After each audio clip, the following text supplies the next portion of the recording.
moment you've all been patiently waiting for. It's the Opie and Anthony Show.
Die Europäische Zentralbank legte den Referenten.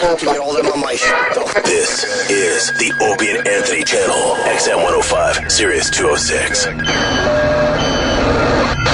And now, a show the likes of which America's never seen. So appalling, so offensive, yet so entertaining. It's not your normal show. Beamed from satellites in space down to you every single day. What planet are we living on? It's the Opie and Anthony Show with Opie. We're experts, and we already know this is going to be great radio, so shut the fuck up. And Anthony. I live in a big house, I make a lot of money, and I fuck attractive girls. And little Jimmy. I don't even like in our opening. It sounds like a little...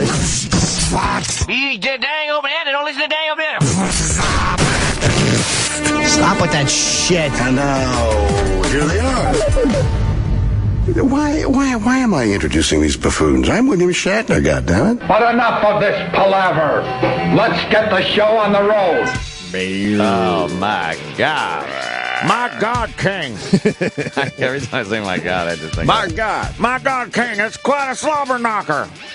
Hi, everybody. Morning, Anthony. Morning, Opie. How are you this wonderful... And ain't it a fine morning? It sure is. It is a fine morning.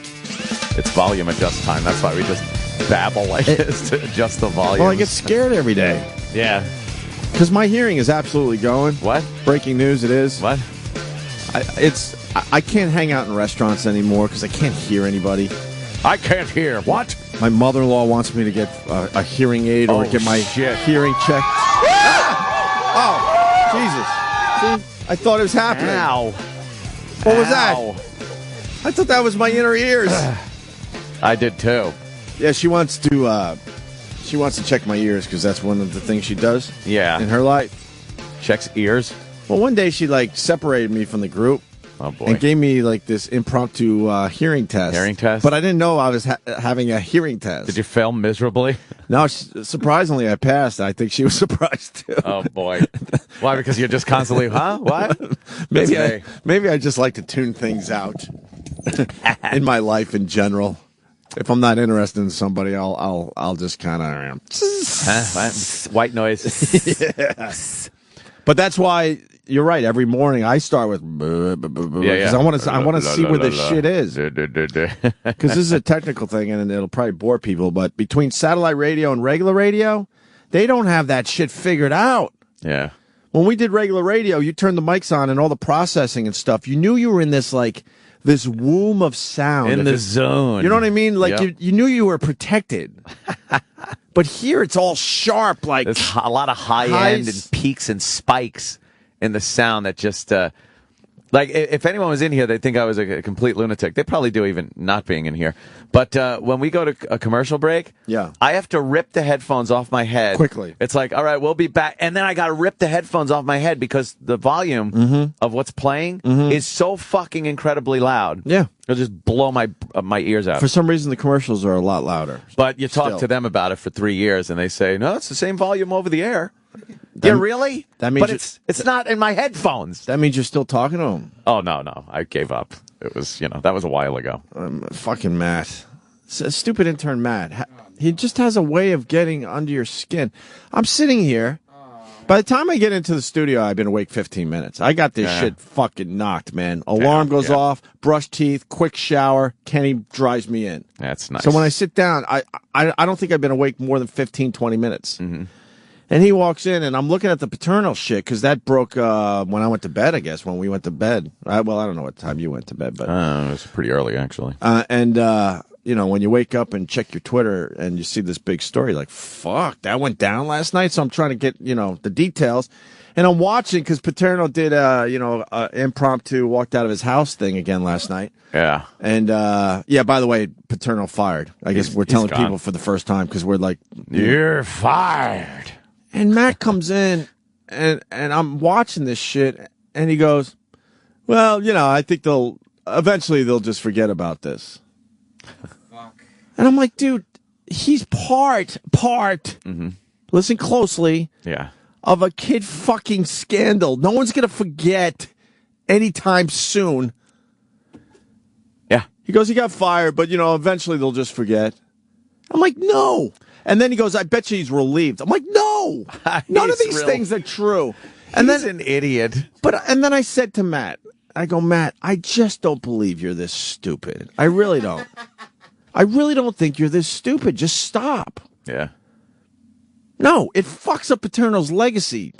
Yeah, in a horrible way. This is the end of his career. Illustrious career is this little fucking black mark. He's not relieved. I mean, he wanted to retire at the end of the season. He didn't even want that, but they were, that was his out. I could retire, save the legacy a little bit. But now he's fired with only a few games left in the season because of a kid fucking scandal. People aren't going to forget that anytime soon, Matt. A kid fucking scandal. And don't come in here because I don't want to discuss it with you. That's what? Bad. Do you know how many times I've said, look, they're not being divas. They're just Opie and Anthony. They have to do a show at 6. They get here, leave them alone before the show. If they want something, they'll ask. Just every intern gets told that, not just Matt. Just leave them alone. But in all fairness, Gary and Rob Cross don't understand that either. I love Rob Cross. I love Rob Cross, but this guy is the king of small talk at 5:45 in the morning. He comes in of small talk. He comes in he comes in what, once every 2 weeks to go, hey, look, I'm doing what I'm supposed to be doing every day. And then he'll have small talk. He'll pick up on some dumb thing I say on the air. Maybe he's a music guy. Small talk. So he'll pick up on maybe I referenced MGMT or somebody, and then we'll have small talk. I'm like, are you fucking serious? I got a half hour to read 5 newspapers to make sure I'm in touch with shit. Even on the air, just because you have a conversation on the air doesn't mean you want people to have you continue it off the air. Right. It was there. It was finished. Yeah. I like him. I mean, that's not a slam. Yes, it is. I slam him and don't like him. Today I didn't look at Gary. I said good morning as I was looking at the floor. Because he knows what he did, and we're gonna get into that in the hallways one of these days soon. He knows. Yikes. Mm-hmm. Anyway, where were we? Yeah, see, he's not even in here, and he took over the fucking conversation. Who, Matt? Yeah. Asshole. Am I wrong? Am I wrong? He says Paterno's relieved. Oh, he's he crazy. looks relieved. Nice. And eventually, people will just forget. I guess technically, eventually they'll forget if anyone cares 2,000 years from now. No. But no, they're not going to forget anytime soon. No. You know, they fucking wiped out everybody, man. Paterno's out. I think the president's out. Obama. Of the school. Oh, see, I read it wrong. Oh, and I was in a good mood. Look, Matt's now sashaying down the hall, hoping that we notice this and invite him in. He definitely does a walk like he's on the runway. You know? You know how frustrated E-Rock is having to keep his eyes on Matt? Really? He's the most... Yeah, E-Rock is beside himself because every time... Because E-Rock's the intern boss. Yes. And every time E-Rock turns his back, Matt is doing something he's not supposed to be doing. Every time. Every time. Every time.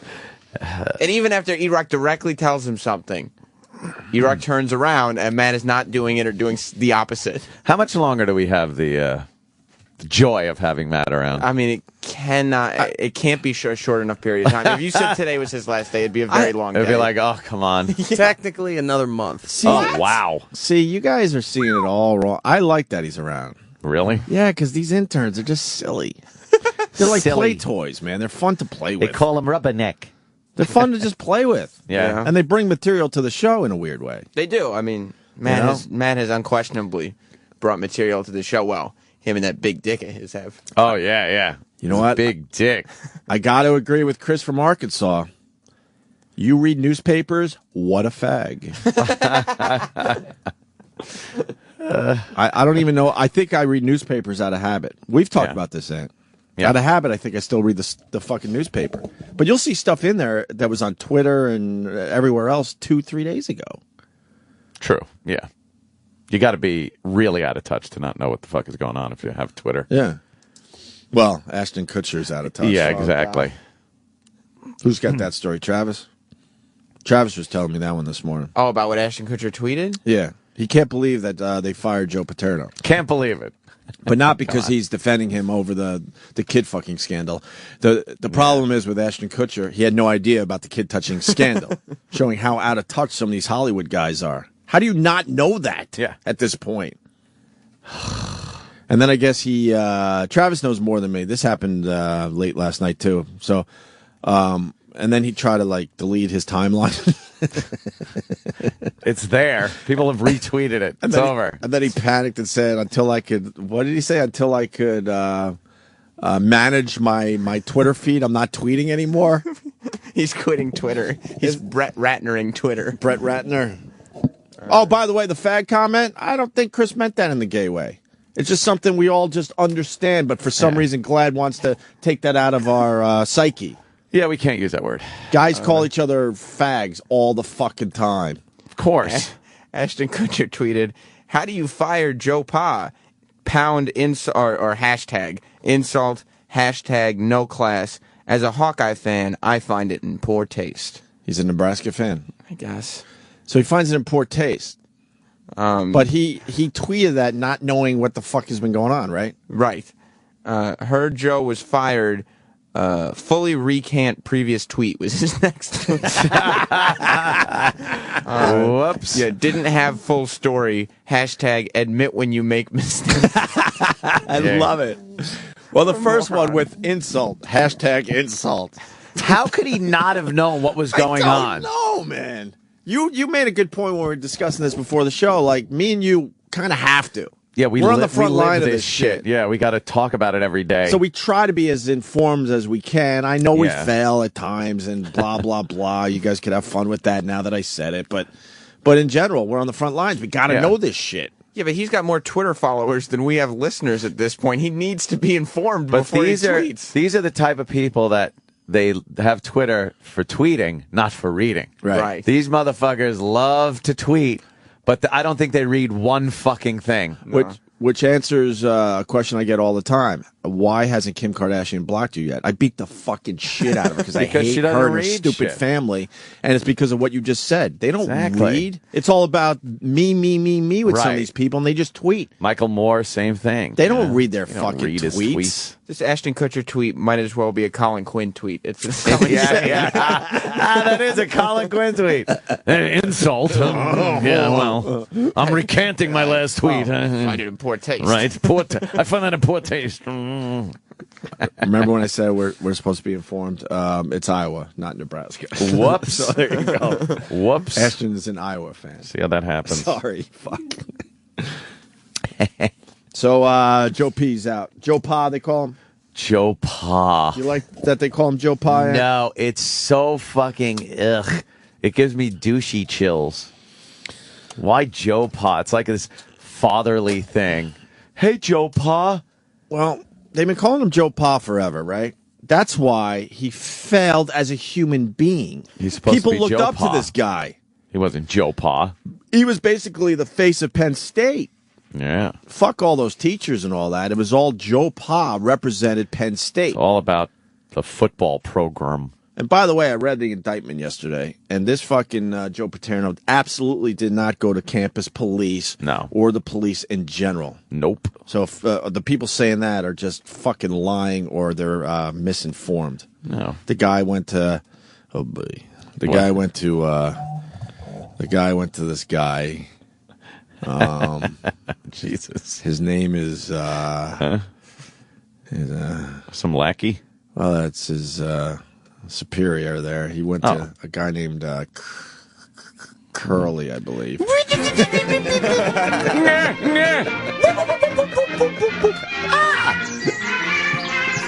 going on in the shower? Let me take a look. Oh no! What is he doing to that young boy? Right. Not going to do it 3 days running.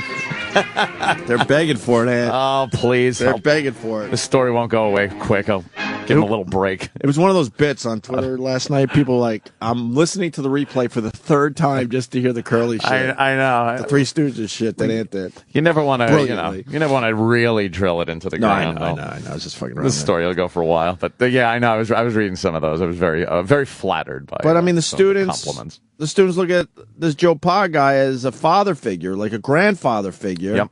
And then in the end, he didn't do the right thing by that boy in the shower. No, he just didn't. And it just conjures up such an image. Like it's not even one of those. It's not even one of those things you can't like imagine, wrap your mind around. It's just some poor kid's hands against the fucking wall, and he's drilling him in the ass. Hey-ho. Mm-hmm. That's not one of those things where you run out of there and get a police officer is what you do. I don't care if you're the fucking guy that saw it or Joe Pa or fucking Mo, Larry, or Curly. Right. Go to the fucking cops. I think people love their position too much. Yeah, I bet he loved that position. Well, the Boy guy against wall, my dick in ass. The guy that witnessed the thing, the guy witnessed, the anal raping in the shower. Yeah. He had a good position at Penn State. He didn't want to ruin his spot. Sure. So he called his dad, and his dad's like, come home immediately so we can figure this out. That's fucked up. Because what should have been figured out was a 911 call. Immediately. Right. Immediately. And then it gets in on Joe Paterno's desk, and he does the same fucking thing because he likes his position and his legacy, and probably deep in his fucking head, he knew that this was going to affect the football program at Penn State. If anything, not even the cops. How about you call a fucking ambulance for the kid? You know? How'd you call a fucking ambulance? That's an assault. Right. It's a physical and mental assault on a kid. Why? How do you just walk away and tell Joe Pa Right. And hope, I kicked it upstairs. Yeah. That's what they did. They all just kicked it upstairs like they do here when nothing gets done. And then you go and have football practice knowing what you know? Yeah, why not? And that's all you did? Yeah. And then how does Sandusky go about his day after he just fucking raped a kid in the shower? Oh, my God. What is he? How the fuck does a human being do that? That's some deep psychological shit. Making phone calls and just going about his daily business, thinking, oh, my God, I just fucked a boy. Oh, wait a minute. All right, I gotta make a few phone calls. All right, that's scouting reports in. This is good. We gotta talk to that young high school boy and hope he pans out, because we really could use I fucked a boy in the shower minutes ago. Oh, shit. The cops have got to be onto me. At any moment. They're going to just bust in here. I'm going to be in prison. Okay, calm down. All right, let me look at my messages. Let me my secretary there. Could you bring those messages in for the day? I really got to look at what's going on. Did Peterman call? I fucked a boy in the fuck. I know that's why I'm going to spit that out every so often. Yeah, he's got to just be so petrified that that's going to happen. Well, he got a bunch of years in after that. The jig's up now. Yeah. He got a bunch of years to have even more fun. Yeah, maybe working isn't the hardest part. Maybe it's, maybe when he's sleeping, Yeah. And maybe he doesn't dream about this stuff. He's having nice dreams. He's just relaxed, sleeping. Just dreaming that he's the man.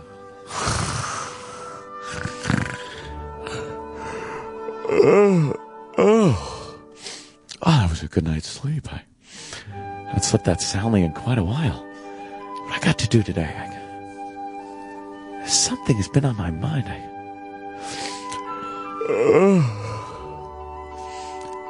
Oh my God, I was caught fucking a 10-year-old.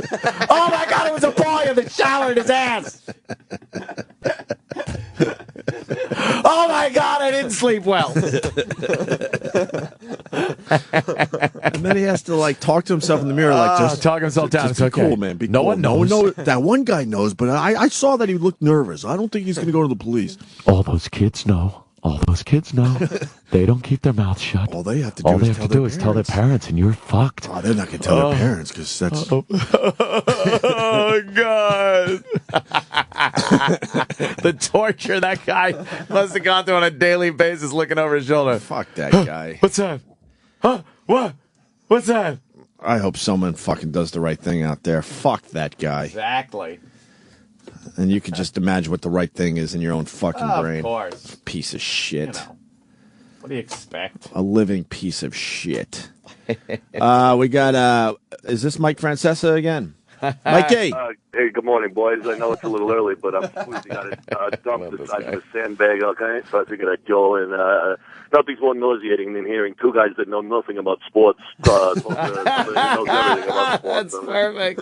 Okay, come back to me when you're doing fart jokes, okay? Let me take over for the sports. Okay? Nothing's more nauseating. What do you have on Joe Pa today, sir? Okay, quickly, I'll get to Joe Pa, but quickly, on an issue that's been pushed to the back pages since the scandal, okay? It's the NBA lockout, okay? I have a way to fix the NBA in 2 seconds, okay? But nobody wants to listen to me. What do I know? I got a radio show. This is perfect. What do I know? I've been only doing this 25 years. What do I know? Okay, listen. You fix the NBA in 2 seconds. You get rid of the niggas. You hire Mexicans. Jesus. I never heard. Let me finish. I thought this was satellite radio. Mike, Francesa, what are you saying? Well, Mike can't say this stuff on his own show. There. Oh, is that what it is? Yes, and the freedom of satellite radio should be able to. It really is. Let it rip. Free. Yeah.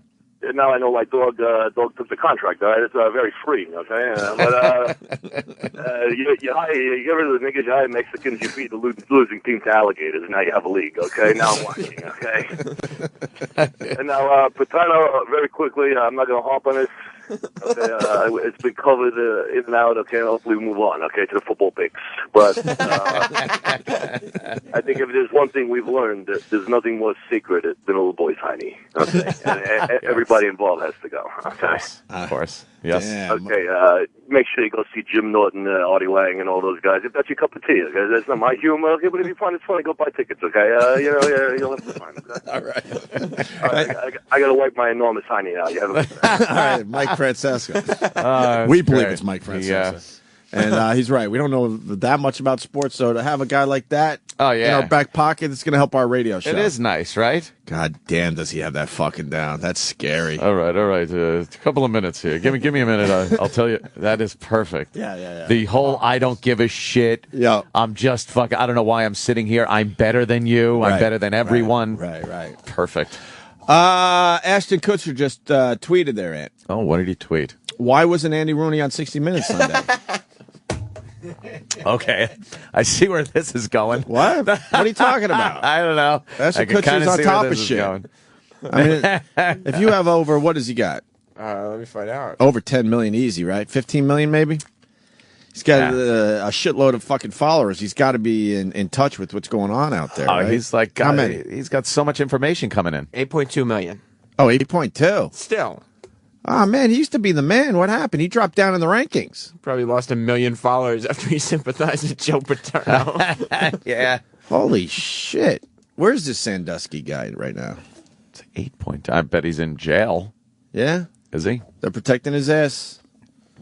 Probably got him in that protective custody, suicide watch, all that fun stuff that they shouldn't give these people. What do you think happens to Joe Paterno now? That retirement and death thing. Oh, it's going to kill him. I'm not saying retirement kills people. Retirement death thing happens a lot. Unless you retire early. You know, if you can retire at fucking 45, 50 years old, and then you go out and you know, sailed around the world, you know, you have some wealth behind you, then those people retire well. Right. If you retire in your 80s, you need to be working. That's part of your physical life, not just your mental life. It's part of your physical health is the working part. Mm-hmm. It's amazing how that works. But if you start just sitting home or you're in some kind of I don't know, just an advisory role in something, he's not going to have any of that. You're done. You're done. You're all about Schmidt. He's not going to be allowed back on fucking campus. No. He went out in the shittiest way possible. With a fucking child rape. If you go out in any way, shape, or form connected to a child rape, that's bad. I would say probably the worst thing. They say I remember hearing that in a movie, like the two worst things a politician or somebody of any stature could be caught with is a live boy or a dead girl. There you go. There you fucking go. It's like the two worst things that could happen to you. Well, here's how it was reported. I don't know. This must have went down late last night. I was up pretty late and I didn't see this news, but here we go. The Penn State Board of Trustees have held their meeting. They have actually spoken to reporters. We bring it to you here on Sports Center to hear what they said. Of the university to have a change in leadership to deal with the difficult issues that we are facing. The Board of Trustees and Graham Spanier have decided that effective immediately, Dr. Spanier is no longer president of the university. Where are they, Mars? In addition, Joe Paterno is no longer the head football coach, effective immediately.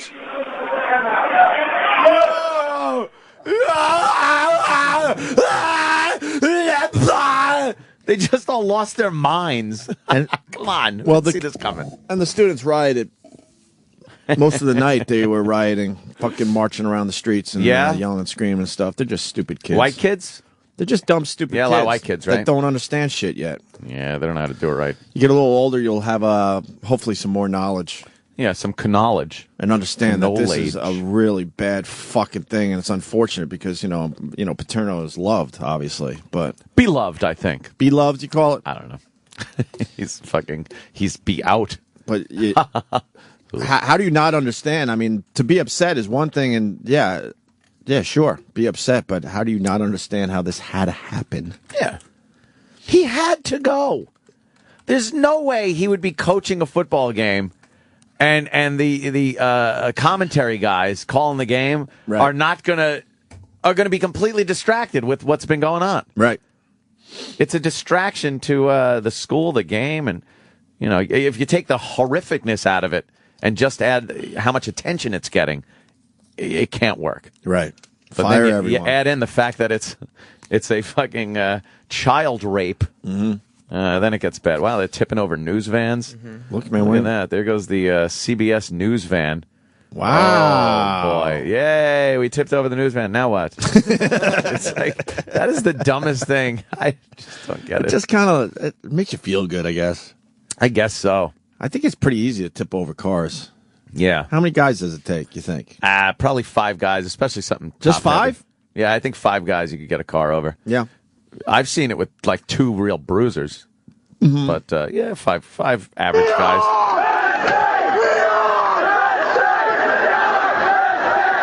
Oh boy. What did that window do?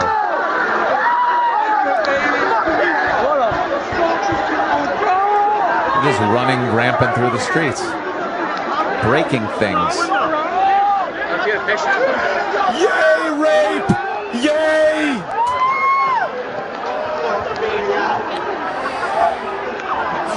Oh boy.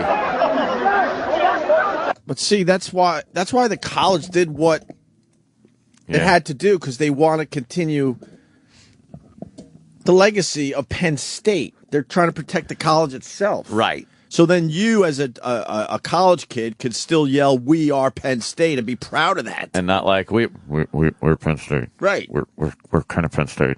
So it kind of goes against the whole. Don't agree with everything that goes on there, but I'm Penn State. Okay, got it. Right? Yeah. That's what they're trying to protect, Yeah. so you could yell, "We are Penn State," and be proud of that. Don't want to tarnish the image too Right much. now, it's a little rough for everybody. If they could connect it to one guy, that's fine. If it spreads and tarnishes the image of the illustrious school, then there's a big problem. We got Chris in Delaware. Chris. Hey, Chris. Hey, it's Joe Paterno. Sounds like it'd be a good sandwich on rye bread or something. Jesus, he's not even here yet. We have to live with the horror. What's your Twitter? Because I'm blocking you. Yeah, he left. He left that one. See, he fucking tricked us just doing He shit. failed. Fuck. Oh, by the way, and I since you brought up Twitter, if anybody, and you brought this up first, Opie, but I am following suit, and I have been.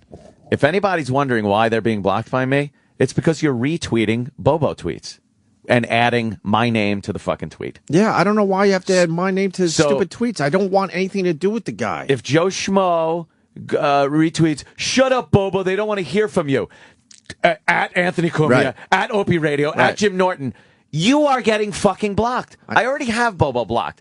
I don't want to see his tweets.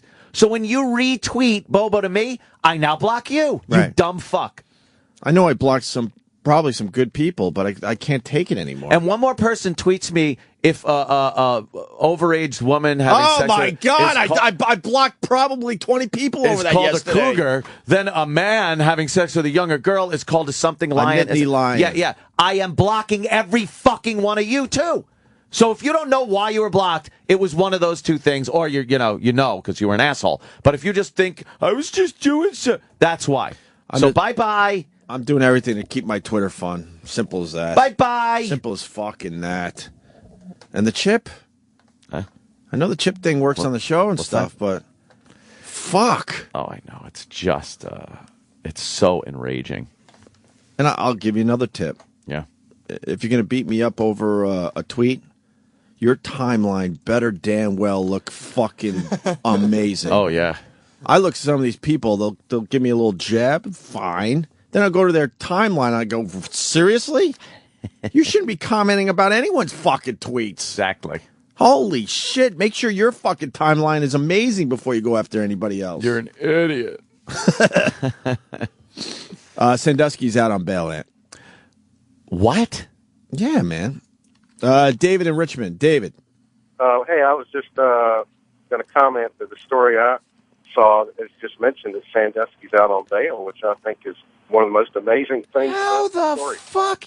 You know something? Let me tell you. I was watching the Michael Jackson doctor trial there, Dr. Murray, and he was convicted. But they had pushed to, and it's not unprecedented, to have him stay out on bail until sentencing. Right.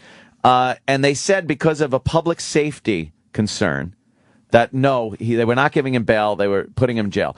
I honestly don't think Dr. Murray would have been a danger to anybody. I don't think he's just going to go and get some propofol and enter someone's house and start like shooting people up with propofol. I thought they were doing it because some of the Michael Jackson fans would try to get at him. No, it's for public safety. They don't think they see him as a safety risk. Meaning he could do something bad to somebody. Yeah. He's stupid. I thought it was the other way.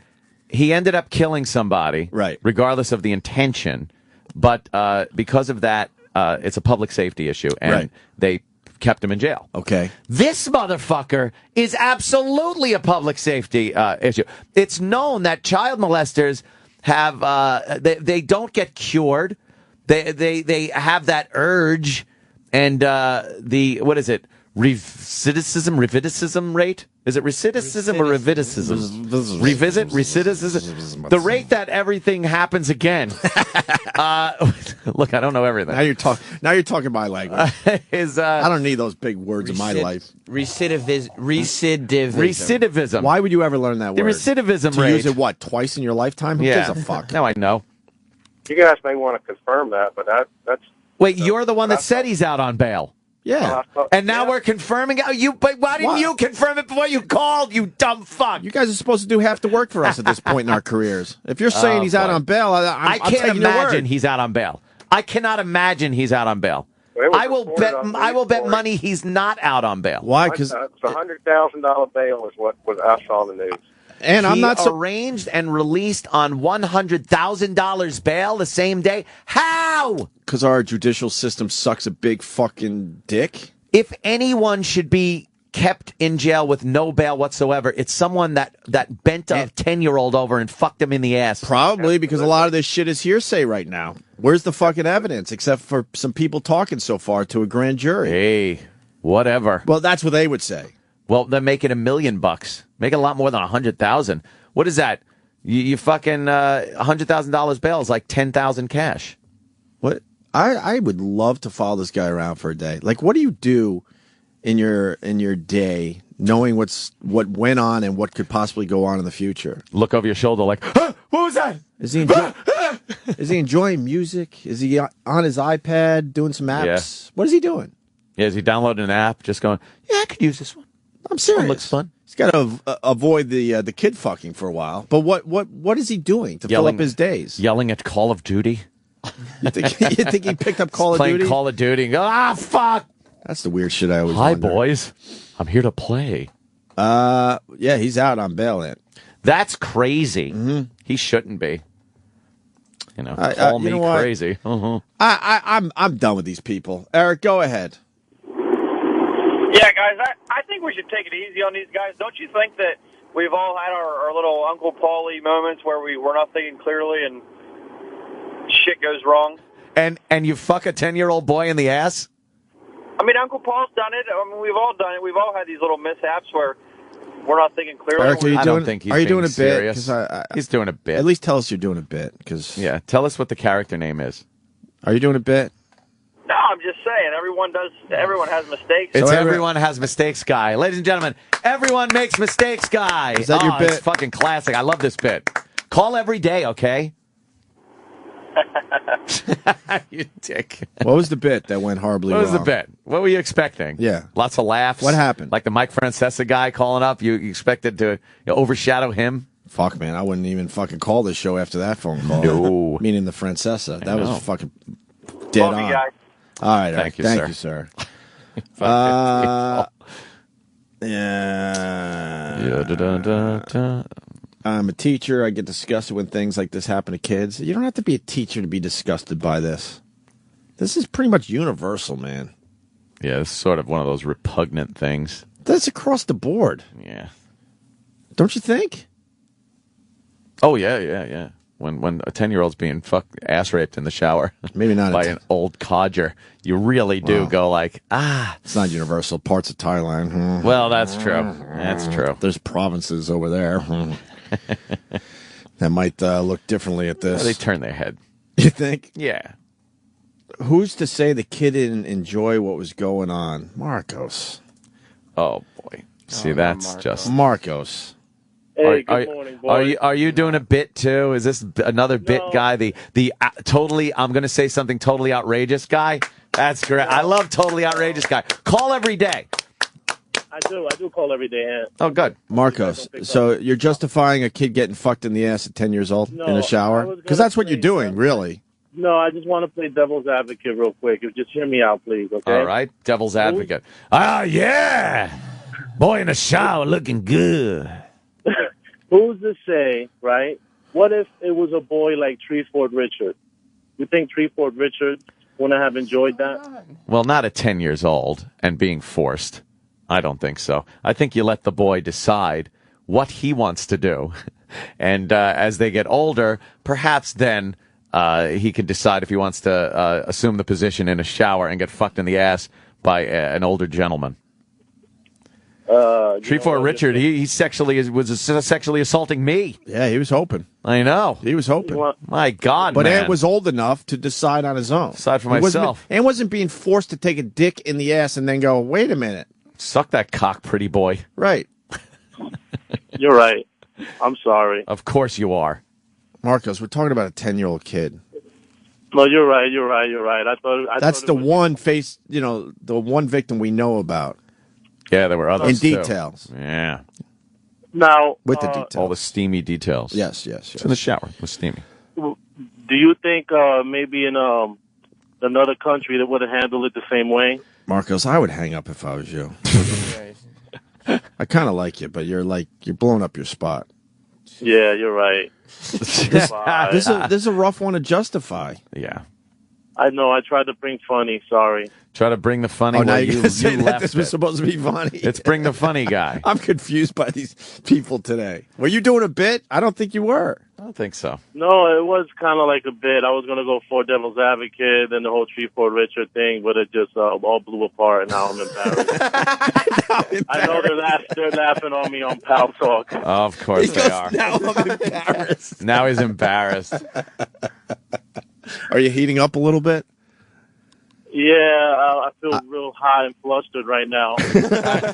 He's sweating. I hate when I blow it on this radio show, and then I feel my whole body just heating up. Oh, no. And it gets so uncomfortable, and then I think to myself, maybe not a lot of people heard that one. Yeah. You start trying to justify in your head. No, thousands of people just heard it. Thousands upon thousands. All right, sir. All right, guys. Thanks. He's out on bail and he can't see his grandkids. I know that he's not allowed to see his grandkids. Oh, he can't. Well, that's good. Yeah. Probably already ravaged anybody he's gonna ravage, so what's the difference? Yeah. Oh, you guys should do a reenactment between Sam and Eric. Again, this is not the time for jokes. Do you have Joe Pa outside his house? He loves this outside his house thing. Showing the world that he kind of lives in a shitty house, considering. Yeah, all he's done. And yeah, he should be in a ridiculous mansion for what he's done for Penn State over the years. It's not ending well, but this fucking guy should have been set up a lot nicer than he was. He's got one of those quaint little houses. Is that his wife? Yeah, here he is with his wife. Boy. Yeah. All right, play this thing. You guys are great. All of you. When I say guys, you know what I mean. You know what I mean, girls too. All right. Hey, look. Get a good night's sleep. All right. Study. All right. We still got things. Stay in school. Stay off the drugs. I'm out of it maybe now. A phone call put me out of it, but we'll go from here, okay? Hey, good luck, everybody. Hey, thanks for coming. What's this day been like for you? I love you, Joe. Thank you for everything. Coach. Thank you.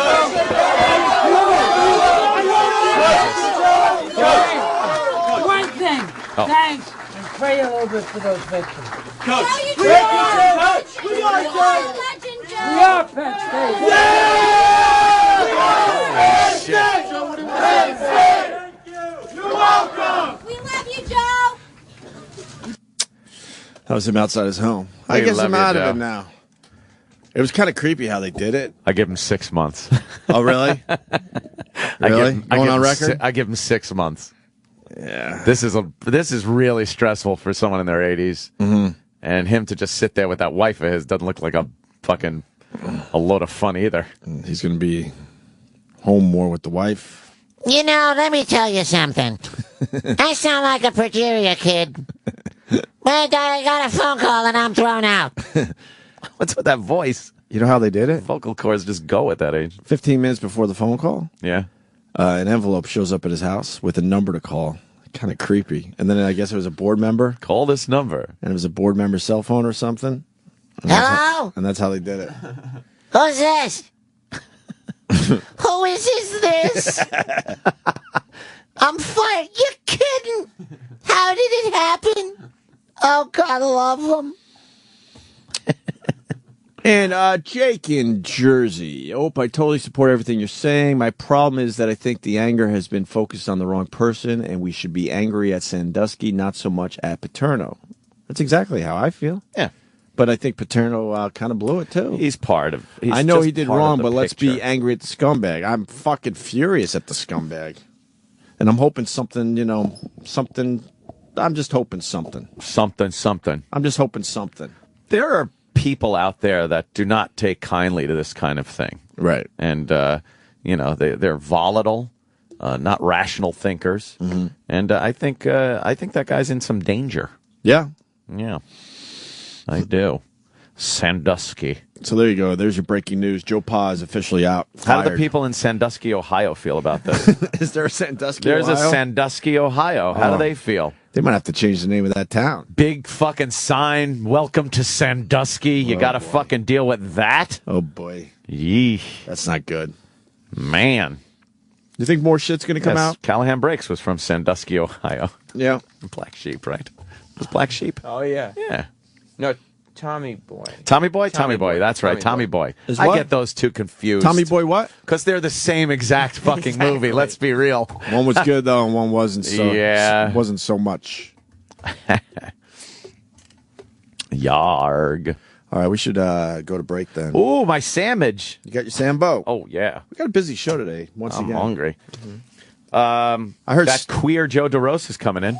Joey's coming in a few minutes. We're going to ask him a few questions. Oh, yeah. I want them answered immediately. We got Jim Florentine coming in today. What is he promoting? Jim's Flow. promoting J-Flow. the big Axl Rose interview Yes. on that metal show, which fuck. airs tomorrow night. All right, cool. I can't wait I to think he's at Bananas this weekend. I can't wait to hear his impressions of talking to Axl. And Russell Peters, who's just an animal on the comedy circuit, is stopping by today at 8 o'clock. So very excited about that. He's at Caroline's this weekend starting tonight, but it's been sold out for... Peters? Yeah. Yeah, he just wanted to come in and say hi and do some radio with us, which is cool. How did the Andy Dick thing go down? It was all right. He was a little hostile. I mean, he came in at with 5 minutes left in the after show. We had to go a little over. Great. He was a little hostile because, as it turned out, people, I guess, were listening to you in the beginning of the show yesterday say, why are we having Andy Dick on? Yeah, I don't like the fucking guy. Right. So then they tweeted If it was up to him, me, I wouldn't have had him on. But we have this democracy here now, and it's fine. and he said he kind of started to play the game at first, I don't know who Opie and Anthony are, but I was excited to do the show. He and it was- fucking knows who we are. I hate when people do that. But he read about the show in the Idaho, I think it was Idaho, in the Idaho newspaper about Jocktober. Oh, right. Because I guess he was in that. He says he was in that town on that when that paper came out. He knows who we are. And so he was taking wow, I want to see who these guys are that made those DJs cry. He's outrageous. Oh, really? And he said, if you like that kind of radio, it's all fun and games until, somebody commits suicide. And we were like you've never upset anybody, Andy Dick. Shut the fuck up. By touching them inappropriately. You pull your dick out on stage. You're going to talk about morality? Let's talk about how your addiction has fucked up the people around you. Go fuck yourself. I don't like the fucking guy. No. He's I never fake found him- outrageous. yeah. He's fake edgy. He was 40 minutes late, and honestly, in the end, and you could tweet this to him, we wanted to talk to Sam's mom way more than we wanted to talk to that idiot. Well, that's what I told him. He said I was a little late, and I wanted to come on late. And I said, honestly, you got here at 9:17. A little late. You were booked at 8:40, and we moved on with the show. We have other things. No, the asshole fucking avoided us because I got a note, just so you know the full story. In the middle of talking to Sam's mom, I got a note that said Andy Dick's doing OutQ. Oh, really? But I don't think he was doing OutQ because I saw one of the OutQ guys in the bathroom, and I asked how was the Andy Dick thing. So then why was he telling me it was good? I don't know, but when I walked by, he was definitely on out cue. But it might have been. All right, there's confusion there. All right, it might have been later because Andy said that he was standing around doing nothing and he wanted to walk by the window. Well, he didn't walk by the window. He avoided us because in the end, he would have got his ass kicked. That's Andy Dick. He talks a big game, but I could handle an Andy Dick. Trust me. He said he wanted to come on. I got the note. He wanted to come in. Right. So I didn't say no, but I never saw him. And then we left. I never saw him. Where was he? I don't understand. He why was hiding, and then when we're gone, then he comes in. I guess he kind of not kind of. He said twice that he was wondering if you guys were afraid of him, and Jim and I assured afraid of Andy Dick. I hope you guys assured him. Jim and I assured him that fear was not an issue. Fear. That there was not an issue of you guys being afraid to confront Andy Dick. I would have to. It might have happened in my career. I would have to go home and think about this if I was ever actually really scared at someone on the air. Like if Ray Liotta said there was a confrontation, you might have been intimidated. Ray Liotta absolutely intimidated me a little bit. I did admit that. But like when you watch Andy Dick, when you watch news radio, you're not like, oh shit, I don't want to fuck with that's that Andy guy. Dick. He's crazy. Nice. I could give a shit about him. Yeah, right. Could give a shit about Andy Dick. In the end, we wanted to talk to your mom. That was way more important, and I knew that would be better radio, and it was. And he absolutely avoided us because we've had people that we've kind of blown off or whatever, and they'll walk by the window like, hey, and sometimes we'll acknowledge them and go, all right, come on in. Well, I never saw the fucking guy. He didn't directly say, but my take from what he was saying was he made it seem like he was told not to approach the window. That's bullshit. Well, you're not even blowing him off. He was 40 minutes late. I know. Right. That was not us blowing him off. Yeah, like, that's the important part. We've got other things to do. Yeah. Like, you can't go on Letterman if you're scheduled for the second segment, show up for the third, and be like, well, I'm here now. Can't I? What's going on? Are you scared? I was telling someone yesterday, sometimes guests are late and we don't give a fuck and we go, yeah, whatever. Whenever he gets here, it's fine. But sometimes we do have shit we really want to get to. And I know Paul's mom made that shit and it would be a good thing to keep that storyline going because people seem to be enjoying that. So I'm like, we really want to talk to Sam's mom today. So it made it tougher to just say, yeah, bring him in when he gets here. Yeah, you said early in the show, I'm going to get you today, Sam. I didn't know what you were talking about. I couldn't wait to obviously, get to that segment. Yeah. You had that planned. And just to, set the record straight, if he showed up in the building at 9, me and Ant were here from 9 till a little past 10, never saw the fucking guy. Nope. Yeah, he was here like 9:17 is what the note said. He was also, he's fighting with Howard. He was trying to get on their wrap-up show after he was done with us. Right. And they wouldn't let him on. He was just staring in the window awkwardly. Because they fucking know he's a dick. It's uncomfortable. Just an It was uncomfortable to watch? Yeah, because I saw him when I was going to the bathroom. Baba Booey saw him. Yeah. But I could tell by his face. I couldn't hear it because it's soundproof, obviously, but I could tell by his face that he didn't want to acknowledge on the air that Andy was knocking on the window. Because I'm almost positive he didn't get on you stupid the fuck. show. But, Do you think he still thinks he's a lot bigger than he is? Oh, yeah. Oh, yeah. Oh, yeah. And he probably has his fans. Good for him. I just don't like the fucking guy. I was glad he came on the after show, to tell you the truth. I mean, just because it's something, to talk about, and it was good to have him, mix it up. But there's not enough wackiness on the after show. It was good. Yeah, it was all right. Yeah, it was a good. Not quite it was good, right? Yeah. Andy Dick doesn't know who O&A are, but wanted to come on the show. He heard about Jocktober. Right. And Andy says he wanted to come in late. Andy talks more about making the Jocktober DJ cry. Ugh. Maybe we'll get to those clips. Maybe not. I don't know. Yeah, I figured I'd just give them to you if you want them. All right, Joe DeRosa joins the program next. Stay there. This is the Opie Anthony channel on Sirius XM. And now, words of wisdom from the magnificent Steve-O. I can't be bothered with pornography that doesn't have cock in it. I have no time for lesbian pornography. I feel like lesbian pornography it's like a skateboard video with just footage of ramps and nobody riding them. It's just a complete waste of time. I need cock as a frame of reference, to relate to, yeah. And it's like if a guy's got a huge baseball bat dick and the chick's trying to suck it, it's like she's just chewing on the head of it, I can't fucking dig that. I hate it. This has been another wise thought from the magnificent Steve-O. Hi there, this is Troy, phone screener for the Opie and Anthony Show, here to help you with a helpful tip. When calling into the radio show, it's a good idea that you turn your radio down.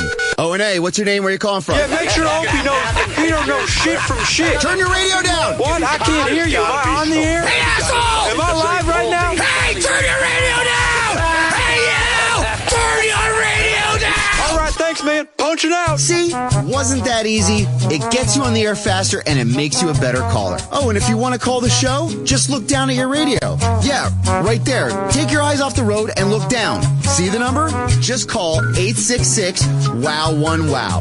That's 866-969-1969. Thank you, and have a nice day. And now, 88 seconds of former Minnesota governor, professional wrestler, and Navy SEAL Jesse Ventura talking crazy. And go. Were they testing out HARP, and it created this tsunami that later killed hundreds and thousands of people? They have such power. Our president goes to it, and our president has to sign a no-talk thing. And the real guy is this character called Maurice Strong. That's the big point. What if it is? No. No. No. It shows how they could shoot these things down to masses of people and literally affect your emotions with them. They can cause you anxiety. They can cause you fear. And that was on the night that Jesus Christ supposedly rose from the dead. Both. Yep. With this satellite, if they want to, they can follow you and know right where you're at. It's eye-opening. I don't do computers. I'm computer illiterate, happily. Probably. But trust me, I can do you in and not think twice about it. Oswald couldn't make the shots. You know that as well as I do. This thing's set up on the same frequency as the human brain. Do you think that's by happenstance or by design? Why would everything have to be locked up in national security for 50 years? That's because you're not seeing the real medical evidence. Could that be part of it, that they're heating up the ionosphere up there by using this thing? Ford changed where the bullet hit. They put him in the MRI and the machine went ballistic. You know why? 5 chips in his body. Oh, yeah. Oh, yeah. Oh, yeah. That was 88 seconds of former Minnesota governor, professional wrestler, and Navy SEAL Jesse Ventura talking crazy. Oh, yeah. Oh, yeah. Oh, yeah. On the Opie and Anthony Show. Sirius XM. The Opie and Anthony Show. The legend lives on from the Chippewa on down of the big lake they call Gitchagumi. The lake, it is said, never gives up her dead when the skies of November turn gloomy. With a load of iron ore, 26,000 tons more than the Edmund Fitzgerald weighed empty. That good ship and true was a bone to be chewed when the gales of November came early. E-Rock doesn't feel like playing along. He doesn't give me the sweeper. Come on, E-Rock. He hides the sweeper. No, they're on the table next to you. They're not. It's not next. Where your cereal is. Oh, where? Yeah, put them over there. It's a bit, Joe. Joe DeRosa in the studio. Hold on, man. God, other radio shows, they do this smoothly. I know. Hold on a minute. You keeping it real? Yeah, we're keeping it real. Getting topical. Hold up, wait a minute. With the Sex Man. Oh. Well, Sex Man, I see you're playing Wreck of the Edmund Fitzgerald. That is correct. Work now. Why is this topical today? Well, Anthony, the Edmund Fitzgerald vanished 36 years ago today. Wow. That's it? I thought it was longer ago. That means no. That means no after show for Sam Roberts today. Because we might have to play the famous Edmund Fitzgerald bit. Oh, wow. That I know is about an hour long. Yep. Okay. Like the song itself. You might be out today, sir. Well, you might be out. It has to be done. Or we could just play. I love Gordon Lightfoot. Yeah? Yeah. What? Yeah. Yeah. He's a storyteller. No one loves Gordon Lightfoot. I love 3 of his songs. I love this song. Yeah. I love Carefree Highway. That song? Yeah, I remember that one. Sometimes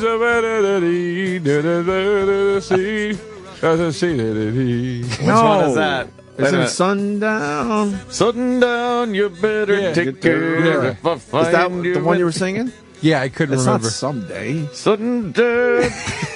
I did my best. Sundown. This one? 1974. 74. It's Gordon Lightfoot.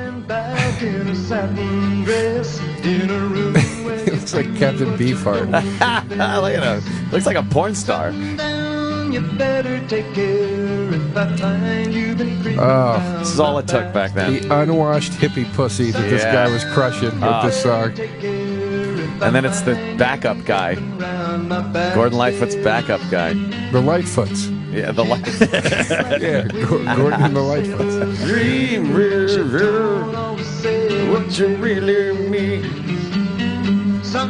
All right. So you like the Gordon Lightfoot? I like that song. Wreck of the Edmund Fitzgerald. What was the other one? Some guy said any song could be sung to the Wreck of the Edmund Fitzgerald. Yeah. It was fucking great. It was like, oh, see, can you see by the dawn's early lights for the... It's like any song. You can just put it to that. Meaning he was a hack. It's just the rhythm he came up with. Yeah. You can put anything to it. Yeah. Because a song like that, you have to be able to put words to it because it's just singing about a ship sinking. Like, none of the words have to rhyme or anything. You just, and the captain set off and he got a heading of north. Yeah, it's like one of those shitty Irish drinking songs. Yeah. It just keeps going and going. Hey. He drank another pint. None of it rhymes. It just keeps keeps going. The oh, you forgot the other one. I knew there was another one. Thanks, Kevin from Connecticut. If you could read my mind. If you could read my mind. Yeah. Was that him or Jim Croce? It is. I think that's Gordon Lightfoot. Yeah. It's Gordon. Kevin's never wrong with music. All right, sorry. If you could read my love. This is a great Tale song. my thoughts would tell. Like an old time movie. Book from a wishing well. Or a fortress stronger. That's all I know. I just know the wishing well line. Is this a wedding song, you think? I don't think so. Back in the day, maybe? Yeah. I'm sure many people danced with their father to this song at their wedding. Father? Like when the bride dances with her dad. Oh, it's one of those songs? I thought it was a Daddy's Little Girl. I don't think it's made for that. I just think. No, Daddy's Little Girl has fucked that whole world up. Yeah. They rarely Which pick one's another Daddy? song. What's Daddy's Little Girl? Almost every wedding I've been at, they dance to Daddy's Little Girl. How's that go? Daddy's It's good sex music. You can play that in your bedroom when you're having sex. Imagine that. You have like a mixed thing going, and you have like some cool songs, and then Daddy's Little Girl comes up, and you just go into overdrive. How horrible would that be? She's all creeped out. No, the worst would be that comes on, she starts fucking you harder. Yeah, wait a minute. Ooh, hey. Oh, this is creepy. Oh, You she read starts my really mind. moaning. You read She my lets out a mind. little. Oh God. Ugh. Little fucking Lightfoot, man. That's the way to start the day, Yeah, dude. right? That's Oh, it's Al Martino. Is it? Ow, wow.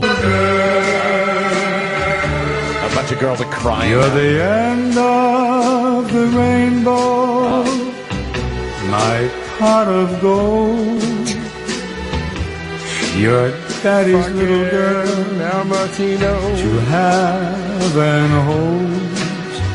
Dealing A precious gem is what you are. Is this the song? Your mommy's pride. Is this the song the Penn State coach played for those kids? He put this on. Want to learn about football, son? I'm gonna come down your throat. You fucking well better swallow it. You let one drop spill and I'll whip your ass so hard you won't sit down for a week. Oh, Jesus. Your sugar, Oh, your yeah. spice. I'm coming, you dumb bitch. Nice, and your Now lick my sweaty balls. I'm gonna fuck you in the mouth. Be so horny. You use your tongue prettier than a $20 whore. Stop talking and start sucking. Oh, that's fucking funny. Hey, what about the cheeks of my ass? Hell, I like you. You can come over to my house and fuck my sister. Roll over and shut up. You better get your head and your ass wired together, or I will take a giant shit on you. Oh, please squeeze my tits. They're on fire. Oh, Jimmy. I sucked his joint for 30 minutes, and his prick was like a piece of spaghetti.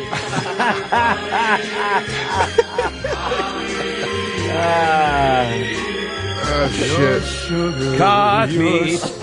Nothing but cock meat. This show is just stupid. It really is. I'm embarrassed I get paid for it. He was banging cocktail waitresses 2 at a time. She was the greatest piece of ass I've ever had, and I've had them all over the world. Yeah, that's the number one, I don't know, That's a father-daughter song at weddings. Yeah. I don't even know what number 2 would be. No clue. Al Martino's hilarious. He looks like a jeweler from 46th Street. No shit. Right? He doesn't look like a singer. No. He had to have some mafia in him. He wanted to be like Sinatra and shit, right? Was he one of the Sinatra guys? Yeah, he kind of wanted to be. Yeah. Look at him. Oh, look at him in that Yeah. tub. Oh, fuck. Look at that guy. Hey, yeah. I just got some beautiful stones in. You gotta see these. Oh, boy. Guy. Holy shit. He looks like he could have slapped a broad or two in his day. Probably No in his way. younger day. Because it was still acceptable back Oh, then. yeah. Oh, yeah. There's a whole movie montage where you see all these famous actors just slapping broads because Those were the days. You ever see that clip? It's amazing. Is it? It's movie scenes, though, right? Yeah. It's not actual. But it's completely accepted. Oh, yeah. It was completely one of those things in your handbook to calm down a broad. Did you ever see Play It Again, Sam? Which one is Play that? it against him, Casablanca? Well, no, it's a Woody Allen movie, but he plays a character who's got no luck with women at all, and he's obsessed with Humphrey Bogart. And Humphrey Bogart like appears to him throughout the movie to coach him through women. But it's a really funny sort of social commentary because, you know, it's early 70s when that transition sort of happened after that old guard into this new era of like sensitive hip man or whatever. Right. And Woody Allen can't adjust because he's obsessed with Bogart, but he's not a modern man. But there's like, you know, all these scenes where Bogart's like, I never met a dame that didn't understand a smack in the mouth. That's great. Yeah, and he's like, I can't do that, you know? Oh, here it is. It's called the Golden Age of Broad Smacking. Broad smacking. Do it again. I like it. Do it again. I am a woman. Hit her again. Hold on, pause. He punched her. He gave her a Joe Frazier left. You Yeah, see he really that? clocked her. Jesus. Holy crap. While she's kissing him, he hits her in the side of the fucking head. Right. Holy, who's this guy? In the I don't know. Here, play that. Sorry. No too much to go. Jesus. I like it here. Well, I could change that in a hurry. Is that Reagan? He was our president. Smacking Angie Dickey.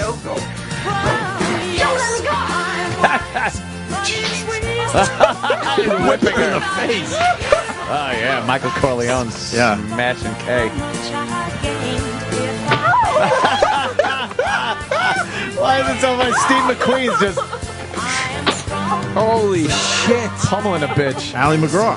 Yeah, Ally McGraw. I used to love Ally McGraw. He won't stop. He calls her stupid.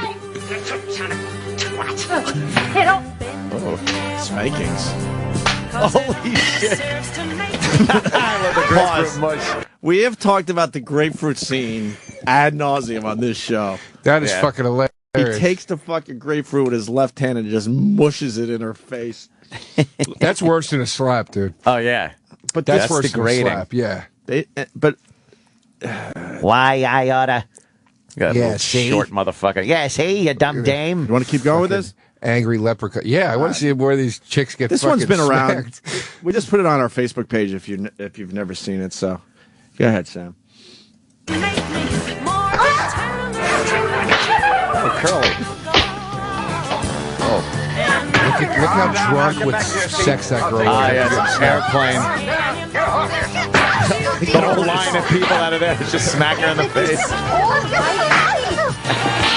Oh, nice one. Holy shit. They beat broads up back then. Who's your connection?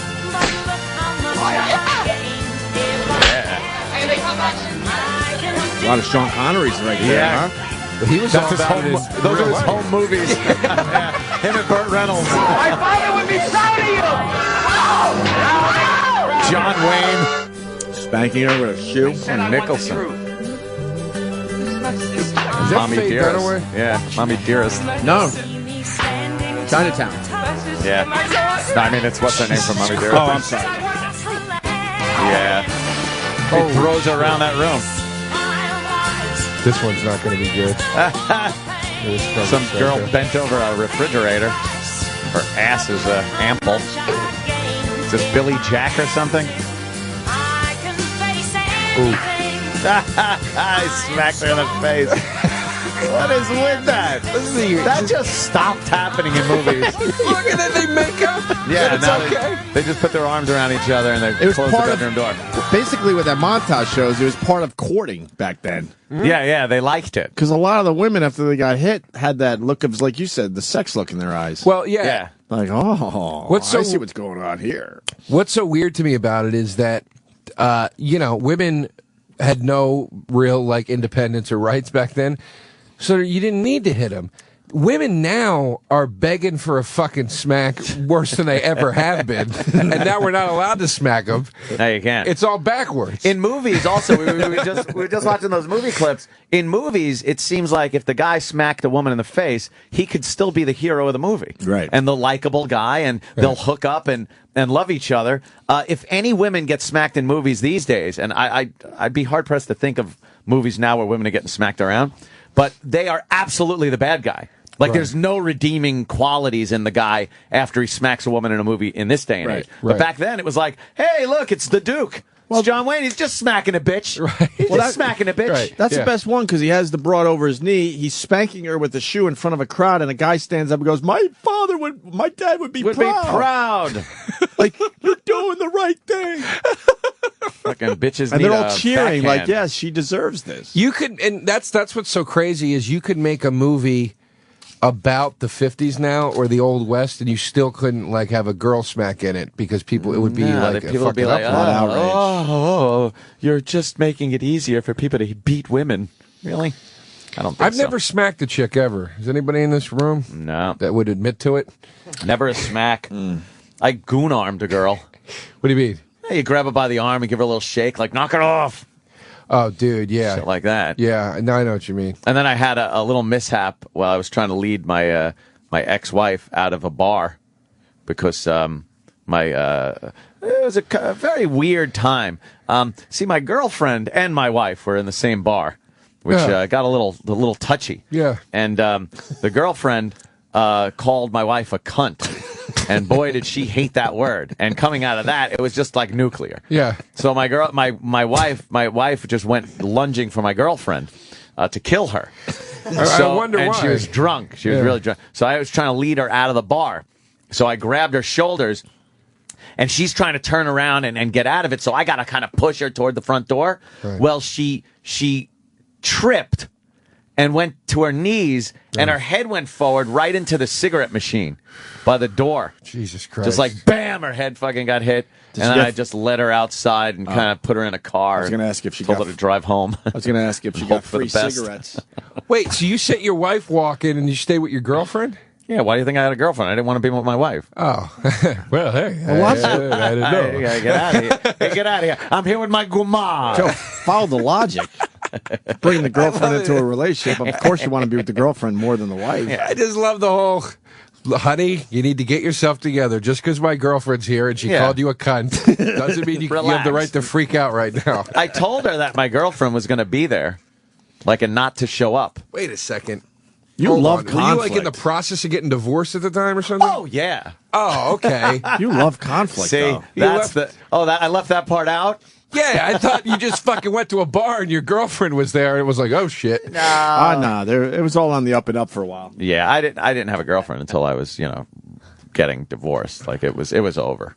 It was done. Yeah, it was over. So why did your wife show up if your girlfriend was there? Because she was being an asshole. Right. thinking that she's entitled to show up, you know. And she showed up, and then the girlfriend called her a cunt. Oh, boy. And my wife hated that word. Like, she was one of those women that just hated that fucking word. And it makes me so mad that women hate that word so much. I know, it's so stupid. But not all do. It makes me happy that there's still a word you can fuck with people about. Yeah. That's nice. But, my buddy said to me once, he goes, I'm so fucking sick and tired of chicks complaining about the word cunt. They act like it's the N-bomb. Yeah. These women were not enslaved and persecuted. He's like, it's not that, it carries no weight. No. Do you know what I mean? Other than people decided they were going to be shitty about it. They don't have a vested interest in the word. Yeah, there's no history to it where you go, oh, man. Unless they're a cunt. Yeah, well, that's true. You know, that could be, but I looked it up. I've looked up the history of the word online, and they can't even pinpoint where it started or whatever. But little fun fact, guys. 7:15 in the morning. The reason that it's considered a dirty word is because in the early 1900s, it was considered not classy, right, or not tactful to use monosyllabic words. Really? Yeah, it was thought that you were of a lesser standing Probably socially were. if you used monosyllabic words. So cunt was a word for pussy back then, but it became foul only because it was a monosyllabic word, not because it meant anything dirty. What did they call it then to make themselves sound fancy schmancy and hoity-toity? They called it a stink hole. A meat pocket. They called it, they called it a fish smelly trap. taco. Yeah. What was that word you were using, and what does that mean? Monosyllabic? Yeah. One syllable.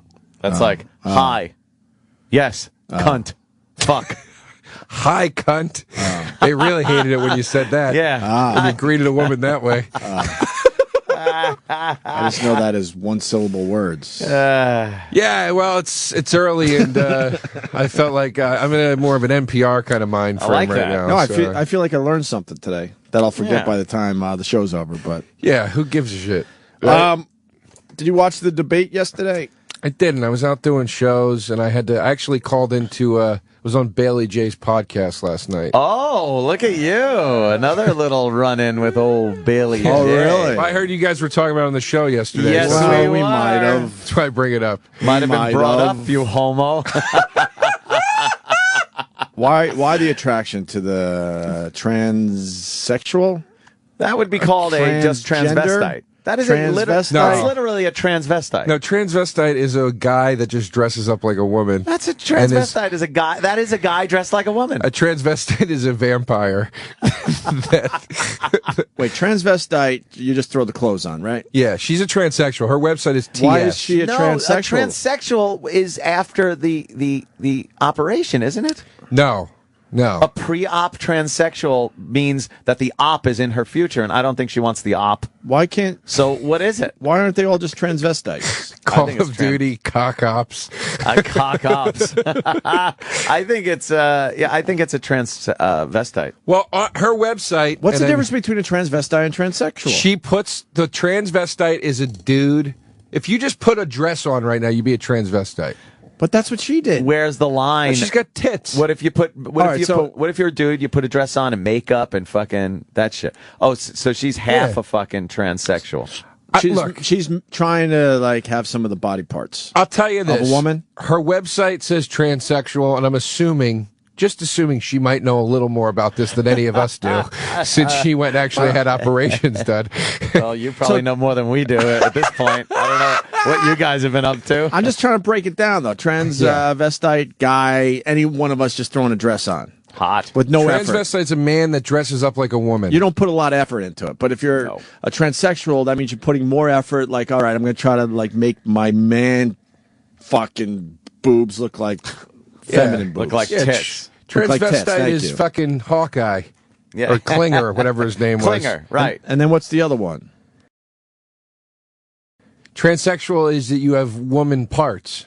But I thought transsexual meant that you had to change your sex. You transsexual. Right. You changed your sex. Well, I mean, even by definition, even if a girl has tits and a cock, that's still a transsexuality. I bet there's some other word for it. You know what I mean? Gay. Yeah. It's still a transsexuality. Yeah. Anyway. So you're attracted to this let's see the picture. lady? Yeah, she's beautiful. She's smoking hot. But what about the cock and the balls? Well, I told her this on the podcast yesterday. I go, Bailey, I just would look, if I was with you, I'd look at your cock like the laundry. I'd be like, I'll get to it later. I don't know. That's funny. It's like she's. Is that her naked? Yeah. Yeah, that's the cock. Wait, let's blow that up. She's got way bigger tits than that too. What, now. she got bigger implants? I think so. I mean, well, yeah, now, I'm assuming. Her. Oh, look at that dick. Yeah, wow, that's rough, Joe. Come on. I think she's hot, man. Yeah, but the penis thing. Yeah, I can't. This is something I can't explain. It doesn't. I'm not gay. I've never been attracted to dudes, but there's something about her that I like her, just who she is. I don't know. She's just hot to me. I just think she's hot. It doesn't bug me. She looks feminine. feminine. Let's see that picture. Until you see that one. She's got well, she doesn't look manly at all. No, until she pulls down the that's the not panties. a manly. And dude, I sat a foot away from her, and like you literally would never know. And the key thing with her to me is that she sounds like a girl. Is the hair real? Yeah, I think so. Does a guy grow hair like that? I don't know. I don't know. I think, like, we kind of talked about this a little bit on when Yeah, you know what? I got to stop you. Justin from Florida. A man who wears women's clothes is just a cross-dresser. He's right. I don't think that's right. What are the I don't think it's right. What are the categories? Cross-dresser, transvestite. I think transvestite and cross-dresser are the same thing. Are similar or the same thing? I think so. Oh, Jesus. Jesus, Joe. Look at the size of her dick. She's a hot chick, dude. I don't care.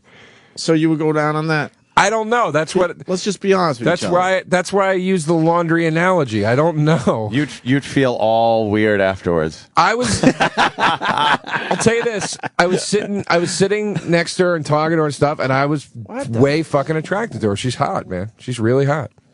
Wow, she's got that weird, like, nerdy look. How can you guys? I mean, after the things that you've gone through on this show, I mean, I'm surprised that you guys are still this shocked by something like that. I'm not shocked by it. We're not. I'm just like confused. No, it's not a turn on. Like you're turned on by it's that. weird. Like I can see that she looks feminine. I like the boob pictures job without looks the dick. okay. Yeah, I like the pictures without the dick, but with the little shorts and the penis bra throws it and in shit like that. That's fine. A whole nother world. But then you look at that and just go, oh right, it's a guy. Don't worry about it. You sound like Jimmy now. All right, don't worry about it. It's nothing. Let's break this down, Joe. Yeah. Like, what would you do with her? I don't know. Me and Bobby were talking about this the other day. I honestly don't know. I know this much. I've never hooked up with anybody like her, right? And I know that I would. Well, if she came in here now and if we went out and she's like, let's fucking make out, I'd definitely make out with her. But I don't know how I would react once I got into penal territory. Any further. But I don't know. I really don't know. I never did it. How do you put it in your mind that you're making out with a woman and not a man? Because she's a chick. It's like if you met her, you'd be like, this is a woman. I think they don't have the smell down. You would just know it's a guy. She smelled like a girl. I took pictures with my arm around her. All right, so you guys are out at a bar. Would you just fuck her in the ass? Yeah. That's fucking a man in the ass, though. I mean, look, if you want to split hairs, Anthony. Would you just try to avoid looking at the penis? I don't know. I honestly don't know. Would you jack her off? Look, you know, who knows where the winds will take us? I'm just trying. That Scorpion song should start playing. Winds of change. I swear to you, in the end, I don't give a fuck. I'm just trying to understand. That's all. No, I don't know. care. No, I know. You get all horned up. You're making out with her. You're feeling up her tits. You're like, I'm gonna have sex with this lady. I'll do her in the ass. But then you're seeing a fucking erection. Yeah, I honestly, it's the first time. I mean, look, years ago on this very show, Opie, I admitted to having utilized some tranny porn before. Sure, but all right. But I at the time, there was nothing. I never was like, oh, I want to hook up with a tranny or anything. I just didn't. There was something about the porn that like I liked watching for a little while, and then it just went away. It stopped. And then I never thought about it at all. And then when I saw this chick, I was just something about her. I was really fucking into her. Would you admit it's a little gay? Maybe it is. I don't know. You know. I mean, she's such a girl. It's confusing. It's confusing to me. It's physically. We've only seen one little clip of her. Here's the problem. It's physically considered gay, physically, but mentally, it's not gay.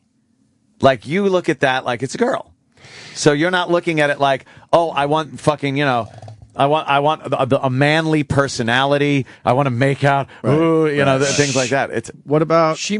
I was going to say she made such a great point on her podcast last night because we were talking about that, and we were talking about it, like, does that make you gay if you want to bang a tranny? And she goes, I don't think it does. She goes, because there are females that have the male operation, and there's a famous one that looks like Stone Cold Steve Austin, apparently, except he's still got has a pussy. Oh, yeah. That's, and she's like, what the hell is the name? She's like, you're straight. Yeah, Buck Angel. Yeah, Buck Angel. She goes, if you're straight, you wouldn't want to eat that guy's pussy. And I'm like, no. She's like, no, because it's a guy. She's like, you look at me and you're like, that's a chick, but there's a cock involved. All right, so that's a good question. I'm going to stop you there because yeah. when guys are with women, obviously, you want to try to satisfy them. So now you're satisfying yourself because now you're banging her in the ass. But now she wants her satisfaction, and now you're staring at an erect penis. What do you do, Joe DeRosa? Because you're saying she's a. Is this the movie Speed? What do you do? But you're saying she's a woman. You believe psychologically in your head that it's more of a female thing. But now, you're thinking, all right, I want to take care of this person. But now you're staring at an erect penis. What do you do? Sometimes you got to do what you got to do. I honestly don't know. Like, but then I guess you would think of just doing the bare minimum, and that would be hand job. Yeah, handy, right? I mean, look, I'm very curious by it, and I don't know. In my head, I'm like, yeah, fuck it, I'd maybe walk down that road, Joe. See what happens. But I don't know. Maybe in the moment I wouldn't be able to. I honestly don't know, dude. It's a big penis too. But you can't make believe it's a big clit. It's a big penis. I know, and it would make mine look like lousy, which is the worst part of it. My little fucking pop cock is sitting there. Oh, you're with a quote female that has a bigger dick. She's got a nice piece. It's clean looking. It's well groomed. Mine's all fucking spotty. She's got a lot of pubes. That's just there's something weird there. Yeah. What's weird is she's smoking hot. And you don't know what to do about it. I think you don't know what to, but the whole Buck Angel thing, that's interesting because who would you rather bed down with? Buck Angel, who it's technically a chick. That's a chick right there. Now that I'm like, I mean, I feel bad. I'm not trying to shit on the dude, but I'm like, ugh. Like, it's weird seeing a guy with a... Dude, I would have to say that's gayer.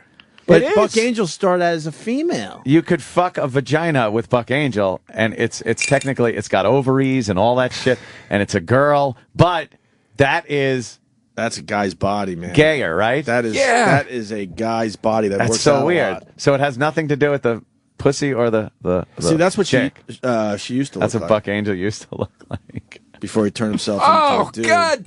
She was smoking. No kidding. That's what did he do? What did he do? She was a model, too, I think. Yeah. Buck, why did you do that? Why did you do that, Buck?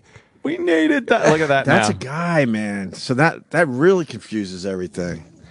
Yeah, it's a whole new... I think if you lined up a whole bunch of average guys and asked them that question, they would go with Bailey over Buck Angel. Yeah. Absolutely. Absolutely. But she's got the part that makes it gay. Yeah, but I mean, look at it this way. Fuck, is this confusing? Look at it this way. If you were with a chick, right, that you thought was really gorgeous, whatever, let's say she had a strap on. She wasn't going to fuck you with it or anything, but she just had a strap on. would you be like, I can't fuck this hot girl because she's wearing a strap on right now and it's freaking me? See, you're reaching there. You're No, I'm trying serious. to justify That in a strap weird on way. comes off. I'm serious. Yeah, That thing comes off. There's only one reason she would have the strap on. You don't think that's She a wouldn't, valid? she wouldn't just be walking around with a strap No, on but unless you're she just- was planning to use it. But Joe.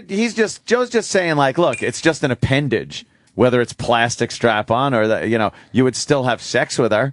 Yeah. But I'm saying, like, the strap on comes off. It's fake. It's plastic. The dick technically makes you a man. And hers still gets fucking erect. But this is a whole new frontier we're living in right now. It really is. That would be funny to watch Bailey fuck. I am so not judging you. I'm fuck just Buck. trying to understand it more. That's all. But I mean, know now you're that not. I'm just you joking. now that you throw the Buck Angel into the equation, that makes it really confusing because Buck Angel looks way more like a guy than Bailey. Way more. Well, yeah. Way the fuck more. Dude, if you, like, she's so much of a girl, if I, literally, I could be talking to her for hours at a party, and if somebody came up to me and went, she's got a I'd be like, get the fuck out. Shut up. Like, I literally wouldn't believe it. Yeah. It'd be like one of those sitcoms where they do that. You know, they just get a hot chick and they're like, she used to be a man, and you're supposed to believe it. I don't believe it. I wouldn't believe it. But I also think, and I think she mentioned this on the podcast, like which by the way, part 2 of our interview with her comes out today. So subscribe to Bobby Kelly's podcast on iTunes. Bobby. But you know what, dude, is the name of it. But she said, I love that. She said that like she was always like that. She's like, I always sounded like this. My face always looked like. She's like, she's not doing hormones, is what you're saying. No, and I think she was just one of those people where genetically it like leaned way more in a girl direction. She just ended up with a dick, and now she's a chick. You know what I mean? Like everything else was chick. Does she and then want to it's get like, rid oh, of it? the dick. I don't think she does. I don't know. I didn't ask her that. I never asked her that. I don't think. Does that work when you get rid of it? That just seems like it would be. I don't know. I think what they do is they Jesus Big bent suspension bridge dick. Her dick really does shave mine. It's upsetting to me. I think that would be the worst part. Oh, God, dude. You decide to go down that road, but she has the bigger dick. Must you have everything, dear? That would suck. Belle of the ball in every way. I think they take your ball bag and kind of shove it into your body, and that's how they make your puss. No, and then they keep a little bit of the cockhead. Yeah, because that's where it's real sensitive. They right? quarter your cock. Or underneath. And put it inside. They put it inside out. Sounds and they horrible. take your balls out, and then they fashion labia out of your scrotum. It's just gotta, I mean, you think a regular pussy stinks. Like a construction zone down there. You gotta get a real artist. Pussies are self-cleaning, is what happens. Like they're supposed to like be. an oven? Yeah. Like Are pussies they? are self-cleaning. Nice. But that's the best they can do? I know, right? Well, it's not easy off. But a dick turned inside out isn't going to really be self-cleaning. You're going to have to get up in that shit. What are they Scrub it out with one of those little brushes you use to clean the bottles out with. What are they self-cleaning themselves with? Soft soap? The shittiest soap available? It's not working. It's your own, bacteria and things get in there and kind of, the good bacteria and kind of clean up things. They clean things up. Well, we're going to have to get her in here. She's great, man. She's a blast, and she's got a, she's very open. Like she'll talk about stuff, and she's got a good sense of humor. She's not. You are sensitive. in love, man. Well, I will say this. I said to her yesterday on the podcast. I like she's married. Her husband's really cool, and I was like, you know what, guys? I just feel like I met like a cool couple. You guys are really cool people. Like I want to hang out with you guys. I bet you do. You just. Yeah. I bet you do. Yeah. They're just really cool people. She's really fucking cool. Like I like her a naked lot. with both of them? Huh? Would he get naked with both of them? Not the husband, no. No. He could watch. Great dude. Yeah, that's crazy, right? But no. Well, he's a dude. That's where your line is. One penis 'Cause is he's a fine. dude. Two is that's crazy. That's crazy talk now. How far do you run your hands before like you up the leg and down the side and over the ass and then you're just like you're trying to avoid that hard dick area and it brushes a little brush and then you're all in. Maybe I'm not trying to avoid it. I do love I do love this topic because it's so confusing to understand. It really is confusing. Yeah. Dude, it's a whole new wild card has been thrown into the mix in the last 15 years. And it's like adding a 53rd card to the deck. Yeah, it's just what? Do I play this thing? What? This whole new thing. But you know what's funny though is her husband, like when she said whenever you see her fucking a guy, a POV in one of her videos and she's fucking a guy, it's her husband. Oh. So I was like, dude, I can't watch any of the videos where it's a POV because I know it's you. You know what I mean? It's like knowing it's your buddy is like fucking, you're like, I know that guy. Yeah. You don't like that? Kind of ruins it. No, do you like watching your friend's cock in a video? Nah, I wouldn't. Next time you talk to her, you got to ask if her penis is bigger than her husband's. I think they're pretty comparable. I've seen both of them. I think they're pretty comparable. How in a have video. you seen all this penis? In the video. Oh, in the movie. Yeah, in the video they did. I think they're pretty comparable. Listen, we got Florentine and Russell Peters. They're going to join the show after the break. But before, I just want to play this one fucking clip from Rick Perry because everyone's talking about it. Oh, yeah, this is the one. When I said, did you watch the debate? I mean, who gives a fuck in general? But Rick Perry had a complete meltdown, and he will absolutely not be the next president of this fine country of ours. Yeah, you don't want to do this during a debate. It was obvious before that. I mean, his numbers were dropping, but he is so out of it now. It's not even funny. It's not a debate. I'm not going to debate you, anymore. Jerry. I wouldn't be surprised if he just bows out now. I wouldn't be surprised in the coming weeks he just says, I'm done. This is it. I've known about this guy since I lived in Texas and worked for the Senate in Texas. He was the governor then. And he's just worked for the Senate. What's his deal? Everyone was trying to figure it out on Twitter last night. Some people were suggesting he might have had a few cocktails before the debate. Others are suggesting he might pop a Xanax or something. Well, I'll tell you, dude. When I lived in Austin and worked there, people that worked in politics in Austin would say they hated Bush. They hated him. And they would always go, God damn, this fucking country thinks Bush is a moron. Oh, they don't know shit. They don't know shit, yeah. Compared to Rick Perry. I mean, I never knew what he did. I mean, the governor in Texas isn't the real power player. The lieutenant governor is really the guy. Mm-hmm. So he was just this face man. I was like, all right, he's a good-looking guy. He's got a good tan. He wears a good suit. Makes sense to me that this is the guy that made it into office. He's got a little bit of charisma to him. He's got that down-home boy. Who? Perry's got charisma? I mean, he's just got that down-home, can't communicate, though. Whatever. He's just got that fucking Robert Wagner vibe to him. I get that part. Yeah. But then when he opens his mouth, he kind of blows it a little bit. Yeah, well, he's pretty special, man. It's like this stuff is like they take the minor league players and they throw them out into the majors all of a sudden, right, and they're like, you're not ready for this sport, bro. And the problem is now he can't be president. He's not. No one will elect him, and I don't think anyone can pick him as a VP now, too. Let's hear it. Yeah, I want to hear. Oh yeah, sorry. Yeah. So this is how it went down last night on CNBC. My flat tax is the only one of all the folks, these good folks on the stage. It balances the budget in 2020. It does the things to the regulatory climate that has to happen. And I will tell you, it's 3 agencies of government when I get there that are gone. Commerce, education, and the, what's the third one there? Let's see. You need 5. Oh, 5. Okay. So commerce, education, and the EPA? EPA. There you go. No, okay. Let's stop deposition. Seriously? Oh, boy. Is EPA the one you were talking about? Or? No, sir. No, sir. We were talking about the agencies of government. EPA needs to be rebuilt. There's no doubt about that. But you can't name the third one? The third agency of government, yeah. I would do away with the education, the commerce, and let's see. Just own it. Just go I and can't. blank it. The third one I can't. Sorry. Oh, did he say oops? Oops. Oh boy. Hey, Jesus. President Oops. How you doing? Jesus Christ. But you got to own it in a moment like that. Just say I can't remember the last one. There's so many things I was preparing for here. Do you know how much? Do you know how much people would love him if he just went? It's guy. I don't have it. Yeah. And was like, sorry, guy. You know when this happens to you in the worst times, and people will be like, "Yeah, that happens to me." Yeah, I don't know. That's such basic shit, though. What was the third? Did they ever get to it? He eventually answered it in the middle of another fucking question. Just yelling it out. He just yelled it out like, I hope this saves like me. he had Tourette's. He just blurted out an agency. Right. Just energy, I think. Yes, it was. Jesus Christ. I love the lie, too. I will balance the budget in 2012. I would love a montage of all the candidates that have said that over the years. Yeah, after all these years, huh? You figured it out finally? You're going to be the guy, huh? Yeah. You got it.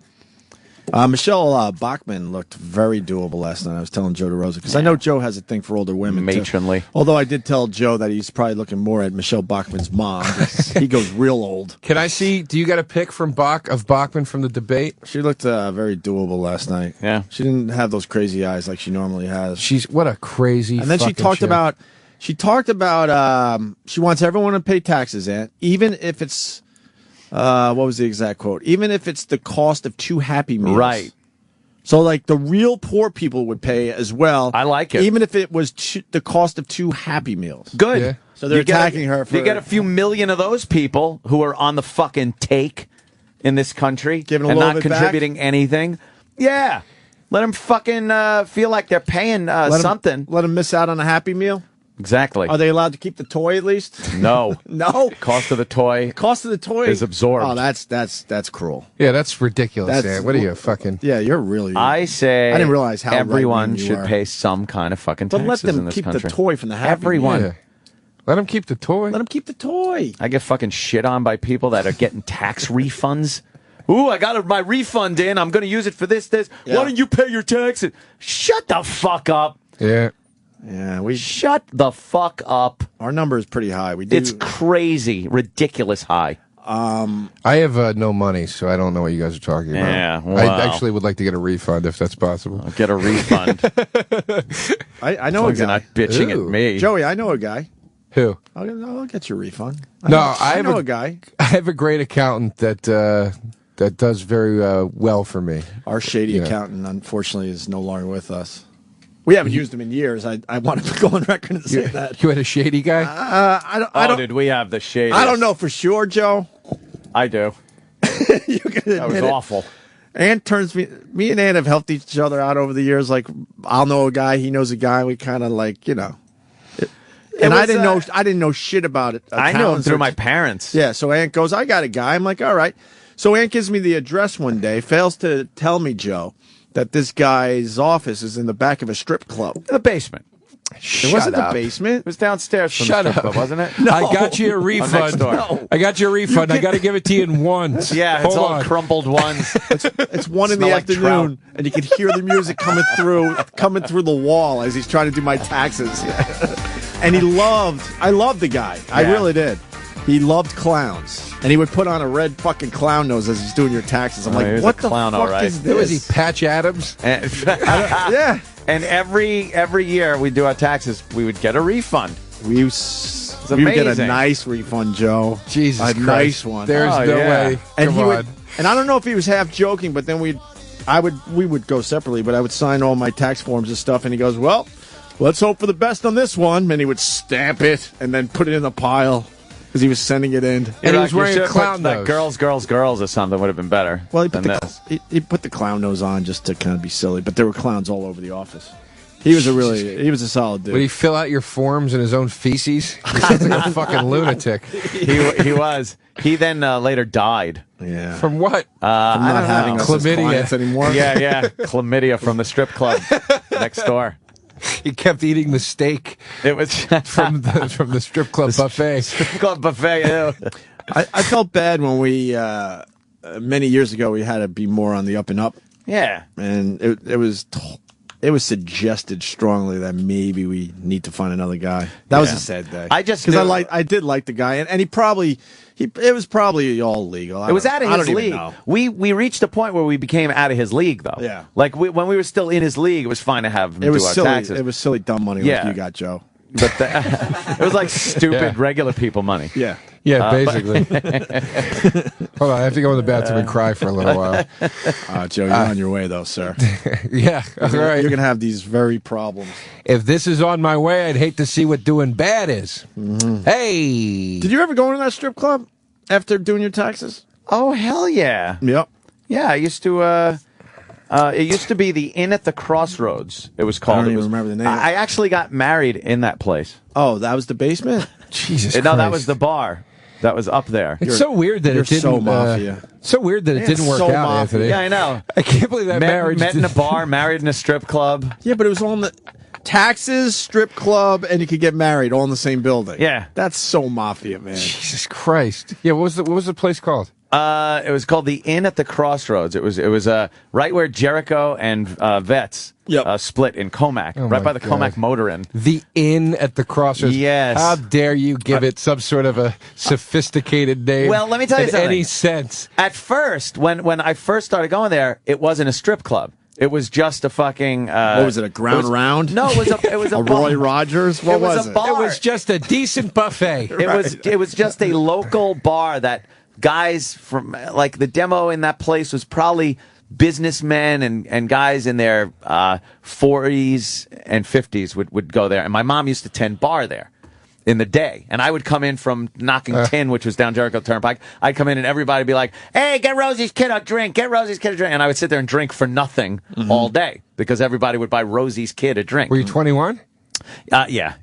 Oh, okay. I thought you were saying when you were like a kid. No, I was early. No, that was other bars. It was late teens, early 20s kind of a thing. You just get bombed at your mom's bar. Yeah, I would sit there, drink beer, talk with the fucking guys and shit like that. Right. And then that was that. And then she left, and then the place closed down, and then they turned it into a strip club. Oh, it was a good location. Yeah, it's a great location. Great location for a strip club. Joe, But before that happened, like when she was still working there, we needed a place, to get married. So I figured, that was convenient. And, yeah. Were you still trying to get hooked up after it turned into a strip club? Go walking out, I'm Rosie's kid. Yeah, I'm Rosie's kid. Yeah. Give me a lap dance. $12 for this warm Budweiser, asshole.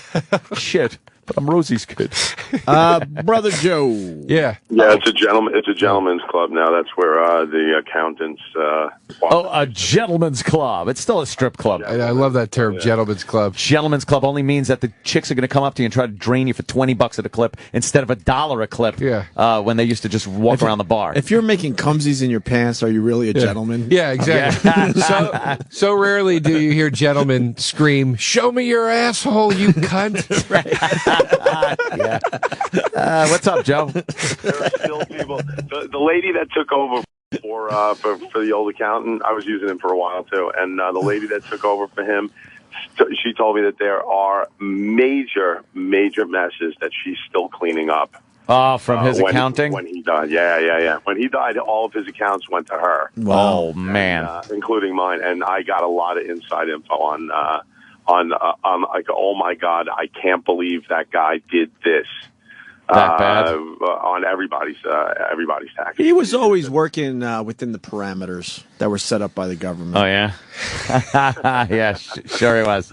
Fuck, yeah, man. No, he was really good for the guy that didn't make all that much, that wanted to keep a lot of it. That no red flags are going to pop up if you're making like all right money, and he would get you back some money. No red flags. But if you're making a fuckload of money and you're getting a shitload back, ding, ding, ding. Yeah. She's still cleaning up after him. I mean, big time. And he's been dead for how long? Audited. A couple of years now. A few years. Yeah, it's been a while. He actually died. He died on the table. He went in for back surgery. Oh, that's right. Yeah. I thought you meant the table dance table. He died on the table. Why do people die on the table like that? What happens? It was the anesthesia, I think, right? Was it? Something like that. Yeah, I'm not sure. They never said exactly what it was. I just hate when you talk to doctors. Are you allergic to anything? You say no, and then they're like, all right, well, when they do, I don't know, and then they do Test something me. that could kill you because I don't know. Test I don't know me, for sure what motherfucker. I'm allergic to. I have no clue. Right. Yeah, and just it's don't always take my word for this. Are you allergic to penicillin? I don't think so. And it's so fucked up when it'll be like he had a bean allergy, and that caused this. Like, what the fuck does that have to do with anything? You know what I mean? Sal still walks the earth, right? Sal still walks the earth, and he was the guy.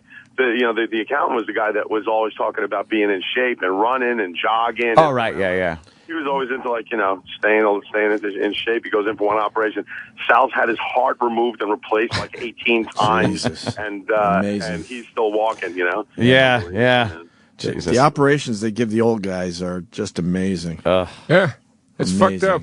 It's crazy. My yeah, I God. don't know. That anesthesia shit's no fucking joke, man. No, some people just don't come out of it. But you got to figure that's got to be the way to go, though. You just kind of, you take that breath, you go to sleep, and then you just It's the worst you're done. way to go. Why? Would you rather have some horrific fucking knifing where you're bleeding to death on the street, knowing it's over, watching your blood pump into your face? Yeah, I'm going to go with gang rape in an alley. Rape to death would be my first choice. Or drowning or a shark attack? What the fuck are you looking for, Joe? Choking on a tranny cock? Jesus, take it. No, I'll tell you where I want to go. I want to go at the compound at a shootout. Could happen. Hey, that's a cool way Had to a few go. robberies around that All of a place sudden, lately. Anthony is handing out guns. No, that would rock. Zombie invasion. Oh, Right. Christ. I can't wait for the day when your house is like the climax of Red State. And you're just all fucking...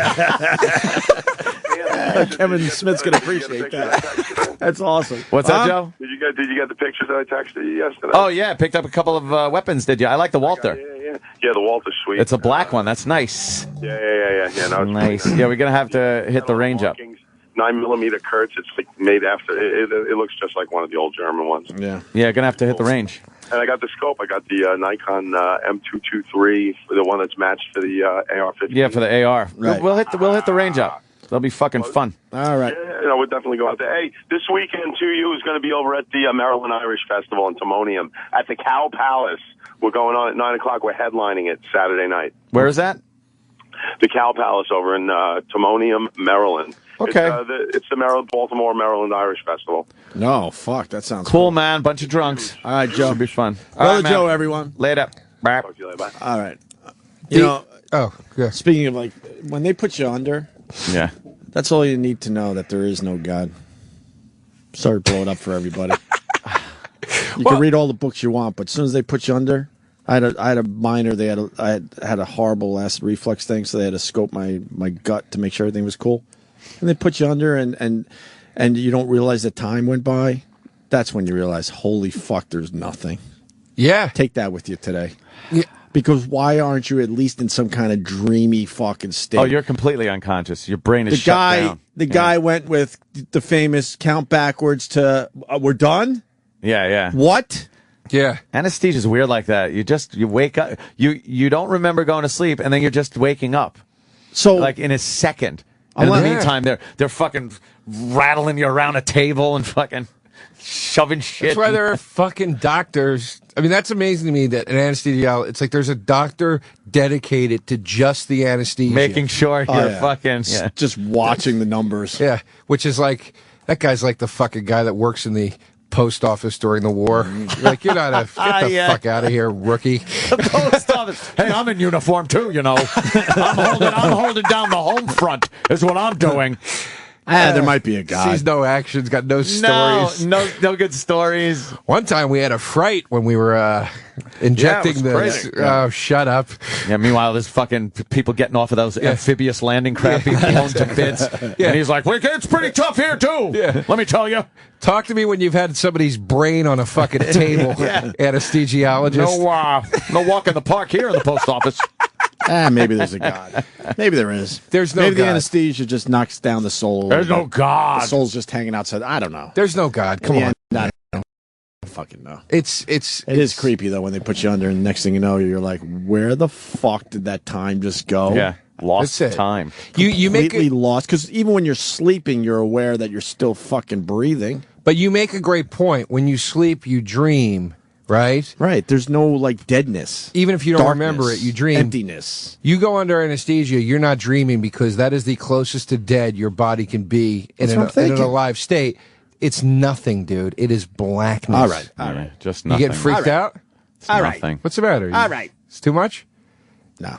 And Too they could literally I'm not do 8 that. years old anymore. I could almost. They could handle this literally do that to you for quite some time, and you'd wake up and be like, I don't know, what is it, a week, a month, a year? Yeah, you wake up. How long was time I went out? by. The doctor's smelling his finger. No, nothing. 10 minutes. too long. Nothing. Not too long. How you doing? You feel okay? now. But guys, in the end, we don't know everything. Who knows? Who knows? What do we know? I want to keep a little hope alive. Keep hope alive. It scares the shit out of me, dude. It scares the shit out of me. But I'm so scared about death. But is death a big deal if it happens to everybody? It scares the fuck out of me. I'm talking about it in my act a lot now. Like where but I'm it happens so scared to everybody, so why it shouldn't be a big deal? But that's why it scares me. I don't believe in God, and I'm terrified of death. And people go, that doesn't make any sense. Why would you be scared? Because you would just be dead and you wouldn't even know. I go, that's why I'm fucking scared. If I knew that this was going to go on, if I had faith that there was a God in heaven, I wouldn't be scared of death at all. Yeah. It's like, what I get to go to a way better place? Like, who gives a shit? But maybe, kill me. I don't give a fuck. But maybe that's why it's set up that way. Because if you knew there was something after this, man, everyone's life would be so different. A lot of people just, Your life would be so There's nothing different. to lose. Yeah, I guess you're right. I mean, people would be offing themselves and shit like that. Like, without the religious aspect of suicide, you can't get into heaven kind of a thing. But if it's not religious, it's just some kind of a thing, and there is another afterlife. If you were really fucking up in this one, wouldn't you just cash in your chips and go somewhere else? Well, the whole catch is you're not allowed to commit suicide. Well, that's it, but that's a religious-based thing. I'm just talking sheer, there is something else after this. It doesn't necessarily have to have this set of rules like religion. So if you were fucking up in this life, wouldn't you just go, fuck it, I'll go to the next one, see if I could I'm picking up, I'm going to another table. I'm going to go to another game, roulette. We're losing here. Yeah, we're losing. If you believe chips. If you believe there is a place for even the suicide, the people that committed suicide. Look, I think if there is a God up there in heaven, there would be a very, very, very, very, very small percentage of people that wouldn't make it up there. Because I think if there was this all-knowing, all-powerful, all-understanding being, there would be very few people that he wouldn't let off the hook, because he would be able to follow the chain of events in their lives that led them to the ill behaviors that they committed. Now you're talking crazy. Why? What'd you do? Would you kill someone? Are you you're rationalizing this? What'd you do? What demons do you have? What did you do? You know you're not going to heaven. How do we start this break? He sucked the dick, which is against the Bible God thing. said, man, we should not lay with another man. God damn! I don't think that's in the Bible. Had fabulous titties. Yeah. And it's all right. All right, Lovely ass. We got a break because Russell Peters is here. Everyone's backing up. We got Florentine here. I wanted to do the montage. Can we do this fast? Montage. With Rick Perry's fumble there last night. MSNBC just did a great thing. They went way back in time. All the other politicians Grabbed a few faux pas. fucking around. Okay. And fumbling. We might have to stop this because there's some funny things in here. Listen to this. Governor, if Kitty Dukakis were raped and murdered, would you favor an irrevocable death penalty for the killer? No, I don't, Bernard. I have as much experience in the Congress as Jack Kennedy did when he sought the presidency. Senator, I love this one. I served with Jack Kennedy. I knew Jack Kennedy. Jack Kennedy was a friend of mine. Senator, you're no Jack Kennedy. Who am I? Why am I here? Lifting whole passages from someone else's speeches is not change you can believe in. It's change you can Xerox. And I just don't think. No, but Barack, it is, because if you look. And thank you. You know what I hate about that clip? Yeah, Hillary They work bashing together Obama. now. Yeah, now they work They together. love each other. It's all a bunch of bullshit. No Of course shit. it is. That's what I've been saying for years. It's all bullshit. These guys have to attack each other, and then when it's all over, they're working together like palsy wowsy. You mean I wasn't making a huge original stand when I said that? I'll tell you, politics is a bunch of bullshit. Whoa. You heard it here first. The audience gasps. During the last election, you were convinced Hillary Clinton and Barack Obama hated each other. And now they work really close together. They did. Closely together. This fucking thing, it's ridiculous to me. You get into office. You get into office because you have some sort of a regime, some sort of platform to stand on. And people go, I agree with that. And they put you in office. Once you're in office, you got to keep your fucking job no matter what. Yeah, just keep your job. It's like being a movie star. These people make shitloads of money for not having to do a ton of hard work. Right. They get to live very glamorously. Once you get a taste of that, you're like, I'm fucking sticking around. I got to keep this rolling. Yeah. Look at the debate last night. They go at it a little bit, right? And then eventually, whoever's going to be the guy, let's say it's Romney, he's got to pick one of those guys to be his VP, and he was beating him up during the debate season. Yep. Right. It doesn't make sense. Yeah, it's a bunch of Here's bullshit. the last faux pas. This one's great. This woman, I don't even know her. She had a birtation big time on live TV. Thank you all for watching us tonight. I have done so much. We have done everything that we could possibly do.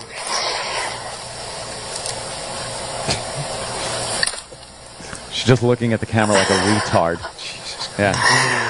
We have. Oh my God! She's just like breathing heavy and just staring into the camera. What was wrong with her though? What was happening? She had a complete brain fucking I never saw freeze. that one before. I don't know. I She don't know had what her story is. No idea what she was there to talk about.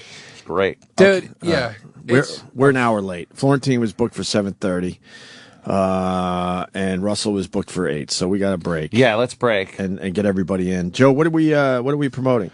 I'm at Comics at Foxwoods Casino, not this weekend, but next weekend, the weekend of the 16th or whatever it is. So I got a bunch of shows up there. Come out to that, and then of course I'll be at Carnegie with Burr on Friday night, tomorrow night, and I'll be at Comics Come Home in Boston on Saturday. Oh, fuck, that's going down this weekend? Yeah. So. Used to love the Comics Come Home. All right, man. Stay there. Would you fuck a tranny? I'd get blown by a tranny. I wouldn't get blown by a tranny. I don't like fucking trannies. You're listening to Opie and Anthony. I started kind of looking at him a little bit on the internet and kind of whacking off to him and stuff. Happy birthday, Big Dick Daddy. And I was talking to my buddy about it, and he goes, well, what do you watch him do? Like, watch a tranny fuck a chick? And I'm like, no, I'll just watch one by herself jerk off. And he's like, no, that's gay. So I've just been listening to the last 5 minutes, and to tell you the truth, I was masturbating to that. There we go. You're listening to the Opie and Anthony channel on Sirius XM. Who's that old guy over there? Uncle Paul, with the creepy old guy stare. Uncle Paul, now he's coming over here, slowly limping down the hall. It's too late now, 'cause here comes Uncle Paul. Let me show you how to make a big boy love you. In today's episode, Uncle Paul remembers babysitting a young Opie. You remember, I used to babysit you. I'd poke my you-know-what through the crib and you'd grab it. He was a little blue-eyed Gregorio. He was the cutest one. Yeah, I told you, him and his brother would play the game. The peenie flip. I said, go ahead, flip your peenie. Sure. And his mother would take pictures when he was in the tub. Yeah, and then the court said she had to leave, so she went with a Jewish fella. I kiss his shoulders real tender. And I say, this is what happens. The man puts it in. I'm going to fertilize you. I'm going to show you how we start life. Push back a little bit. Come on, eat your ice cream and push back. Show Uncle Paul you want a baby. Gonna make you pregnant. Who's that old guy over there? Uncle Paul, with the creepy old guy stare. Uncle Paul, now he's coming over here, slowly limping down the hall. It's too late now, 'cause here comes Uncle Paul. Sirius XM, the Opie and Anthony Show.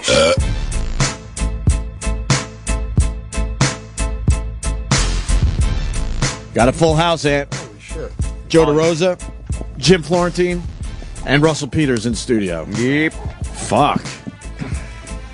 I don't get to see these guys, man, because we're always doing different clubs and out and about, so it's good to catch up here. You guys know each other, Russell and Florentine? Absolutely. We have the Yoshi connection. Yoshi. Yes, we know Yoshi. We have something in common. We like porn. So. You want to explain Yoshi to the people that don't know? Well, we even know Yoshi. Hey, Opie, Anthony, it's Yoshi. Yoshi. Oh, yeah. Jim Florentine say hi. Jim Norris say hi. That's good. Here's some fucking DVDs. Yeah, Yoshi's a comic that works for one of the porn companies. So whenever you meet him, he's like, comes up to you, hey, I'm a comedian. I'm like, oh, great. Hey, how you doing? Yeah. You like porn? Yeah. Okay, here. What do you need? And then just dishes it out. Here's my number if you got any other friends that want porn. And then he's hey, if you have any friends who play professional sports, I can discreetly send them too.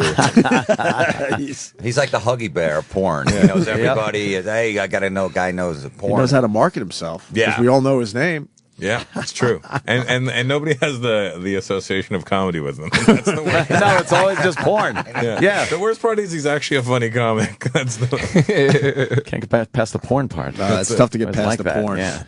But now I've we don't watched a lot need of them Yoshi anymore. porn. I'm like, I blow them off. I'm like, Yoshi, I got you porn on my phone. I know, that's just Sorry. it. That really did fuck a lot of people over. Yeah. That you porn and fucking right on your phone. How do they make any money? How does anybody in porn make any fucking money anymore? It's getting tough. We need to rally. It's all free. It's all just out there now. And how is it legal? It's like it's not legal for these clips to be up for free, but nobody's don't know. doing anything. How about you shut the fuck up, Joe DeRosa? Yeah, right? What are you, a fucking committee?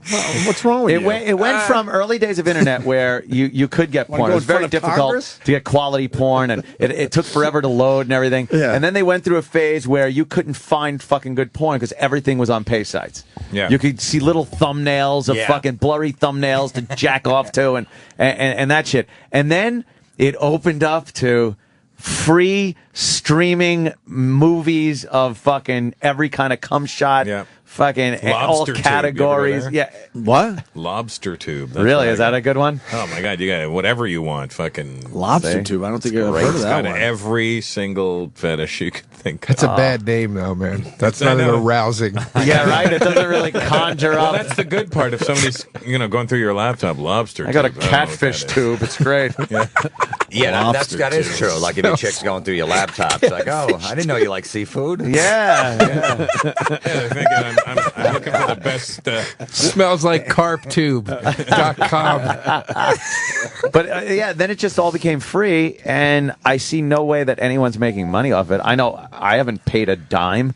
They put ads on these pages, but you don't fucking buy anything from them. When Napster was out, it was like the fucking Salem witch trials. Yeah, they yeah. were going to burn Napster to the goddamn ground. And now porn, it's free, and anybody can play it. Shut up, you fucking whore. That's what you get. You don't deserve to make any money. Yeah, they're not quite musicians. Hey, well, oh, look, the fucking skank whore is upset that her revenue is down. Look, You're just saying too bad, right? Yeah, What at do you least mean I'm getting Metallica 200 a had scene? talent. yeah, yeah. Right. I know Lars. You're no Lars. Yeah. I grew up listening to Lars. I've seen Lars live, and believe me, honey, you're no Lars. You know what sucks about YouPorn now is they put when you're looking at a video, all the ads, they put an ad on the side of a guy with a big mule. So you're trying to jerk off to it, and you got that fucking big cock on little there. extra. So I got to put the towel I'm going to wipe up with over the side of my laptop So you just to don't block glance it. over Yeah, at I the- don't want to glance over. I'm pretty focused. You know what? Joe I doesn't can focus. Joe doesn't put the towel over that, right, Joe? No. Yeah, I don't mind a mule in my peripheral. It's going to take a lot more than that to distract me. That's about the only time I can focus is when I'm staring at porn. There's a huge cock beside you. Don't worry about that. Ignore it. Ignore it. It'll go away. We're trying to understand the transsexual thing today because Joe DeRosa has a thing for a transsexual. What are you, Norton? For what? But we're trying to one in particular. and he's saying it's one? not gay, and we're just trying to understand it. That's all. Well, her name's Bailey Jay, and Robert Kelly's a podcast, and we interviewed Bailey on his podcast, and I was swept away by her. I was just, I've never been into dudes or anything like that. It was just this chick. I just was swept away, and they're trying to wrap their heads around it, but so am I. I'm trying to figure. We're going through this journey together Does she still today. have a cock? Yes. Yeah, well, where are the But pictures? it doesn't. Yes, It doesn't bug me. getting I'm just like, pictures? I don't care. We took a different angle instead of just beating the shit out of Joe. We're trying to understand this. Thank you. She's not on hormones, just so you guys know, and she's got really nice implants. She's really And she's got a hot. big dick. Yes. Like, still gets hard. Oh, Looks so- like one of these geeky. Yeah, see, looks like a that's kind of geeky like girl the- with the straight black hair and bangs and like pigtailish and kind of that weird looking cute face. Yeah. Very thing, like and- she's very like Suicide Girls, like Yeah, that yeah, kind yeah, of look. yeah. She's Yeah. fucking slender smoking body. hot. You couldn't find the exact same chick without the. God damn, what a great we point. spent an hour. What a great point. We spent an hour. You know, they're a dime a dozen out there, those Fuck, girls. Russell Peters Biggs. just nailed it. The exact same chick. Fuck. I think her dick. That's a I think brilliant her line, dick sir. gives me a shot. Oh, is that what it is? You're right. Yeah, I think You're it, I right. think it maybe get. But I don't have her. She's married. Are you whatever. saying It's the not dick like she's gonna makes hook her up with me lower anyway. her standards probably a little She might bit? do a guy or a girl. I said on stage the other night, I go, she's so hot, even having a cock doesn't bring her down to my league. That's how fucking hot she is. I mean, realistically, would you hook up with her if you were like, you would? Oh, if she wasn't married and she wanted to hook up with me, I'd hook up with her in a second. But here's the thing. Now, what would you do with the dick? That's the thing I don't know. That's what he hasn't really answered yet. I don't know. I think it because seems I've never, like you know, would because it's not attainable at the Once moment. you're in the moment, you would fucking do anything. But the second you came, you'd feel so ashamed of yourself. It's true. And then start questioning a lot. Because you'd have cum all over you from him, and then you'd be like, oh, it's so hot, and then you'd come and be like, and you think of dead relatives that are watching you. Oh, dude. like, you know, they're like, oh, yeah, don't worry. You know, your mom died or something, but you're graduating, and I know she's watching, looking down on you. It's like, what about the times you're fucking sticking something up your asshole and fucking, you know, so dead uncle's looking down, oh, Jesus Christ. I don't know. Maybe my pop-up would go, yeah, it's okay, kid. Pop-up wouldn't mind? It wasn't easy over there in Normandy. We did what we had to do to get by during that war. Well, would you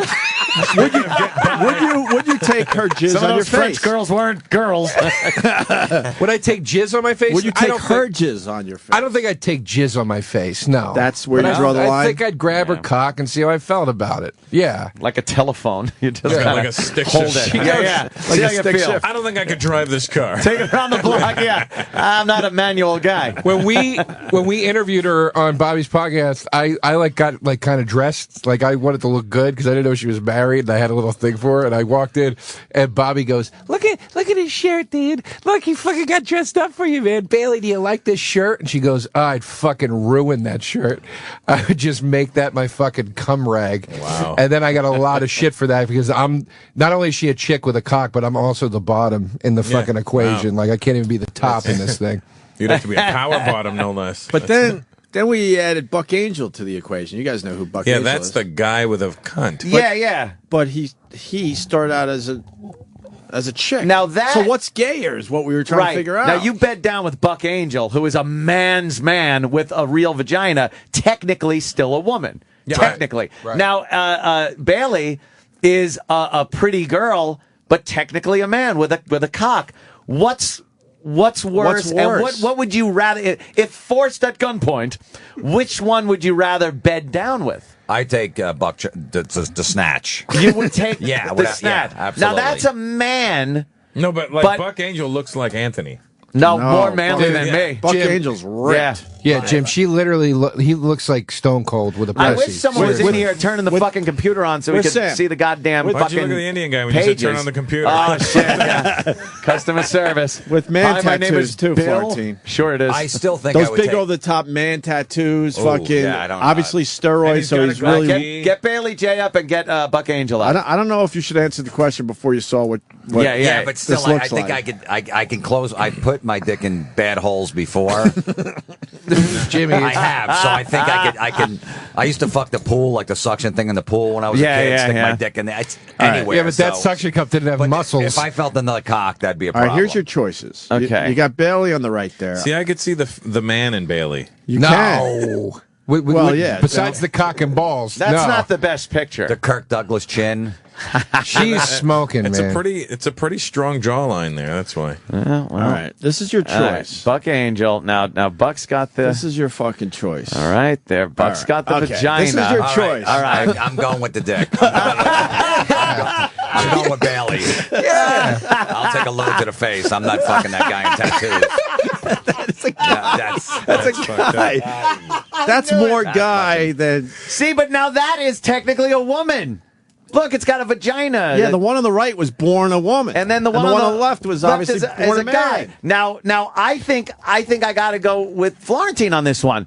I could not ever, at gunpoint, be with that tattooed fucking biker guy. But here you go. You with got a vagina. You got to touch genitals, though. You have to. You can't what do avoid you mean? shit. What do I got to do? Shit. What's the line? What you would normally do with a woman? Well, I can't fuck. What do you mean, ass fucking? All right, Anthony, would you blow her or that, or fuck the guy with the tattoos? Oh, or Buck? God. That's your. Can Buck roll over? And you got to swallow. Oh, God! Come on, no, you got that's the rules. I think that's the rules. I think I got to fuck Buck. Really? Yeah. Oh, I think dude, I gotta fuck I couldn't Buck. do it. How are you drinking a man's cum? I couldn't fuck that vagina. It's like a fucking car accident victim.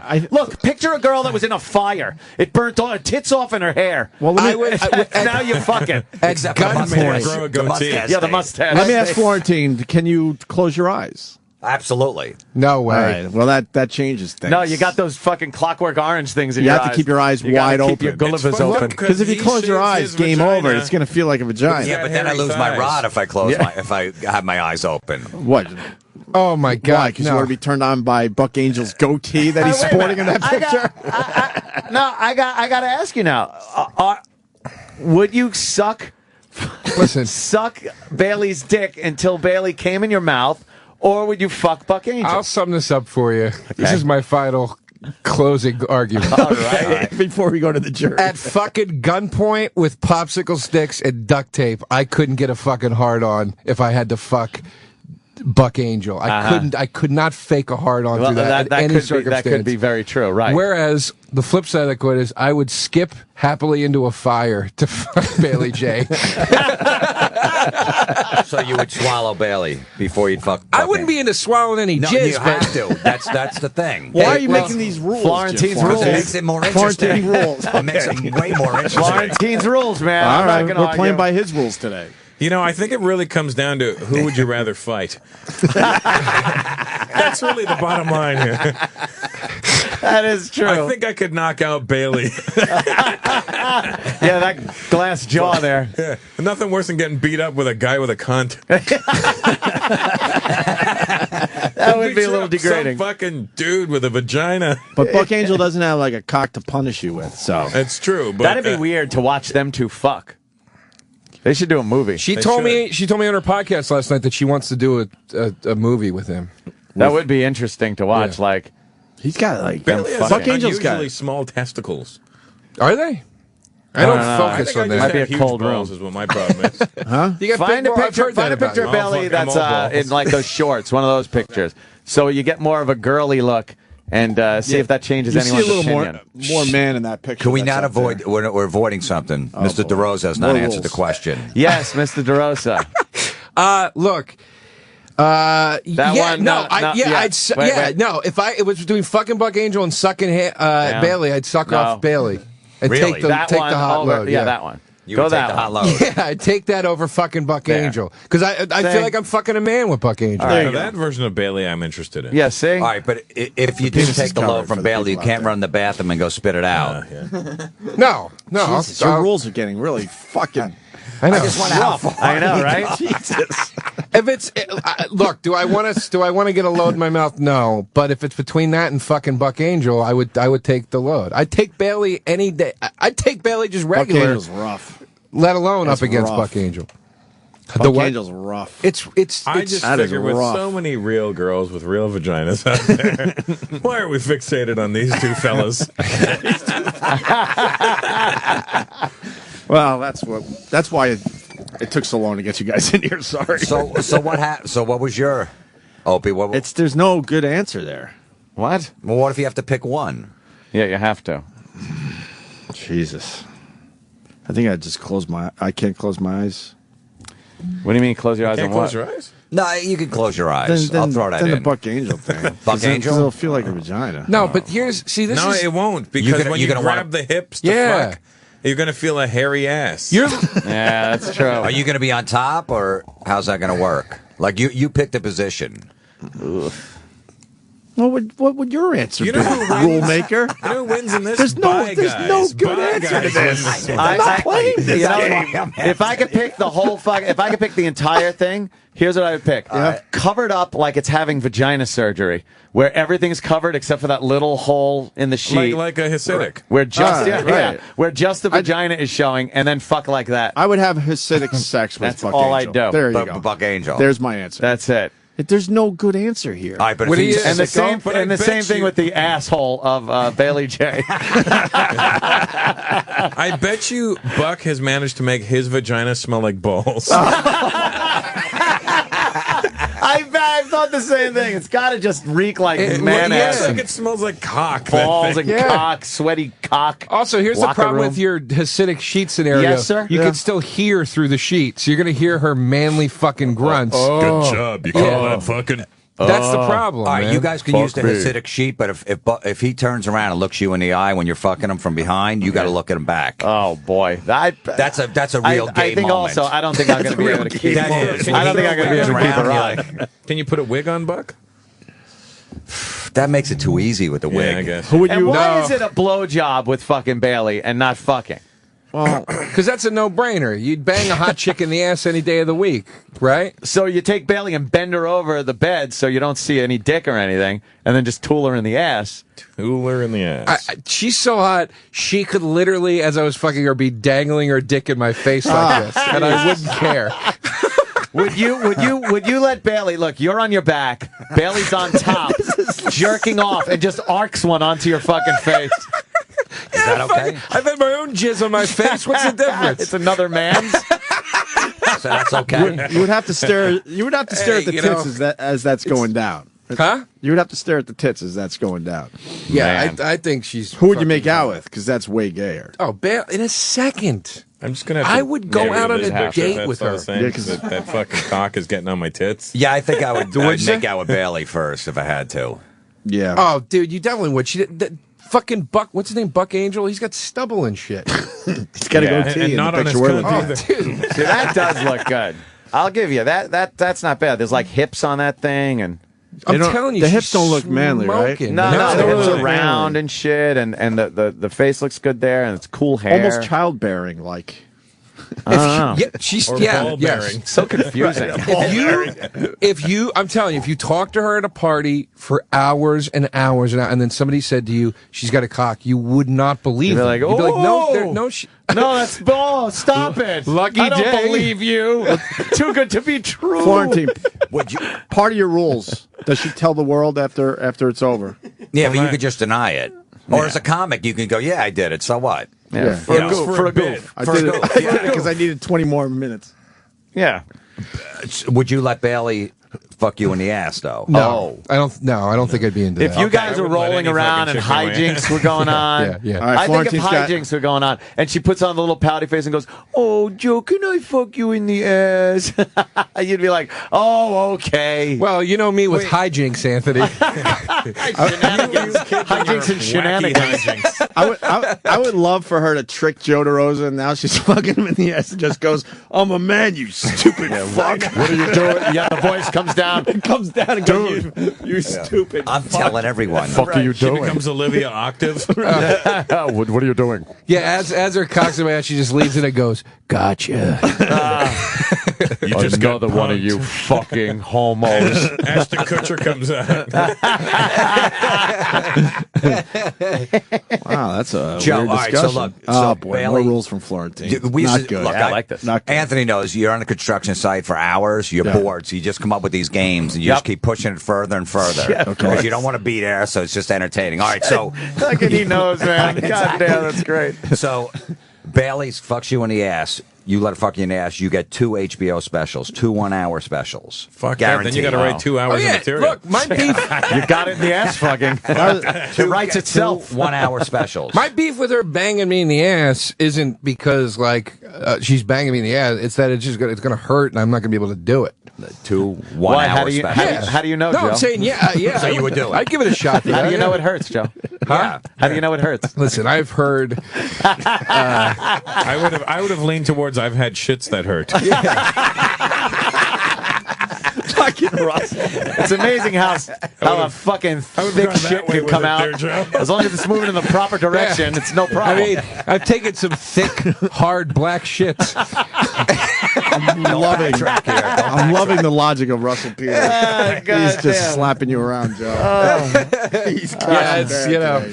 No, look. I'm a big fan of the finger in the A. And, Are you really? But I can only take a little bit of the finger before I'm like, I don't want easy. anything near my ass. No. You don't like a finger in the ass? I don't want anything there. Not First I knuckle. just kinda- First knuckle? No. Nah, Your I'm G pretty- spot's up there. my you know what? G-spot's, I got plenty of busting out G of my spots. I got plenty of G-spots. Right on the head of my cock is like one, and I know it. Yeah. You don't got to go searching internally for I'm it. a visual guy. I need to visualize. It gets old though. Just the the head of your cock. After a while, you're like, yeah, this same old fucking. How does that ever get old? It never gets old. What's wrong with you? It's like watching football. It never gets old. Doesn't get old. No, Spices I it can't up. have my ass touched at all. No, that's Look, why the you're bottom looking at line fucking here trannies. is if Joe DeRosa, anyone listening, he has 2 HBO specials in the next 5 You know years. what happened? He took it in the shitter. That's what it. it comes down He took it to. in the shitter. I'm the only guy in this room that likes a finger in the Duke. I'll take one to just the first knuckle. I'm embarrassed by my That's all own. I'm saying. I'm embarrassed by my own asshole after taking dumps sometimes. So You trust that? Who cares? It's not your finger in there. I know, them to but only it's go like, a knuckle? I don't want to put anyone through that. I think I would shit I'd on have him. her put one of those Yeah. things like you put on a drill bit, a little collar, so you know how far it's going into the wood. Yeah, but then you might lose it when she's pulling it out. That's true. Not the tape. You can't just put tape. You need that locking collar. I don't know. I'm not into the that type of. I'm with you, play. Ant. With a girl though, the girl's ass is completely in game. Yeah. No, in the girl's game. ass is anything. It's very exciting. I'll fucking shove my face up a chick's ass in a second. In a second. Mark Maron? But me, I'm not very. What's Mark checking in? Wow, fucking Mark Maron, Marky. Hey, no. Hey, what's up? Hey, what's up, Mark? Mark. What's up, buddy? How are you, brother? Good, how are you? Good. That's not Mark Maron. It's not Mark Maron, right? Who screened the calls? So, I was calling in about your Happy Valley, California.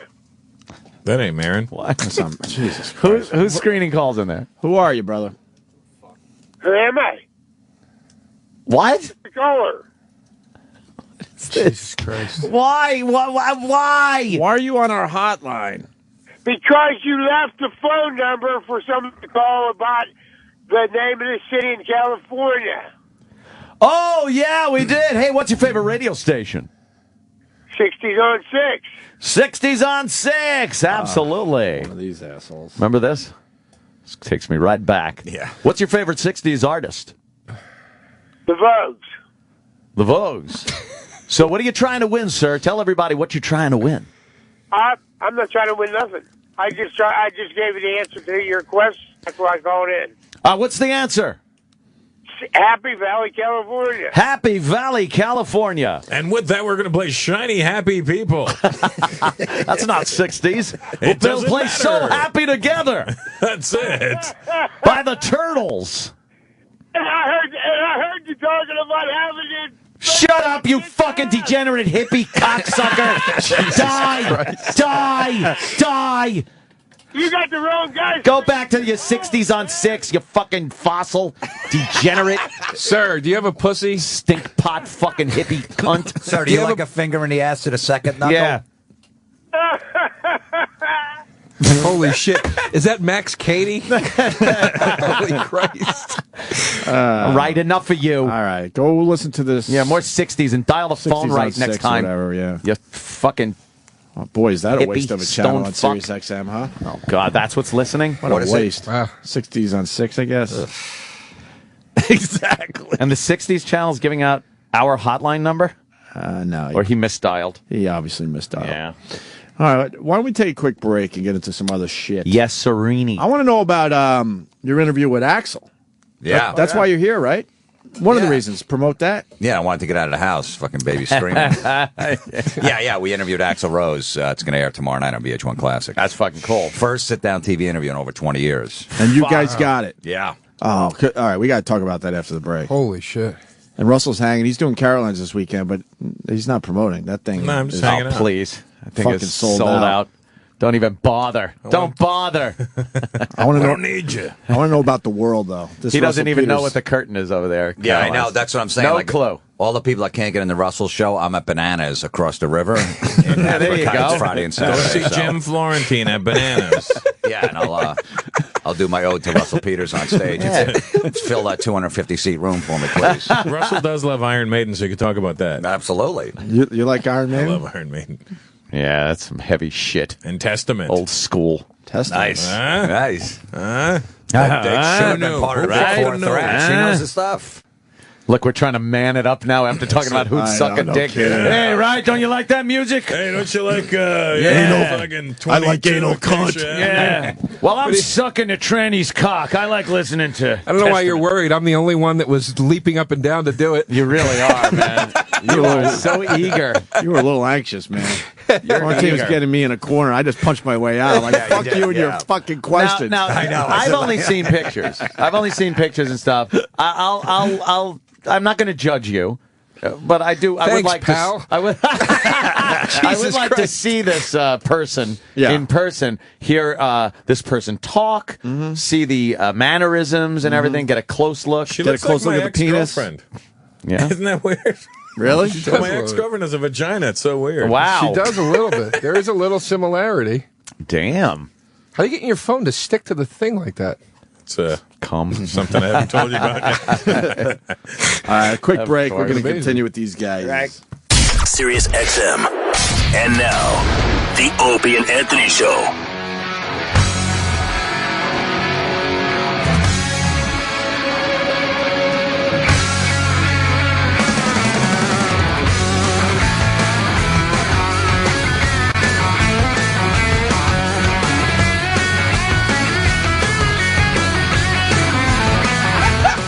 Joe DeRosa is getting killed on Twitter. Joe DeRosa Comedy, right?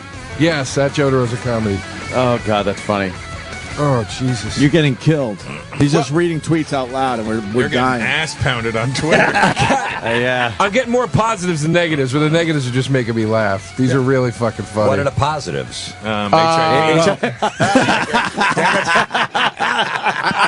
I did say to, in all fairness, I did say to Joe DeRosa, if we went to the phones and threw the question out there, I'm convinced hundreds of guys would agree with you. Nah, they'd all be like, If you pick up 10 calls, I bet you 7 are going to say I wouldn't do it. Yeah. You think? Yeah, Guys maybe ain't gonna 3. come I'm just far. saying there's enough guys out there that are on Joe's side. Yeah. But with that said, what are some of the tweets coming in? Oh, hold on. I got to pull it up You again. think chicks would dig that? Like, you think girls? Because a lot of girls are like girls got to Joe. Bi-like, you know? You think chicks would like being with that girl? The fucking, or the guy with the dick girl. I don't think very confusing. Not Buck. This is my favorite one. Tex Punch'em wrote, I'd love to fuck them both. High five. High five. Yeah, high five. Does a high five make it less gay? That one. Yeah, mans it up. Mans it Mans up. it up a bit. Makes Yeah, just great. Shane Nixon one wrote, "Great job on O&A today, Mister. I don't mind a mule." Those are my two favorites. See, but this audience is desensitized because of Norton. So Right. Yes. Yes. This isn't that shocking. Yeah, he did desensitize a lot of people out there. Mm-hmm. We thank him for that, I guess. The other thing, which had me dying. Joe was talking about how he was talking with Bailey. Right. He was talking with Bailey, and a lot of guys apparently wouldn't mind the dick on a hot girl like that, but a lot of guys don't want to say anything. Yeah, she was saying like that, like she had been in previous circumstances where like she'd be at a bar talking to a bunch of guys, and they all knew that she had a cock. And, you know, they were like, well, you're hot and all, but that's gay, and I wouldn't do that, whatever. And then she said it would always, like, dwindle down to one guy, and that would finally be like, all right, now that my friends are gone, I'd suck your dick. I'll suck that dick, I'll suck that cock. I said 10 minutes ago. Yeah. I was just thinking how fucked up it would be to have two guys left at the bar that are want, friends that want that dick, right? And they're just milling, and they're waiting each other like, out. So you got to get up early for work? Don't you have to get up real early? Someone expecting you home, and they're just kicking the floor. Another beer, I guess. And they're just both not leaving. Yeah, like the not guy's like, fucking look, leaving. man, I got my car. I'll drive you out of the city. No, I'm going to take a cab. I'm good. I'm going to hang. No, I'm gonna, you take I'm gonna off. have one more beer. I'll hang out I'll too. give you a ride. And they're It's going to both cost you just $70 for a cab. They're both just wanting that cock. Yeah. And that bathroom argument. Stop, fuck, dude, what the fuck, bro? You going for this or not? Because I'm going for it. Homo. If we both did it, would it still make us gay, or would that two negatives equal a positive? Joe, this isn't good, but Tom NY on Twitter writes, here, Joe DeRosa Comedy, come out of the closet on Opie Radio, Anthony Cumia, replay on Sirius 206 at 3 p.m. This is going to make the They're best already of promoting the year. replay. Oh, yeah. They're promoting the replay for us. Holy Well, shit. If you want, look, we have the part 2 of You Know What Dude podcast. Robert Kelly's podcast comes out today with the Bailey interview. Fuck, it's so gonna you'll do hear numbers now, man. Hear more about her. Subscribe to it on iTunes. So. All right. Hey, I want to talk to Florentine about Axl Rose because I was a massive Guns N' Roses fan growing up. Massive. Yeah, and you finally got to talk to this guy. Unbelievable. First of all, his new band, the band that he has, is phenomenal. But I know it's not the guy, except for Dizzy Reed, the keyboard player Yeah. that played on Use Your Illusion 1 and 2. He's the only original member from But back does in the Axl day. still sound good? Unbelievable. He can still hit those high notes? Every note, running around on stage like a maniac.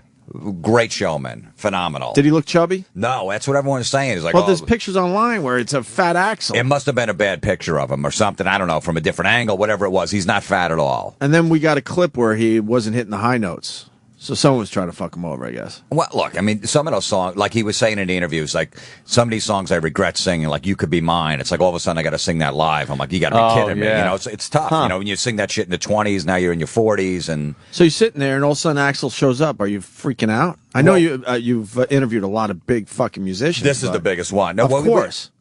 He liked the show. We know he watched the show because we know some guys in the band. He goes, Axl watches your show. He likes it. And then we heard that, yeah, he might want to do an interview. More of it was his management because his manager wants to get out there. They're doing a whole U.S. tour. Right. So he's got to get his face out there. And they go, yeah, come down to Miami and we're playing and bring the crew and you're going to get an interview with Axl. Axl didn't know this was going on. I'm totally 100% sure of that. So we get down there. We're waiting. 4 o'clock in the afternoon. We're supposed to interview him. It doesn't happen till 5:40 in the morning.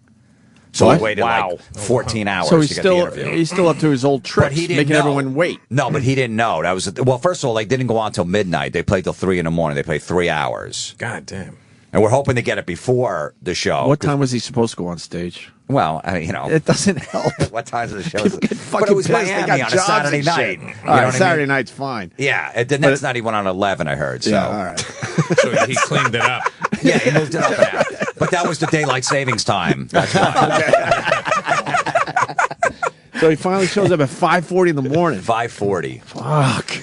Because Are you tired at this point? Ah, brutal. Because he likes to go to clubs afterwards. That's like his thing. He'll go to clubs. Is he Somewhere in there. So South Beach is 10 minutes away. So we're like, after the show, he's not talking to fucking 3 slobs. You know what I mean? He's going to go to South Beach, just go But hang he out was, and stuff. he was probably aware right after the show that he was going to talk to you guys, but made you wait because he had to do some clubbing. No, he didn't go to the club, actually. He stayed backstage. But he didn't find out. Like at 3:30, we text one of the guys in the band and go, I just asked Axl. He said he has no idea about this interview. Meanwhile, we sent a whole shit. crew down there. We're like, fuck. He goes, no one told me.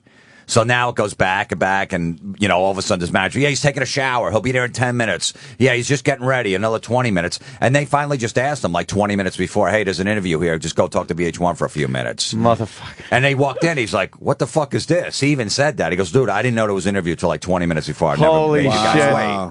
Which I didn't care. Look, I walked out of a strip club fucking drunk and walked on a plane. So basically we just went from the interview to the plane and went home. So I didn't care waiting. I saw a 3-hour show. And he was fucking really funny and engaging and just a good dude. He wasn't angry. He didn't say, don't ask me this, none of that shit. He was just That's a really usually good dude. management who does that shit anyway. Yeah, exactly. But none of that. They would just say, he's coming in and just have fun with him. So you came away with a good impression of the guy. Yeah, if you guys watch the interview, you'll I see can't it. wait. I'm going to When's check it it out. airing? It's tomorrow night, VH1 Classic, 11 o'clock. They edit a lot of the shit? Not too much, no. But, you know, he just said, look, as far as being late, he goes, look, I'm a perfectionist. There's a lot of drama that goes on before a show. I don't know exactly what he's like, and I just need everything to be perfect before I go on. He's a head case a little But, bit. yeah, I mean, you know, they do a sound check every night, so I don't know what the drama is. You know, you get there at 4 in the afternoon. Usually shows run pretty smooth. I feel like a lot of these guys, after a while, could just do it in their sleep. They're singing the same songs night after night. Yeah, and he said, look, the bottom line is even when I was a kid, my school was right next door. I could see it on my window, and I'd be 30 minutes late to that. I got a problem being late. got I'm an sorry. issue. Yeah. That's funny, though. Yeah. He's like, so I've always been late. And What he goes, is he- but I put a kick-ass show on. Did he talk about the other guys, like Slash and stuff? Well, he didn't really talk about Slash. Slash is the one he has the main problem with. Yeah. The rest of the guys, Duff actually went on stage in London with him a few months ago and jammed with him for the first time in years. And they're friends now, and Duff's solo band is going to do some dates with Guns. Shit. So they're going to open. That means Duff will do some Guns songs, too. Probably, yeah, it'll come up afterwards. Yeah, He yeah. said they hung out. They haven't seen each other in 15 years. They hung out, went to dinner after the show and all that What's stuff. their beef with Slash and him? I don't know. I think it's over, the music and the rights to the name and all that stuff. And, Axl just works on his own time. And they want to put shit out, get on the road, and Axl wants to take his time until the shit's right. So I think that's what it was. And I think it's not as bad, the feud, as anymore. You got to think they're all going to get back together. Well, the Rock and Roll Hall of Fame, they're up this year. Oh, really? Yeah. They're on the ballot for the first time. So if it's going to happen, we asked them about that, like, what's going to happen. We asked Slash on the show, because Slash is going to be on this. He said, look, I'm going to be there. I don't know who else is going to show up. And then Axl said, hey, we'll see who shows up and who, if the Rock and Roll Hall of Fame, who we wants there. So Slash is just about ready. These guys the original guys are going to get back together. Slash is a pretty chill dude, though. Yeah, absolutely. He's a super guy. But the thing is, do Guns N' Roses wait till like 11, 12 o'clock to go on stage? That was a big problem back in the day. They didn't want to sit around and make the fans wait. They're booing in between songs and stuff like that. So Axl's set in his ways. He's not going to go on stage at 9 o'clock. So if they get back together, that shit's going to go on again. Why don't they just change the clocks on him? Well, what I tell people is like, look, I don't like to be at a venue till 2 in the morning either. But you know what? If you're going to see Guns N' Roses, show up at fucking 10:30 then. You deal. Why don't they? Because in the end, it's worth it. Why don't they just make the show time 11 o'clock? Why don't they just be like, we do late shows only, instead of saying it's going to be at 8 or whatever? Then that would mean that Axl comes on at 3. So it's in his head he can't do it I got what you're properly, saying. I'm thinking. And there's also curfew fees. You go over at 11 o'clock, so there's like $70,000 a night in curfew fees that they got to pay overtime and stuff. Right. Which is insane. But he was great on there, though. He was telling. I said, look, man, there's a lot of untrue rumors about you out there you never address. He's like, I just don't like talking to the media. They fuck me over. And, he's just talking about some of them and stuff that. Because I just hear this shit every day. I just heard one last week in the London Times or whatever saying I run over dogs and I killed my dog and I run around my neighborhood and just kill dogs. And everybody's the fuck is that? And everybody's on my Twitter going, "You fucking piece of shit! You're worse than Michael Vick." And he's like, "I don't respond to it." He goes, "I should." And I go, "Doesn't it bother you?" He's like, "Yeah, it bothers me, but eventually I let it go." But it's easier just to let it go, right? Yeah. So we'll see. I mean, hopefully the Guns gets back together. But he was great, man. Yeah, that's a big. That is he cool, didn't man. freaking walk out, any of that shit. He was really funny too. Just After funny. that long of not sitting down and actually having an interview, that's a coup. You figured heuld be real guarded. You ever see De Niro in an interview? He's terrible. Oh, he's horrible. Yeah, so we thought that's what it was going to be, the same stock answers. But he opened up and and all that stuff. So, but he probably trusted you guys because he knows your musical depth. Your knowledge goes deep there. Look, you guys know coming on a show, it's like you finally get somebody, you don't want to just attack them. Right. Because then they're never going to come back, unless they're being dicks. If they're being dicks, then you go after them, and he wasn't, so we weren't going to go, what the fuck, dude? Why you make these guys wait? You kind of ask the question in like a nice way. And then eventually we knew the Slash thing was going to be rough to bring up. Yeah, but he actually brought it up. We he were just probably talking knows. about the other guys. You want to bring it up. You got to bring it up. What the fuck was I going to say? Oh, did you get a picture? Of course. That's like what Jimmy would say. Did you get a picture? Yeah, of course. Was it good? I got a picture of me Did you and get it Slash signed? here. Slash, yeah. No, yeah, I did get a picture afterwards. I made sure I have my camera right next to my foot. The cameraman was like, get that camera in a shot. I go, no, because I got to fucking grab it as soon as it's over. Yeah. As Axl's taking his mic off, I'm right next to him. So, yes, I did get a picture. It's like, I'm not surprised that he was cool. Like, a guy like that would be cool with you guys, even though he doesn't do press and all that stuff like you were saying, because you guys are so the real deal. You know what I mean? It's like, I'm sure any musician, no matter how long they've been around in the field of rock that you guys are enthusiasts in or whatever, would see you guys and go, these guys are the real deal. They're not annoying fanboys. They're not shitty press. They're not, they're the real fucking deal. And like talking to guys like you probably brings him back to everything he got into music to begin with. You know what I mean? You probably are like, fuck, I knew guys like this back in the day. So he sits down with you. He's really comfortable. You know what I mean? You're not some fucking dumb chick from, some bullshit magazine going, which one are you? Are you Izzy? You know what I mean? Or whatever. And if he watches the show, we don't attack the guests. Right. We'll ask some pertinent questions if we have to, but we don't just attack them. So he knows, all right, these guys aren't going to be brutal on me. Yeah. So we feel like the Barbara Walters of metal. It's like sitting down with Tom Snyder or something. You know what I mean? He's really going to dig into your life and talk. Nothing. It's like when Tom Snyder interviewed Kiss in '79. Yeah, and Ace was hammered. Tom Snyder gave a good interview. Dick Cavett, Yes, sir. Yes, sir. Yes, sir. That yes, sir. That was fucking great, just smoking. I was watching old clips of talk shows and the amount of cigarettes that were being smoked during those. It was my favorite one is on the Twilight Zone CDs, the DVDs, the collection. They got interviews with Rod Serling on the David Susskind show. I have that. They're smoking in this studio. At some points you can't see them, and I literally can't see them. The cameras are pulled so far back. It's a big studio, but they got ashtrays. They're both smoking so much, and I think the crew is smoking and everything. And there was just rolling clouds of smoke in the entire room. It's hilarious. It looks like an episode of The Twilight Zone. Of The Twilight Zone, yeah. Dude, my favorite thing in that interview is you watch this thing and I get really nostalgic with show, but I'm like, oh, that was a better time in television. What a simple time. And then you watch this interview from 1959 or whatever with Rod Serling, and he's going, this fucking business stinks. Yes. I'm done with these executives. They're morons. Yeah. It just sounds like comics at the cellar. They're bitching. Miserable. Yeah. I'll do this myself. I'll produce it. I'll do everything. Fuck them. Fuck them. The business. It's good to know the business is the same. The business never changes. Never changes. He literally says in this interview, and it's on the eve of The Twilight Zone coming out, which is one of the greatest TV shows ever, and he literally goes, this is it. This is my last-ditch effort. I don't care anymore. This is my and it becomes the greatest thing the guy ever did. Yeah. But he is at the end of his fucking rope. He's like, I can't stand this business. It's insane. Fucking angry Rod Serling, just bitter fucking. He's been run through the mill, Rod Serling. Rod Serling. Gotta see this now. Fuck, it's a good interview, man. Yeah. It's cool. I go to YouTube and watch like a lot of the old fucking 70s.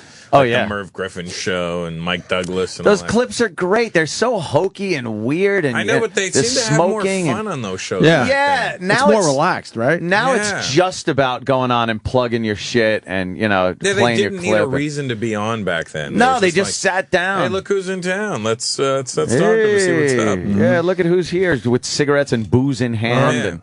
And now you get someone that goes on Letterman or whatever, like Gwyneth Paltrow, and she talks about her plane ride. Yeah, and she's not a comic, and it goes on for like 7 minutes. Just nonsense. There's not a good storyteller. Even hint of a joke. There's nothing. But who was the guy that took the cigarettes away? Someone had to walk in one day and go, look, we can't have guys smoking. Can't be smoking. Someone had it's gunking up our video units. Right. Well, look what happened with Kimmel. Remember Kimmel when his show first came out? He's like, we're going to have the guest drink. And the first night, two audience members puked, and they go, that's it. ABC goes, no drinking. Yeah. I got to explain. I was part of that. Never was on Kimmel, but I was hanging out in L.A. for a while, and I would just hang out in that back room because it was the greatest fucking party ever. Yeah. Pool tables, pinball machines. Hot chicks. There were so many celebrities that just showed up that weren't even booked for Kimmel, just for the backstage shit, and then they were feeding, like you said, the audience booze as well.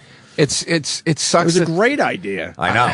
I wish you could still do. You watch those old Dean Martin clips. Yeah. There's a Dean Martin thing with Bob Newhart where Dean Martin is playing a wig salesman, and he fucking is just in the tuxedo. Because he never changed for any of the sketches. Why would he? He's standing as a wig salesman in a tuxedo smoking a cigarette through the whole fucking sketch. And you're like, this was the shit. Yeah. They're just dicking you want a around. Wig, do you? Yeah. He's what? laughing through the whole sketch. They were horrible. Fuck this script. I'm here to smoke and try to fuck that blonde singing These Boots Are Made for Walking. They just went with it.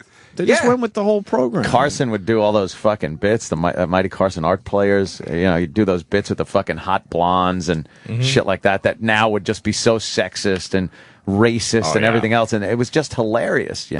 Now everybody's too worried about what the fuck someone's going to say. You can't. Look at Brett Ratner. He's doing a Q&A at a friggin' wherever. And a throwaway line. Somebody's videotaping it, and now he's off the Oscars. What do you say? Rehearsing's for fags? Yeah, rehearsals for fags. That whole Eddie Murphy enough already. Resigned to he's not hosting. Enough already. Yeah. Now we lost fucking Eddie Murphy. Reason for what? Saying the word? No, Eddie. Eddie. Eddie's he's like Ratner's guy. It seems like he's sticking up for Ratner. Ratner brought him in. That's what this is about. Brought him in as host. He was like, let's have Eddie host. So when he's gone, Eddie's like, fuck this. I'm out of here. It sucked. It's such an immature fucking argument. Like, it's unbelievable to me that people would make such a stink out of it. And then I read this interview or this article about it where the guy that runs GLAAD, or the president of GLAAD, goes, we sat down with Brett and we talked to him, and his apology is just the first of many public appearances he's going to make. Many public floggings he'll have it's to like, fucking dude, sit through. Literally sit you down like a 12-year-old. Joe, we've been on this for a while. They'll find someone and then they'll take them hostage. They hold them hostage. They held fucking Tracy Morgan Tracy hostage. Morgan they got. We all know Tracy Morgan. Was that Tracy Morgan we saw on TV? I know. Having They the flew him sit-downs with everybody? That was someone that was being held fucking hostage with a when gun. you have to fly back to Nashville or wherever it was and apologize to the crowd that was there. Tracy Morgan? I know. I mean, please. My theory is that many of these organizations are nonprofits. They get government funding, and in order to keep that easy money rolling in, they've got to make a stink every year. Oh, yeah. And they don't want to make a stink over anything real. This isn't a real fight. If you're a gay rights proponent, good. We need to have those. But fighting over Brett Ratner saying fag and not meaning it like that is not a fight for gay rights. And Joe, it's a bullshit fight. And Joe, as a gay guy, Yeah, Joe, you weren't offended by that, right? Yeah, exactly. You want to fight for gay rights? Have a rally so I can suck a girl's cock and not worry about it getting beat up afterwards. But as a cock-loving straight man, Joe, right. And, I mean, when Brett Ratner said rehearsal is for fags, how many people really thought that meant, nobody? Gay? That's my point. A bunch of people that suck dick. That's especially our age. Yeah. I've never looked at it that way. Every year, like clockwork. This happened last year with that Ron Howard movie, The Dilemma, whatever it was called. We're in the thing. Everybody knows smart cars are gay. Right. I don't mean gay like homosexual gay. I mean like dumb. Yeah. Right. And they made a fucking huge stink about that, and they pulled the ads, and the movie fucking suffered. And it's like, guys, this is an easy stink to make, to say, hey, everybody, look, we're still doing our job over here. Please keep that money coming in. The word has two meanings. It has two meanings. It's a derogatory term for gay people, and it's another word that everybody uses as being something, not quite up to fucking manly status. Well, it's like the whole man up commercials now. That's that's the word. A guy goes, oh, you want to go to the bathroom with me? Oh, come on, man up. So it's all saying like you're a fag. Don't be a fag. You want to go to bathroom when you tell your me. fucking friends, it's like, hey, let's go to the fucking bar tonight. It's like, nah, I want to hang out. It's like, don't be a faggot. Get fucking come on out. Right. It doesn't mean don't stay home and have gay sex so I can come in and beat you up when I catch you. That's not what that meant. No. I've been doing it wrong this whole time. Way to go, bud. But it's like it's got two distinct meanings. That's one of them is derogatory, which if it's used like, hey, I say we go out and beat up some fags. All right. That's now you got something. Joe, as a guy that sucks on man clit, right? Right. No, it's an incredibly immature argument, and the fact that we can't come to terms as a culture with the fact that words progress and words start to have different meaning. Booty being the classic example does not mean fucking pirate treasure anymore. Words change. And nobody's saying that there is not hatred or prejudice towards gay people in this. There is. But don't you take know things that's that not aren't. Yeah, he didn't mean it like that. It's about intent. Yeah, exactly. You know the difference. Yeah, everyone knows what Ratner meant. Everyone gets carried away, though. When you look at sexual harassment in the workplace, it starts off as the boss saying, sit on my lap, suck my dick, I'll get you a better job, this, that, or the other thing. That's sexual harassment. Herman Cain? When it's you can't put some dumb fucking thing in your cubicle that shows a scantily clad girl or a joke that you like in your cubicle. That's not fucking sexual harassment in the workplace. So ridiculous. It's not. It's so fucking ridiculous. Because a chick could put up fucking Brad Pitt without his shirt on. Of course. Right. Exactly. We got to look at that every day. They just turn it into something. They go to the extreme level where it's not what it was supposed to be. It's not what it was intended to be in the first place, which was really to help people. If there's any organization that wants to keep gay guys from getting their shit beat out of them because they're gay, I'm all for it. Fine. But if it's, all of a sudden now our language is being questioned, fucked with, and you got to worry about having your job if you say being fag, right. with no intent, no ill intent against gay people. And fucking ridiculous. Think about how fucking juvenile and just the Jews. how fucking trivial this really is. okay, Brett Ratner said this thing, people got angry about it. What good did it do to force him to step down from the Oscars? Nothing. One less gay person that'll be beat up, I guess. He stepped down from the Oscars, but now everybody's happy with Brett Ratner and going, come on, Brett, you're doing the right thing now. What the fuck did that have to do? Couldn't he just said sorry and still kept his goddamn job? No, and that's the world we live in. You can't just say you're sorry. They need punishment and repercussions and some kind of thing. Your actions merit that you now lose your fucking gig. Well, it's ridiculous. Everybody can be bought, and if your price only goes as high as somebody not doing the fucking Oscars, this isn't a cause. That's fucking embarrassing. Take a goddamn stand, and if you're really mad at him, go, hey, go fuck yourself, Ratner. No, you're not on our team. You're a fucking asshole. But they won't do that because they're it's mob tactics. Political fucking cocksuckers, no pun intended. And him excluded. Yeah, right? Takes one to know one, I guess. No, it's just shit. It does Isn't more. That the pot calling the kettle a cocksucker? It does more damage than good. It does more damage than good. When you fight these petty fucking issues, it damages the people you're trying to help and protect. Yeah, it doesn't help them. It absolutely doesn't. Yes, slow clap. Abso-fucking-lutely. Look, the bottom line is in 10 years from now, whatever word they're using for gay, whatever's acceptable, and my friend goes, I just went to a Broadway show and I saw a dance and I kind of liked it. I'm using that word. I'm using that word. I don't give a fuck whatever you want to change it to. I'm using that. So keep substituting the word. Oh, we're going to be able to keep up. Yeah, exactly. Queer, homo, can't use any of them, fag. Okay, whatever you're going to have in 10 years, I'm using that. I'm a big fan of the old school queer.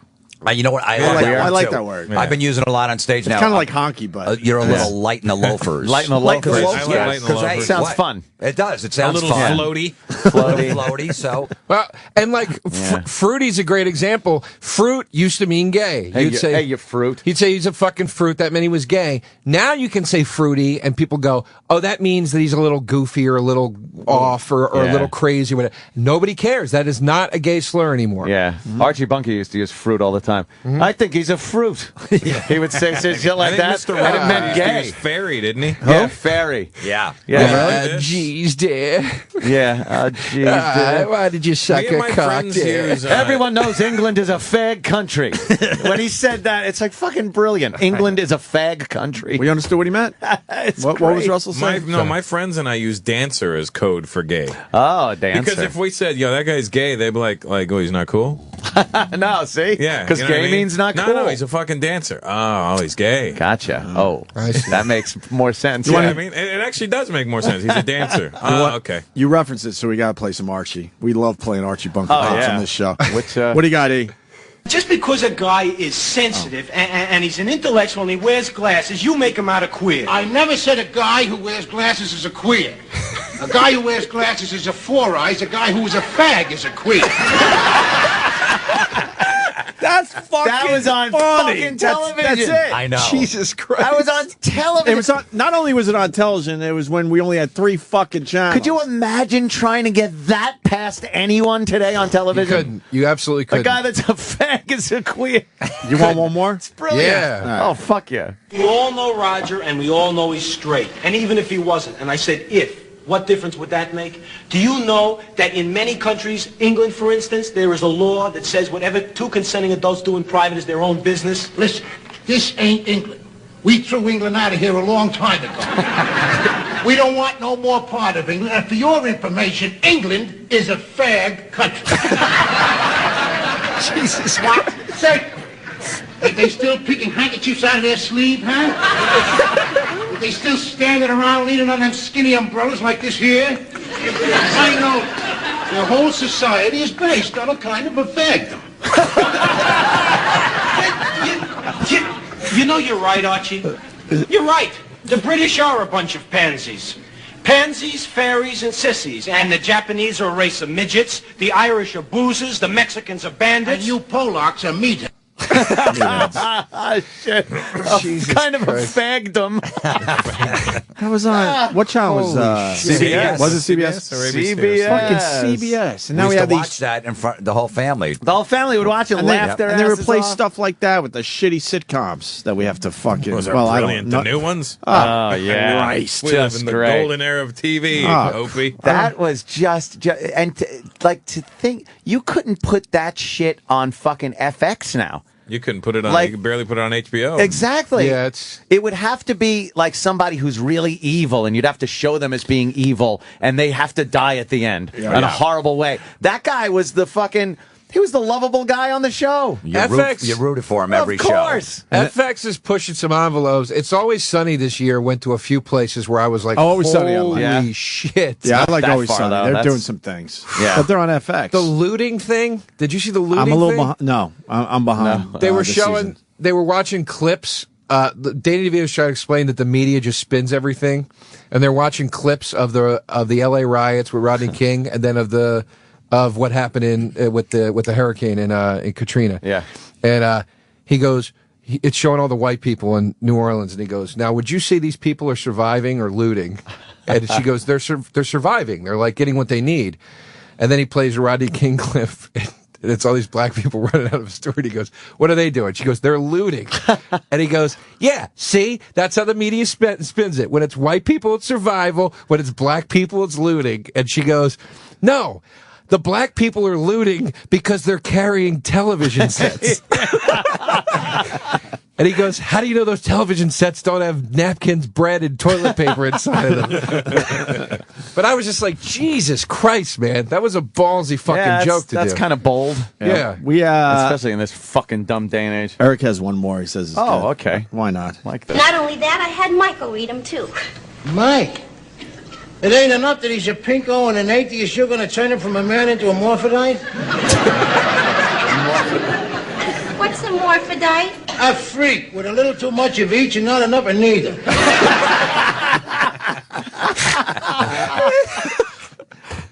Shit's great, man. How sad. Do you remember that episode when Archie saved that woman who was choking or something and gave her mouth to mouth? Oh, and it turned out to be a guy. Yeah. Fucking guy. See, Yeah. Joe? See? Remember that one, right? There you Yeah, go. yeah. How You fucking get right in there. sad were all you guys, because it kills me every time you watch that show and you love it so much, and then you watch an interview with Carol O'Connor. Oh my God! And he's just like, well, when we did the character, and you're like, Yeah. no. Oh, he was the complete opposite in real life. Do Archie, do the voice. He was a liberal guy, bleeding heart man. liberal, and He Big time adopted liberal. a black kid, didn't yeah. he? Or was that just a TV show? Yeah, I think it was a TV show. Did you ever see the series finale? No, by that point, the Yeah, because show it went to just Archie Bunker's shit. place or something It like went that. to shit. Yeah. He turned into like he wasn't even Archie anymore. Yeah. The series finale make you cry. No, it it won't. Guarantee it'll make you cry. No, it won't. It will.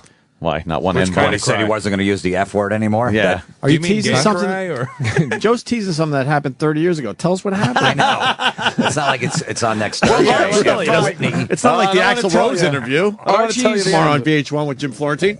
Archie's place stunk, but that was the spinoff. They kept going after it. But the We had that regular annoying chick on it. Yeah, the regular show that ended, when All in the Family ended, the last episode is he's throwing some big Irish feast or something at his bar, and he's making Edith cook all this shit, but she's got a blood clot in her leg. And the doctor's like, you need to stay off your feet because that can travel to your brain. You could die, right?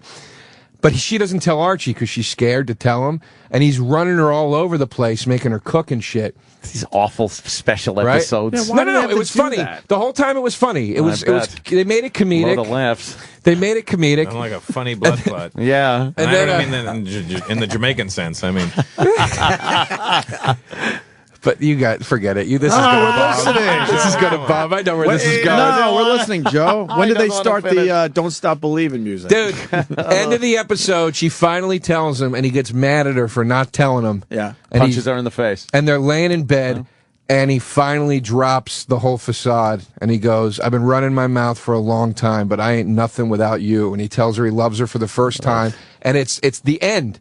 And you just see the human in him for 1 second, and you're like, there it is. But I don't want it. That's what the whole show was about, was how he is a loudmouth, but he depends on her, and he really does. He is a little scared we on the could inside. figure it out without it spoon-fed to us. Yeah, We really, knew he man. needed to eat it. How about we go out with a big laugh? I thought she was going to die at the end. Yeah, The blood really. clot. I'm like, Jesus. all right, that's a better I ending. thought she was blue in the bed. Get me all crying over here. Yeah. Through your tears. Right. All right. I'm Well, absolutely crying over here. I didn't know I was in here with a bunch of barbarians. Yes. Well, Mr. Sensitive cocksucker. Yeah, we just pounded you for an hour and a half for your decision making. What do you think? We didn't go, Joe, hey, whatever you're up to, hey, that's cool. It's cool. It didn't I go think that Joe's way. intro should be, ladies and gentlemen, your next comic is a funny cocksucker. Now We Rock found the clip Russell Peters was talking about. Oh. Let's hear this one. What are you ashamed of? You're a hero. You saved a life. Yeah, lifeguards give mouth to mouth all the time. Listen, Edith, lifeguards as victims is always wearing bathing suits. So lifeguards know who they're mouth to mouth. This freak took my breath under an assumed sex. The man is not a freak. Outside of wearing women's clothes, he could be just like anybody else. Well, I'd never let my sister marry one or my brother either. Remember, I think he called her a transvegerate. Yeah, transvegerate. You're a transvegerate? Fucking hilarious. He makes a good point. They're wearing bathing suits, you know. Yeah. That's a good point. Shit was great. Another one of my favorites was when he was doing the editorial on gun control and hijacking. And it was it was on hijacking and how to prevent hijacking. Right, bring all the plane. Everyone bring a gun on the plane. Yeah, bring a gun. They hand out you hand out your heaters when everyone gets on the plane. Here's here's the clip. Jesus, he rocks prepared. Wow. Good evening, everybody. This is Archie Bunker of 704 Hauser Street, veteran of the big war, speaking on behalf of Guns for Everybody. Now, question. What was the first thing that the communists done when they took over Russia? Answer, gun control. And there's a lot of people in this country want to do the same thing to us here in a kind of conspiracy, see. Take your big international bankers. They want to, masticate the people of this here nation like puppets on a wing. And then when they get that done, turn us over to the communists. He's fucking great. It's hilarious. The way he's just talking, the writing is great. The acting is fucking fantastic. E-Rock's got the second part. All right. Now I want to talk about another thing that's on everybody's mind today, and that's your stick-ups and your skyjackets, which, if that was up to me, I could end the skyjackets tomorrow. All you got to do is arm all your passengers. And then he ain't got no more superiority there. He ain't going to dare to pull out no rod. The rod. And then your airlines, then they wouldn't have to search the passengers on the ground no more. They just pass out the pistols at the beginning of the trip, and they pick them up again at the end. It's brilliant. Case closed. It really is. Case closed. Jesus, man. Yeah, pass out the fucking guns at the beginning of the trip. I get so mad at people. Sometimes you'll talk to somebody and they'll go, what's your favorite show? You go, All in the Family. And they'll go, it's so racist. And I go, you don't understand the show. Yeah. The beauty of that show was they had the guy that was completely left and the guy that was completely right, and the two guys pointed out the flaws in the other guy's character. Perfectly balanced fucking characters, perfectly balanced. Yeah. It's like when people watch The Honeymooners and go, I don't like it because he says he's going to hit his wife. And it's like, well, Favorite part. Do you keep watching when she tells him to shut his fat mouth? Yeah, there's an elephant in the room, and you never hit her. That and the mother-in-law, too. I love when he cocks his fist back and goes, you dirty hoe. Like he's just going to fucking pop her in the face. When he swallows it, when she goes, yeah, the biggest thing around here are your pants. Yeah. And he just goes, like when the mother-in-law just turns to him and goes, oh, why don't you shut up? Like, people just talk to each other like shit back then. Every sitcom should be like that. 29 minutes of insults, and then they make up at the end, the last minute. That's I love it, you, baby, I love you you're the too. greatest. And that's it. We'll see you next week. What was the final episode of The Honeymooners? How did they go out? The original episodes. Alice had a blood clot. Yeah. She finally got punched in the face. Yeah. No, I think out of the said, original, I really do love you in the beginning of the show instead of the end. Yeah. I think out of the original episodes, it was the one where he was the super of the building. But there was no finale, no fucking... Well, back then, they didn't go for the big finales, right? The show just kind of ended. Well, it wasn't really... He did the show, but he did it on the... It was a sketch that he did on the Jackie Gleason show. Yeah. Right. And then they said, we want to do a sitcom, and he goes, look, I'm doing 30, and that's it. Yep. One and fucking done. That's all he wanted to do. That's why it's called, like, I have the box, it's called, like, the Classic 32 or whatever the fuck. And that was it. And then they kept bringing it back. It got really bad. Did you ever see the one in the 70s where it's like a musical? It's terrible. What? No. Who's the wife in it? It's like, what's her name, McCrae or... I don't know, but it's hilarious because Gwen McCrae. Might as well be. Gleason and Art Carney kept getting grayer and fatter, and older, and they just kept replacing the "get out of here, you old bag," and bringing in some new 25-year-old chick. Sheila McCrae was his wife. No fucking they just clue on got this. any Hollywood redhead to sit in. Yeah, it was. And it was in color it did too, get right? Awful, yeah. It was in color. They should have kept it in black and white. But they sing songs, Ope. Yeah. Why would you agree to that? It was bad. His gambling money, habit and he must was have been bad. He right? was drunk. Yeah, he needed the money. He wanted to fuck Sheila I McCrae. needed the money. He was quite the womanizer. Did he give a fuck? Yeah, his face was on the wall of every diner in Miami. He's like, fuck it. You want to do another TV show? Why not? All right. Get it started. The great one. I don't care if you burn. Great show, though. I love the Love Boat. Yeah, the Love Boat. When you look at shows like The Honeymooners, though, it's like that was in the 50s, and it's still the same fucking premise in 90% of the sitcoms. They got the funny couple. A schlubby husband with the hot wife. Yeah, with the hot wife that's too hot for him. The wacky neighbors. The fucking set is the apartment, and shit like that. People and coming in and out of the door all the time. Yeah, it didn't change from that. I Love Lucy, same fucking thing. Dude, you watch King of Queens, and you can see that he was hugely influenced by the Honeymooners. Yeah. You know? Yeah. Same thing. He doesn't drive a bus. He drives a UPS truck. Right. Fat guy. He's got a lippy wife that cuts him down Too all the hot time. for him. Yeah. It's way too hot for him. Fat. They were just too scared to call it the New Honeymooners. Yeah. Yeah. You know? Yeah. Who's doing the Honeymooners? Yeah. No one could come up with an original fucking idea for all this time. At least the fucking Love Boat was on a boat. Right? And there was love. Something. I did a Christmas special in Canada, and I had Ted Lange on my show. Oh, nice. Your bartender. Yeah. He played Isaac. Well, he didn't play Isaac. He played the bartender. Though. Yeah. He shot the guns. Yes, at the beginning. Ooh, it was always so thrilling to see who would hook up when you saw which stars were there. It's like, oh, okay. Yeah. Oh, look at that. We got. Shit. Yeah, Suzanne Summers is on this episode. I wonder who she's going to hook up with. That show was great for whacking too, as well. Oh yeah. Because they were always in little bikinis and stuff. They'd go out to the promenade deck. Yeah. A shuffleboard on the Lido deck. Yes, wonderful. Yeah, it was a good show. My favorite episode was when Robert Wagner throat fucked Sophia Loren. That was a good one. That was a good one. That was good. Gopher walked in on him. Yeah. Fucking tagged her from behind. They played cards on her back. And then they got stuck there. It's great. I was talking about this show last night. Was Barney Miller funny? I don't remember. I don't remember anymore. At the time, I remember it being funny when it was on. I kind of remember it being funny, but now I don't think it would hold up at all. Yeah, no, it was too dry. Yeah. Oh, who didn't like the bass riff though? I think, even how cool the music was how cool the show was trying to be. She was trying to be. What was the style of humor? I literally haven't seen it since I was 6 years old. I don't remember it at all. I don't remember that one either. It was very dry. I think it was very humor. dry. Yeah, I'm with Ann on that. Ensemble fucking humor. I think Abe Vigoda would get a line in every now and then. Yeah. I gotta go. Bernice is waiting for me. Hey, fish. And they were always sending people in and out of the place. Japanese guy? He always had a funny line, too. Yeah. I don't know. It was a weird show. And then they would have people in the jail cell, and they'd be doing bits with him back and forth. It's like they wrote shit, you know? It's like, no, this guy's just in the fucking holding cell, and he's hilarious. Can you stop doing a two-hander with the rapist? Yeah, they're doing tag-it fucking improvs in the fucking... All right, freeze! Give me a situation, a job, and...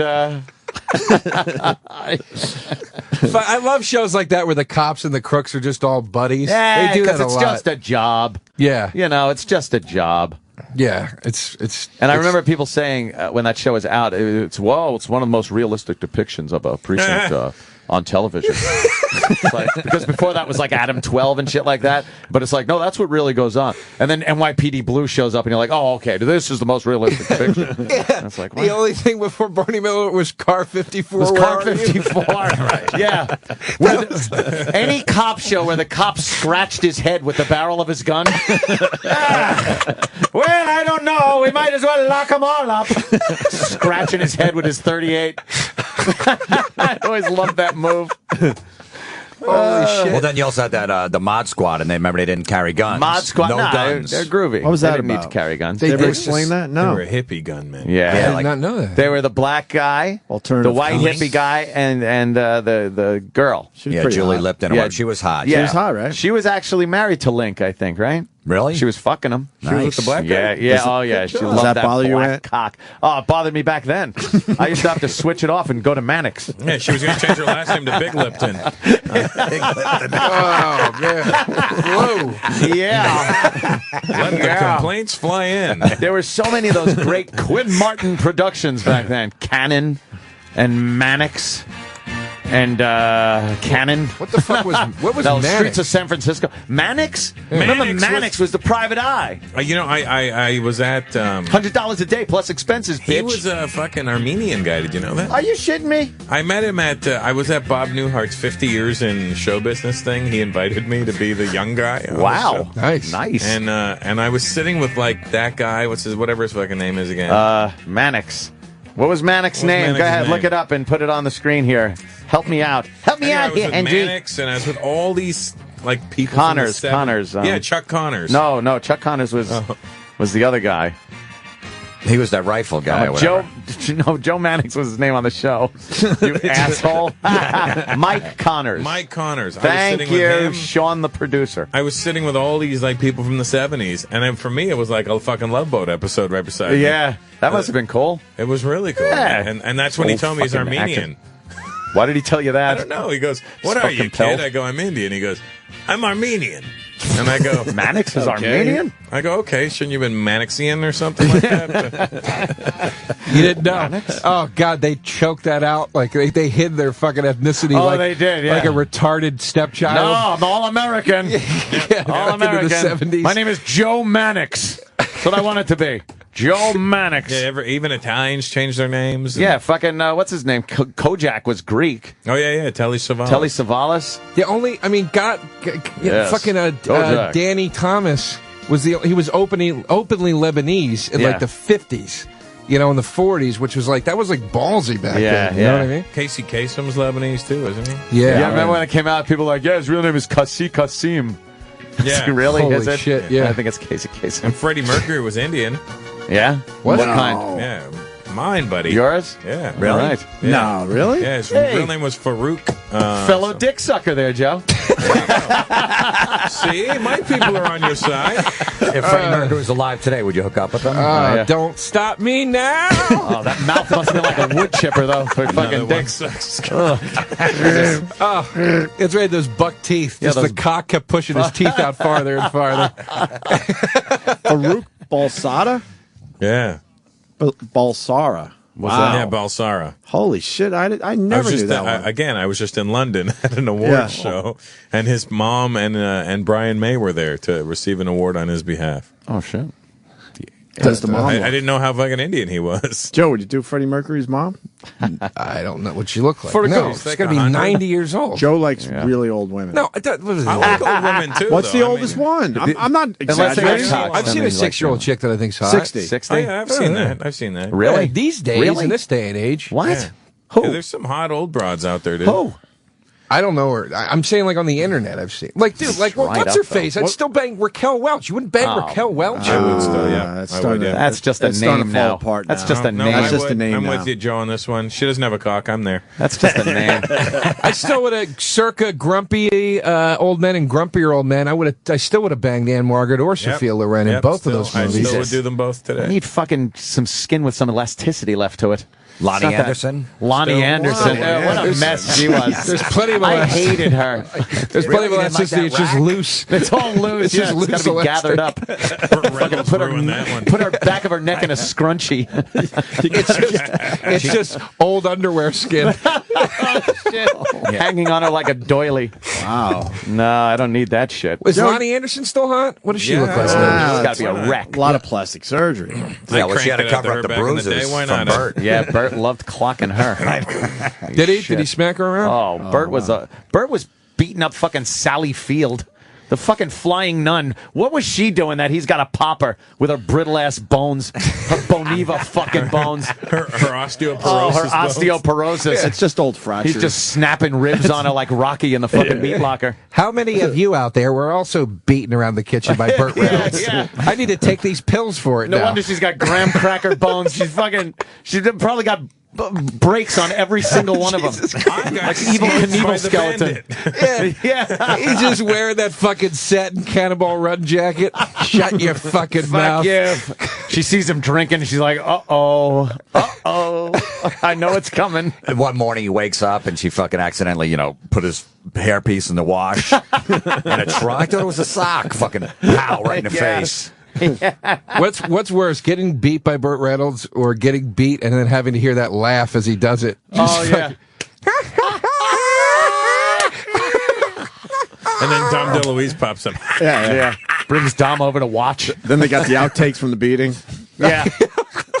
I hated that. Fucking beating outtakes. That's Beating great. outtakes. Hal Needham is showing him how to throw a punch. Yeah. Stuntman Hal Needham. That was fun. That was fun maybe once. The outtakes at the end of those dumb movies with Dom DeLuise. Dude, the Cannonball Run outtakes, I could watch those over and over. The outtakes are the greatest. Yeah. When he's going to hit Dom DeLuise, don't hit me, don't hit me, don't hit me.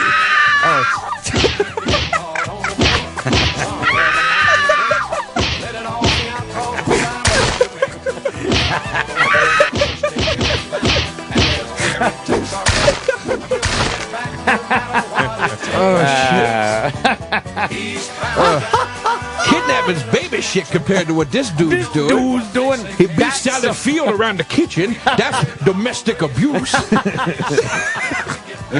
Look, boy. Those sound effects were actually Joe DeRosa punching a tranny after he realized what he just did. Dealing with my feelings. Just dealing with working it out. Some tranny balls bouncing off his chin. Fucking hey, man. Oh, shit. Lucille Ball, Lebanese. Kevin from Connecticut saying. What? She was Lebanese? Lucy. Kevin's saying that. Her and Vivian Vance used to les out. No, they didn't. They did not. You got to think Vivian Vance went that way. She was batshit crazy. Did you know that? Vivian Vance? She was so crazy. She used to walk around with, she played Ethel, right? Oh, well, there we She used to walk around with her address written down in her pocketbook because she was so scared she was going to forget where she lived. Really? She was fucking batch. She was on one of those AJ Benza fucking, hey, I'm AJ Benza. Oh. Hey, what fungo? Here's what happened in Hollywood, you fucking cocksucker. Hey, I'm a guy that knows nothing about Hollywood, but listen to these stories. Listen to these great stories. Yeah, so it was one of those things. And Lucille was French, Irish, and what? And English? Yeah, I don't think she was fucking... Well, Ricky was Cuban. Cuban. Red-headed, blue-eyed Lebanese. Yeah. Ricky Desionez there, Cuban. No, he knew how to That was kind of ballsy, He too. knew how to hit a woman. Have a Cuban on TV back then. Mm-hmm. Very ethnic. Has there ever not? I think Sharon Stone is the #1 contender with Lucille Ball for like hardest fall off on like literally. Oh wow! Yeah. One of the hottest women you've ever seen, and then the next day you're like, who the fuck is that? Lucy It's like went from different kind person. of a quirky, cute thing, and then it was just like, Mr. Mooney, Mr. Mooney, I can't make it to the bank today. And here's Lucy. Oh, it was horrible. Oh, it was. Her voice just ravaged from Philip Morris cigarettes. No filters. They're smoking on the set of I Love Lucy. Overnight, you just look like old Wilma. Just overnight. Like, what the fuck happened to her? She was so hot, dude. Sharon Stone had a drop off, though? I mean, Sharon Stone's still an attractive older woman, but it's like Sharon Stone, dude, Basic Instinct, and then all of a sudden she had like that mom haircut, and she just looked horrid. She just looked like an ant or something. She looked good in Casino. I thought she looked good in the casino too. Yeah. There's nothing hotter than her in casino. She looks great. Yeah, I know. Then you made start it thinking late about though too, like in her early 30s, so she wasn't, a youngster when she did it. But I'd still bang her. Yeah, I would. She looks I great saw her out in at a restaurant in L.A. one day. Did you? I was still. That Fuck scene where she's in bed with Pesci. And Pesci goes to leave, and she's kind of sitting there with a leg up, and it's outside of the covers and shit. She looked great in that. Yeah, Definitely. I'm not mad at her. Yeah. It's When she it blows makes him you in the sad car. though, right? Oh Yeah. shit! It's great. Fucking fantastic. You I get, like when their stock drops. I a fucked little. up Makes it here. more, I makes it fucked more, up, Frankie. Makes it more of an option. she blows him on the couch. Oh, right, that's right, in the couch. The chick that blows him in the car is when he's going. He's talking to the Milk-fed veal. veal. Yeah, you can pound that shit for days. It'll never get tender. And he just puts it in her head without missing a beat on the veal conversation. Milk-fed veal. Yeah, that pink stuff. I like this topic, the drop-off, because John in Greensboro came up with the best one ever. Kelly McGillis. Oh, wow. Yeah. You want to talk about a drop-off. Yeah. She's Tom Cruise's love interest in Top Gun there, right? Yeah, Top Gun. And now she is completely dyked out. She's got a Top Gun. It's brutal. Can someone grab it on the computer real fast? She's a dyke now, right? Have you seen the drop-off? No. You would swear it's not the same person. Yeah, you're right. I can't say anything bad about her. I have to tap out because she's in a movie that guy I know is directing and stuff. So a guy you know? Yeah, Ty West directs the. Ty's a fan of the show. The Innkeepers. So he hired an old lesbian. She's in the Innkeeper. That movie looks fucking awesome. It's fucking great. She was good in It's it? amazing. You know the guy that directed that? Yeah. Oh my god, He's a that's big awesome. fan of the show. He fucking. I went to the New York premiere. It was fucking. What else? Like scary and funny and shit. What else? He did something else that was awesome. Yeah, I can't remember that. Fuck, man. Can you see the Innkeepers in regular theaters? It's not out yet, but yeah. Oh, it's not out yet. I'm getting a total mental block. Everyone's going to kill me. You got to see God. this, though. Ant has officially tapped out. Until I meet Well, she seems this like guy, a nice enough gal. I'm still in. I'm about to see. The biggest drop-off. Okay. Ooh. Oh, wow. Yeah, she turned handsome. Holy shit. She turned handsome. Yeah. Well, she grew her hair in at least a little bit. The ones we saw, I don't know, a year or two ago, it was crew cut. There you go. That's what, Oh. Wow, that's Kelly McGillis. What is she, 50? You would swear that's not her, She's right? gotta be older than that. Yeah, I mean. Shit. Wow. 50. That's the chick in the fucking little uniform and Top Gun. And I mean, look, I admire these, even though we're like goofing, I admire these chicks that do that age naturally in Hollywood. I like, love Helen Mirren. She's oh, good. it's still. Oh, my God, really? yeah. That was the one. That was the one when one time Mirren? they were giving me so much shit because I said I'd bang her still. Well, I've cranked it out to her recently. And we got Yeah. we got a double great. we got a double tap out on our hands here. Uh-oh. A lot of people mentioning Kathleen Turner. She lives in my building. Oh. And she actually hears me walking around my apartment. Oh, boy. That's how close we live to Is she each other. cool? She's beyond cool, but God damn. certainly a drop off. I'd love to meet Kathleen Turner. Really? Oh, where did I meet Come her? to my Yeah, building she's a today. little handsome, too. She's around all the time. Romancing the Stone? You shitting me? She's around all the fucking time, man. Is that Mirren? Yeah, I'd Yeah, go. Look dude. at that, dude. I'd go Mirren. Yeah, I've said it that's- on the show. would. That's the best fucking case scenario right there. We've seen other pictures where it's I'd a go world of Mirren. hurt. No Yeah, problem. Dude, if best case scenario is a picture of her in a bikini, you're doing all right. Yep. You know what I mean? World of hurt. I've cranked it out to this picture, in fact. Yeah. I would go there before Bailey there, Joe DeRosa. Yeah, she's good. I'm nudes a of her big online, Mirren too. fan.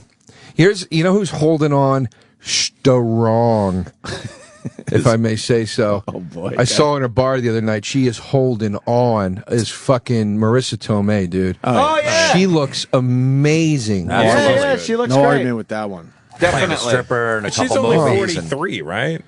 But I mean, she doesn't have. We were She sitting always across from her in looks a great. bar. It was hard. I was like having a hard Did time. you talk to her? No, because I'm not like. She didn't have a dick. No, yeah. You imagine Marissa Tomei with a cock? Perfect. Yeah, there you go. Now you're talking my Yeah, cousin there you Vinny. go. There you go. My cousin's weenie. Look up Bridget Bardot. But she was hot, though. Oh, She was beautiful. Cigars and She was Scotch fucking saying beautiful. worst drop off And, you know, ever. Bridget Bardot. That's old school. Yeah, but some of these women, when they get really old, still The fuck you hold spelled it Bridget? together. I think there's a D in there. B-R-I-D-G-E-T. Yeah, there you go. She's up there. Yeah, she was fucking smoking back in the day with the big smoky eyes. Oh, damn. Look at that. Looks like first Sally picture. Struthers. Oh, fuck. Look at that picture. All the way to the... like any picture of her in her youth first is amazing. Every woman in Hollywood's trying to get those lips, and she had them naturally. Took those fucking lips on. What about all the way over and one down? All the way over, one down. No, the other way. All the way over. Other way. Oh, yeah, the other all the Let way. me see that. Jesus yeah. Christ. Yeah, that's good. With Was the she was smoky she a eyes. porn star? No, she was a movie star. She did nudes, She was a though. starlet. Yeah, she did. Remember Pia Zadora? Same shit. Pia Zadora, yeah, back in the She had day. nice buds. I remember seeing Pia Zadora in Wee magazine and She had nice- spanking Yeah. my fucking dick till it nice was We nipple was raw. unbelievable. It Wee showed was lips good. and everything. Oh yeah, Wee and Cherry. Big Wee. hairy boxes. I loved Wee. High Society. Those were the good old days. Yeah, yeah. Swank. If you wanted something classy, you can go for Mayfair. Mayfair. Playboy was always such a letdown after fucking like you got into Wee and magazines like Penthouse that. was always Hustler. good too.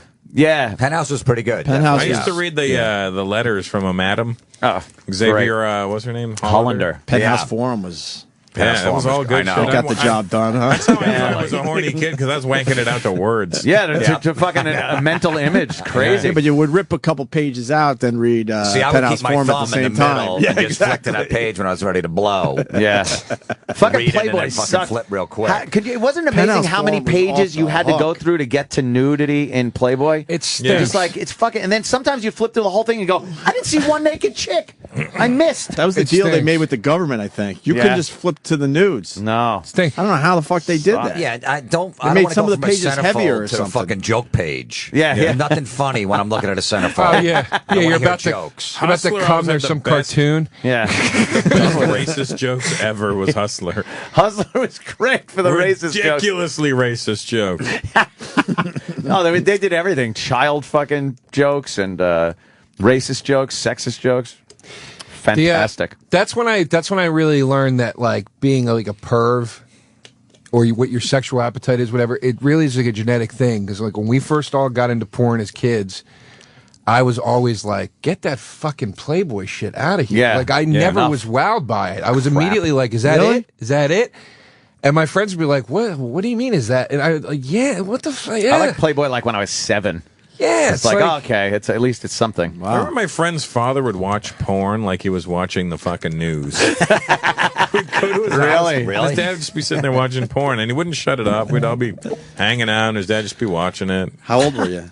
I was fucking 13. We're talking like Jesus. 83, Damn. 82, 83. You could do that in those days. It Yeah. wasn't a fucking And he would be lawsuit. smoking and watching it, and I'm like, should I jerk off? Or I called my dad. Was your friend's name Sandusky? I called my you should dad say. completely passed out on the couch with a hardcore fucking porn on, and I was like 17, so I had to tell him when I was home. He was waiting up for me. It was a curfew type of situation, and it was so fucking awkward. I had to wake him up as the moaning was coming from the TV. Jesus Christ. He's like, "Oh, how did this get on the TV?" I got my Did he have a dad. rod? A rod. But then in a weird way, I was like a little more proud of my dad. Yeah, I'm exactly. Like, all All right, right, my dad's man." cool. Yeah. We never talked about it after that. I probably could have done the cool thing and changed the channel before I woke him up, but That he would've chose known. not to. You think? my dad started critiquing my porn. I'm not making it because I would forget. Like I would leave it in the VCR or something. Oh, that's and then my mom thought she was taping The Young and the Restless, and she'd go to put it on. She'd be like, "Oh!" And then my dad pulled me aside when we go because I liked older broads, and from a young age, I always liked older broads. So I'd get like like over 40, mature, whatever the fuck. And my dad put me aside. Why don't you get something with nice young girls in it? Yes. Who wants to see all these bloody old wrinkled women? And I'm like, yeah, no, it's just what I could get. Shit. That's Jesus great. Christ. Get something more You should be entertaining. critiquing that. My dad caught me whacking off Wow. because I passed out. Oh, no, how embarrassing. I was home from college and I was so fucking drunk and so fucking high.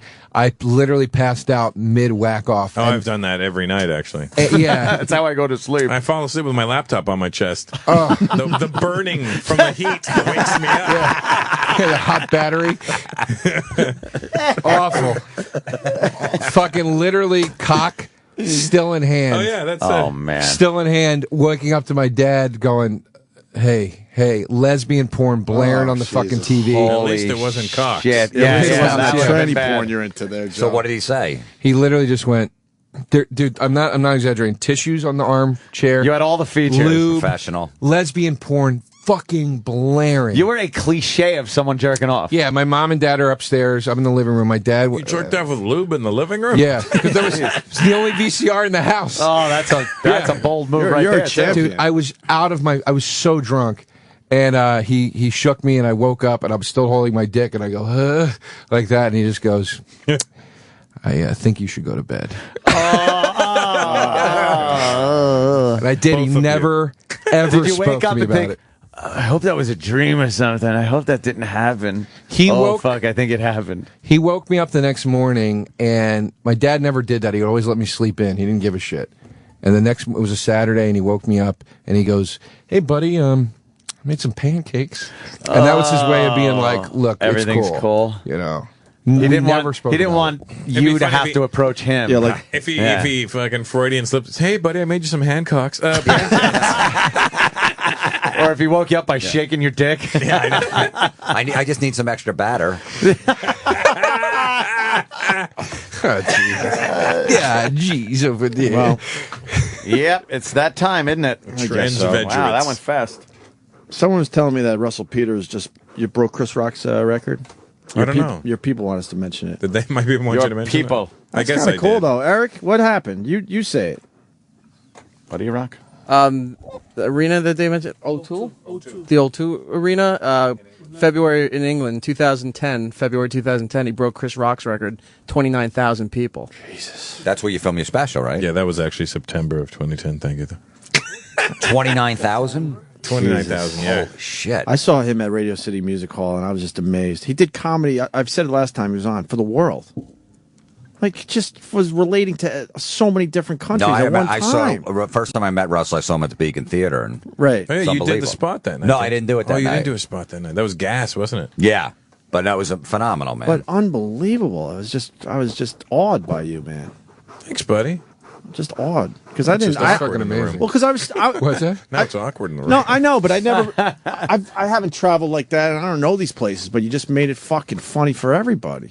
I would just imagine that would be a tough thing to do. That's all. Well, now the new act I'm working on, I have nothing. You're literally watching me. This is my 7th show in on working on material. But you know, people that like myself that love comedy, I appreciate that because sometimes, I mean, you know, we see the same guys every year at Caroline's. Like, dude, will you fucking work on something new? Mm-hmm. Yeah, I mean, I'm doing the same thing. I just put an album out, so I was just at a club last night, just fucking rough going up now. there and riffing. And that's all I'm doing. Just going up there like 25 minutes, just working it, taping it. It must suck to and, just have to say goodbye to some of that stuff, knowing how great it was. Well, right? no, it just sucks because you know how much better it could have gotten. Really? You're like, I watch it now and I go, I could have wrote something. Oh, really? Better than that. Yeah. Huh. If only you could just remix shit like it was a hip hop. Yeah, right. Yeah, that's always the bitch part about comedy. It's because it's the exact opposite of music. Yeah. Musicians go in a studio, they work, they release the album, then everybody says, come bring us the album live. In comedy, you do the road, you record it, and then the first time anybody hears it really on a wide scope is when the album or the DVD comes out. And then you can't do that shit anymore. Can't touch it anymore. Like I say, it's like jizz. The minute it leaves your nutsack, it's fucking dead to the world.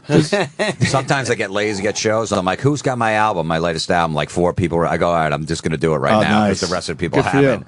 If I'm just exhausted, it's like a 3rd show on a Saturday. I'm can't like, even. fuck this. Brian, I delete it from my head. Anybody just pick it up? Yeah, I got it. All right, I'm going to do the same set. So Brian Regan pulls it off. They request his hits. And they don't mind. Nobody that they requests mine. And they don't mind that they've heard it 100 times. They just want to hear it like it's a hit single from their favorite band. He does it in the smartest way possible because he comes out, he gives them the new hour, then he comes out for the encore. And Oh, goes, I should say okay, that. I'll take He absolutely requests. comes up with new shit all the time, too. Yes. You do encores, Russ? Not right now because I don't have any I don't have enough to get through to the encore. But you have before. Yeah, but now it's harder because I feel guilty trying to do old material and I can't remember it half the time now. Wow. I've never had to do an encore unless the MC was fucking around and he didn't come back up on stage. Right. So I would walk off and then I have to go back up. I'm like, fuck. What do I do now? Just stuck Just out do another there. 5. Yeah, easy for you to say. It's like I did everything. I just blew my load. Right. Yeah. Got to come up with more jizz after you blew your load? That's hard. That's not easy. It's like that's when you nutted too early and you end up going down on her for the next 45 minutes. Oh yeah, you got to take the bullet. Yeah, it's great when they don't know too. Yeah, you got to take the bullet. They just think you're a pussy-eating fool. Yeah, fuck me and my pleasure. I'm going to stop in mid-stroke and go down on you. By going down on her for 45 minutes, do you guys mean rolling over and saying tough shit? All right, Russell Peters. The real Russell P on Twitter, right? Yes, sir. Yeah, right on. He's a good one to follow. Anything else you're promoting? Caroline's is sold out, so you just came to say hi. I brought you guys copies of the new DVD if you want. I would love it. I would absolutely love that. Florentine, the big interview with Axl tomorrow on VH1. What time? VH1 Classic, 11 o'clock. Yeah, and whole Banana? hour special. Bananas this weekend, Hasbrook Heights. Next weekend, Brokerage in Long Island. And then Thanksgiving weekend, Stress Factory. All these years, I've never been to Bananas. It's in a hotel. I know. I've passed it a few times, but if you can't get tickets to my show, which is sold out, you should really go see Jim Florentine at Bananas this weekend. Yes, if you're not going to be Joe disappointed. DeRosa? I could use some of Russ's audience. Bananas. I'll be at Foxwoods Comics at Foxwoods next weekend, but this weekend opening for Burr, Carnegie Hall, and then Comics Come Home in Boston on Saturday. Do I still have my tickets for the Carnegie Hall gig? I don't know. Joe, I don't do that. Yeah, get your own tickets. Buy them. No, I think I'm set up. Bill's got you. If anybody I believe maybe so. says, but I'm absolutely going to see ask, you guys at Carnegie Hall. Fuck yeah. Well, if you want, if they blow you off, you can come to Bananas. If you want to come to Caroline's, I can even it's get your hotel available to room you for as well. 50% off at the Holiday Inn. I'm going to see Jimmy Norton at the Brokerage on Saturday. Yeah, Long Island. Yeah, I think he's got a show there that's still Jimmy's sold. So Kurt yeah. Love is reliable, right, Ant? I think he is. Yeah. He just wrote on Twitter, it's a feedback, we're ready to leave, but shocking Penn State rumor, Jerry Sandusky pimped out young boys to rich donors. Ew, boy. Supposedly on Business Insider right now. That's crazy. Boner I wouldn't put anything past the guy that fucks a 10-year-old in the shower, so who knows? Holy shit. That might be... Yeah, it looks like Jim Norton with red hair. It's a rumor right now, but... Oh, damn it. No, he's gone. It was a clip before that. Let's get... All right, let's get I'm out of here. Thanks, guys. Thanks. You made this very easy, Ted. Appreciate Thanks, that. man. We'll see you guys tomorrow. Opie and Anthony have left the building. But the O&A show continues. Sort of. After O&A Live is next. Sirius XM. Sirius XM. And now, the Opie and Anthony show continues. This is After O&A Live. Here's your host, Sam Roberts. I'm turning these mics on, everybody, so don't say things that you don't want on mic. They're not on yet. All right, I'm turning them on, giving everybody warning. Okay, now they're on. Everybody's still here. DeRosa's here. Russell Peters, Jim Florentine, Opie. What'd you say? What'd you say? Trying to get our attention. We're all leaving. Well, your boss is out there waiting for you, so. I want to talk to Russell Peters.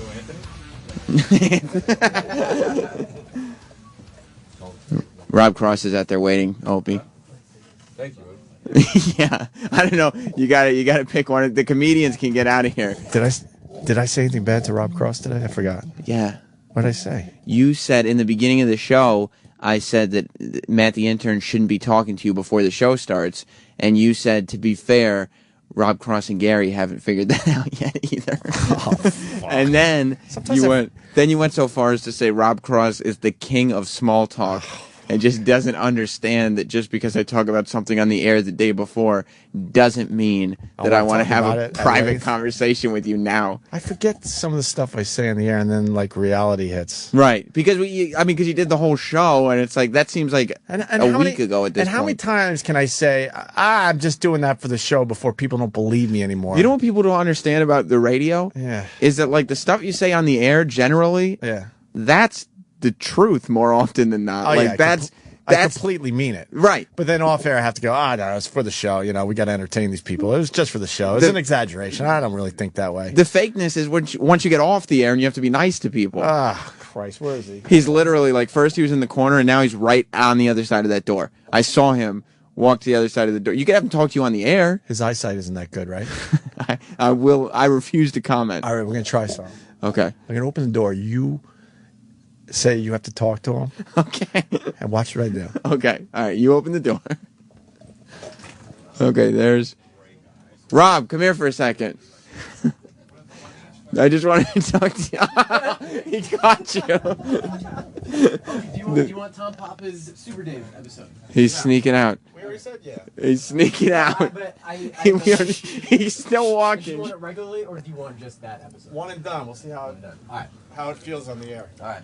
Smoothly executed. You just notice what was going on there, Rob Cross? Oh, yeah. He was hiding. Opie decided to hide behind the door, and he was hoping that I'd call you in, you'd walk in, and he'd be able to sneak out the other side. he would have gotten away with it, too, were it not for everyone else staring at him outside. Is that what happened? Everybody was staring at him through the glass? Like, okay, he's behind the door then. Yeah. What was he doing behind the door? It was amazing. Look at the hallway right now. It's packed. Yeah, and we have, like, famous comedians just hanging out and talking. This is where we work, Rob Cross. I know.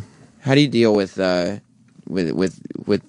things that are said about you on the air, and then you have to go and talk to these people like human beings? I just can't understand it. How do I do that? You take it much worse than any of us do. I know, but I don't have to, like... Your mom is on the phone getting... Yeah, she is. Yeah. But I don't have to... That's a lot tougher than...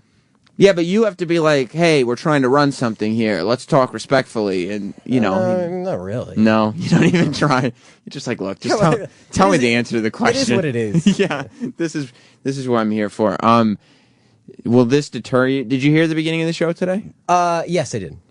So you heard when he made reference to you making small talk with him?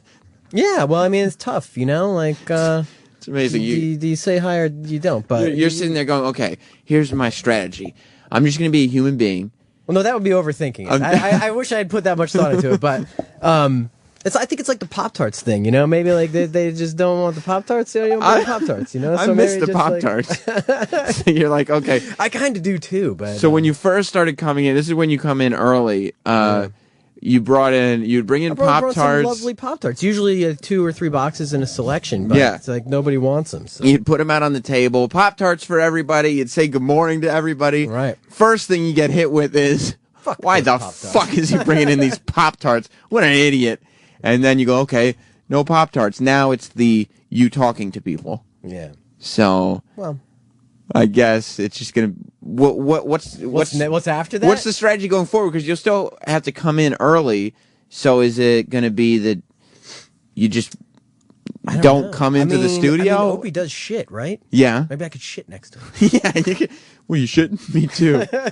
I also wanted to talk to you because I was on Ron and Fez yesterday. Oh yeah. And I hear that you've been walking around and using the word cross in a very supervillain-esque way. That's my thing. Like, don't cross me. We'll cross that bridge when we get to it. Yeah.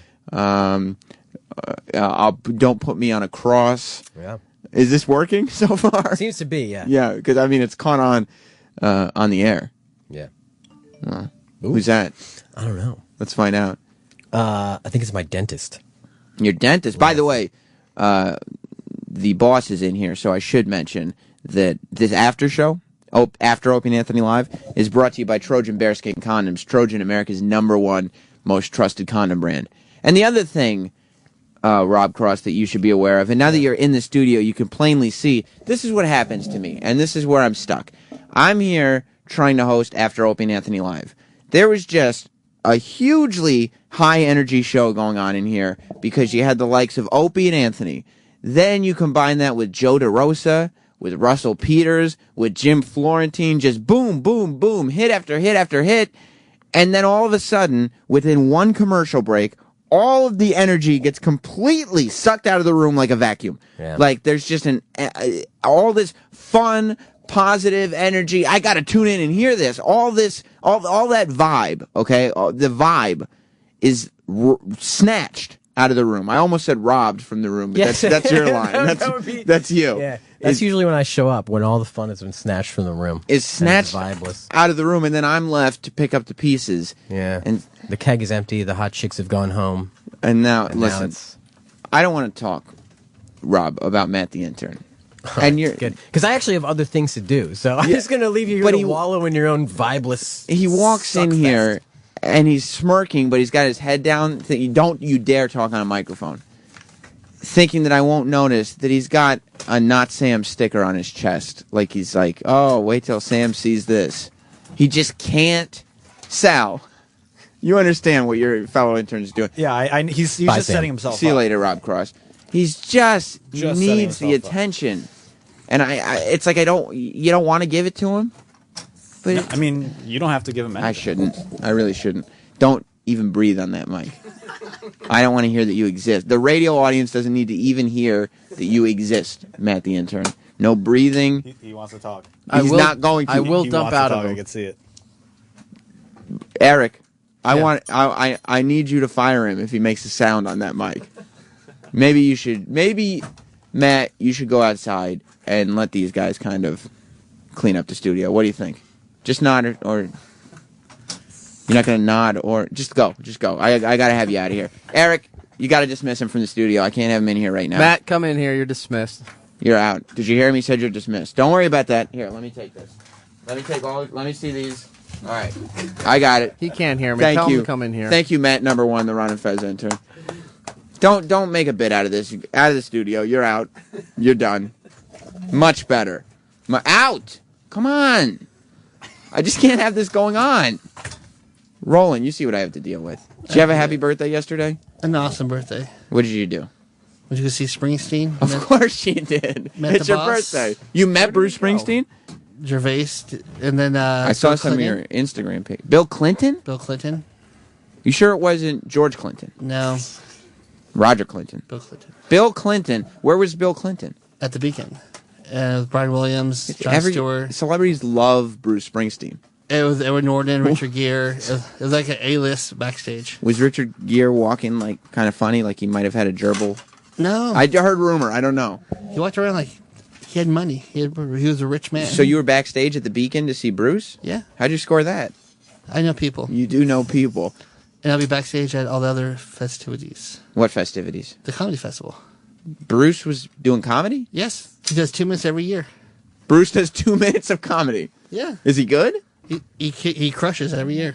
Well, that's also a room full of Bruce fans, and he's only doing 2 minutes. Well, no, the thing is, he'll do two like long stories, but they're really dirty jokes. He does. He does dirty jokes. Really dirty jokes. Yeah. Wow. How many have you? I know. Did you get a picture yesterday? No. You get a picture. Your ass is out. It's backstage. amazing to me. How many times have you? Six times. You've met him 6 times at the comedy festival. Yeah. How many times have you seen him in concert? 250. Is that official or is that an estimate? It's around there. Around there. Do you actually count or you just keep an estimate? I keep an estimate. Okay, so it's about 250 times. Yeah. You've seen him in concert. You've met him 6 different times. And then he was up here. That's not counting the time he was up here, right? No. And you saw him close. Yeah. You didn't meet him. No, I didn't meet him here. Of all the time, I mean, Norton's got a picture with Springsteen. Yeah, if last night if he got a picture with Clinton Springsteen, that his ass would have been out the door.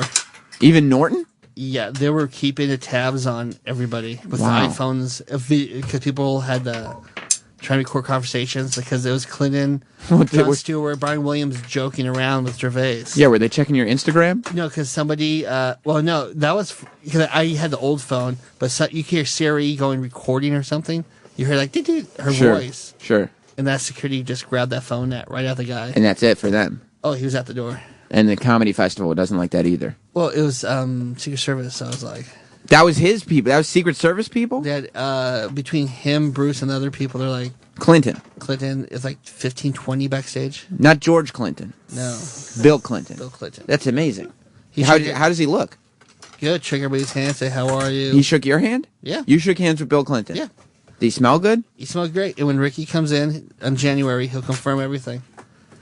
Ricky Gervais is coming back here? Yes. January. Hotline. Hello, you are on After Opie and Anthony Live. Damn, you didn't pick up on something. What did I miss? Norton would have easily been shown the door to get a picture with Clinton. Yeah, that's it. You're right. Norton would have if Clinton if they were like, listen, Norton, I know you're a comedian, but if you get a picture with Bill, we're going to show you the door. Okay, fine. I'll get the picture and then I'll leave. You would have taken that hit, no problem. With that. And the other thing, Roland, was Jim Gaffigan there? Yeah. Yeah, he tweeted a picture of him and Clinton last night. Yeah. He got it through the... Yeah, how did Gaffigan get the picture then? If you're performing, you got a picture. Oh, Gaffigan performed? Yeah, he so performed. what was the show? Bob Woodruff Foundation. And it was For comedians vets. and Bruce? And they had an army of people that were there too. Like the secretary of something was there. Opie, do you still... What gives you... Because you have a picture with Clinton. Sure do, Sam. What gives you more pride? The fact that you have that picture or the fact that it drives Jim crazy to the point that he has nightmares about it? That it drives Jimmy nuts. My Clinton picture is not even on display anywhere. Oh, no, I put it on my website finally, opradio.com. That's right. Boom. About us, Ricky bring his. He has the Clinton, Bruce, Jon Stewart, everybody in one shot. But what makes it my favorite part of what I'm hearing on the after show is the fact that Roland still doesn't have a picture with Bruce Springsteen. And it amazes me that you've seen him 6 times and you still don't have a picture with him, meaning you met him 6 times. Yeah. Someone pulled out a camera and all eyes were back on me. I'm like, never mind. Eric, who's the guy on Roland's T-shirt today? That would be Bruce Springsteen. Every day he's got a Springsteen shirt on. How could you not, at some point, have just... The fates just have never aligned for you to get a picture with him? You've met him 6 times. No. And Sam, I've been managing my hate for the company lately. If you notice, I've been doing a pretty good job with it. You have. I will compliment you on that. But as soon as Roland said I still don't have a picture with Springsteen, it brought me back to the day where the company did not do the right thing and get Roland's picture with Springsteen. That one drives me nuts.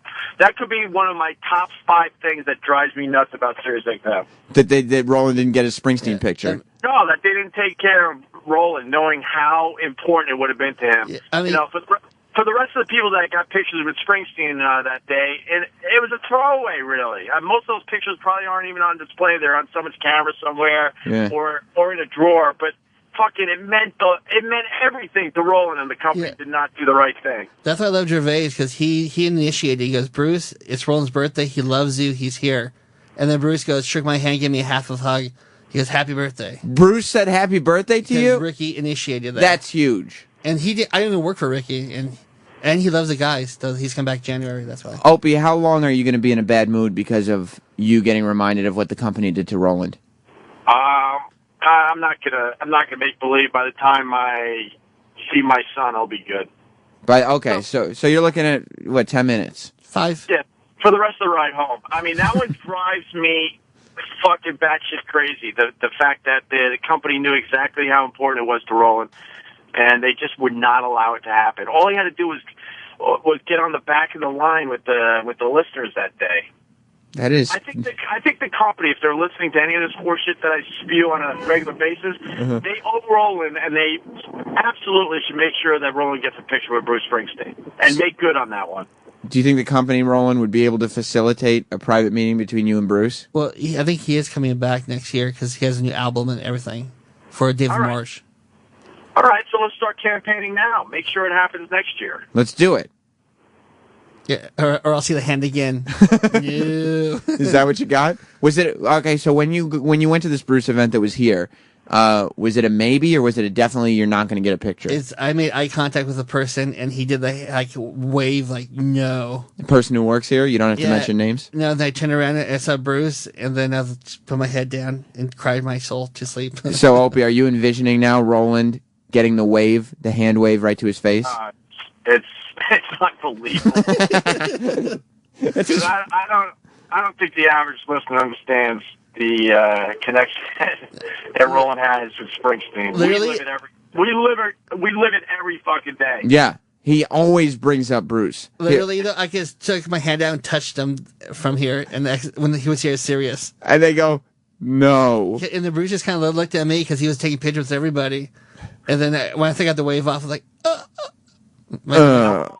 Roland, who's your number 2? I don't even know if you have a number 2. Really? Not really, though. It's like, once I get Bruce, I'm happy. Isn't it you like U2? I do love U2 with Bono, but Bono I met once, and I'm happy that I met him. But for Bruce, I would love a picture. Yeah, because Roland is not like a fanboy by nature. Like, he's not a fan of a lot of stuff. He spends most of his time, doing what he has to, putting up with bullshit for his job. So he's not like...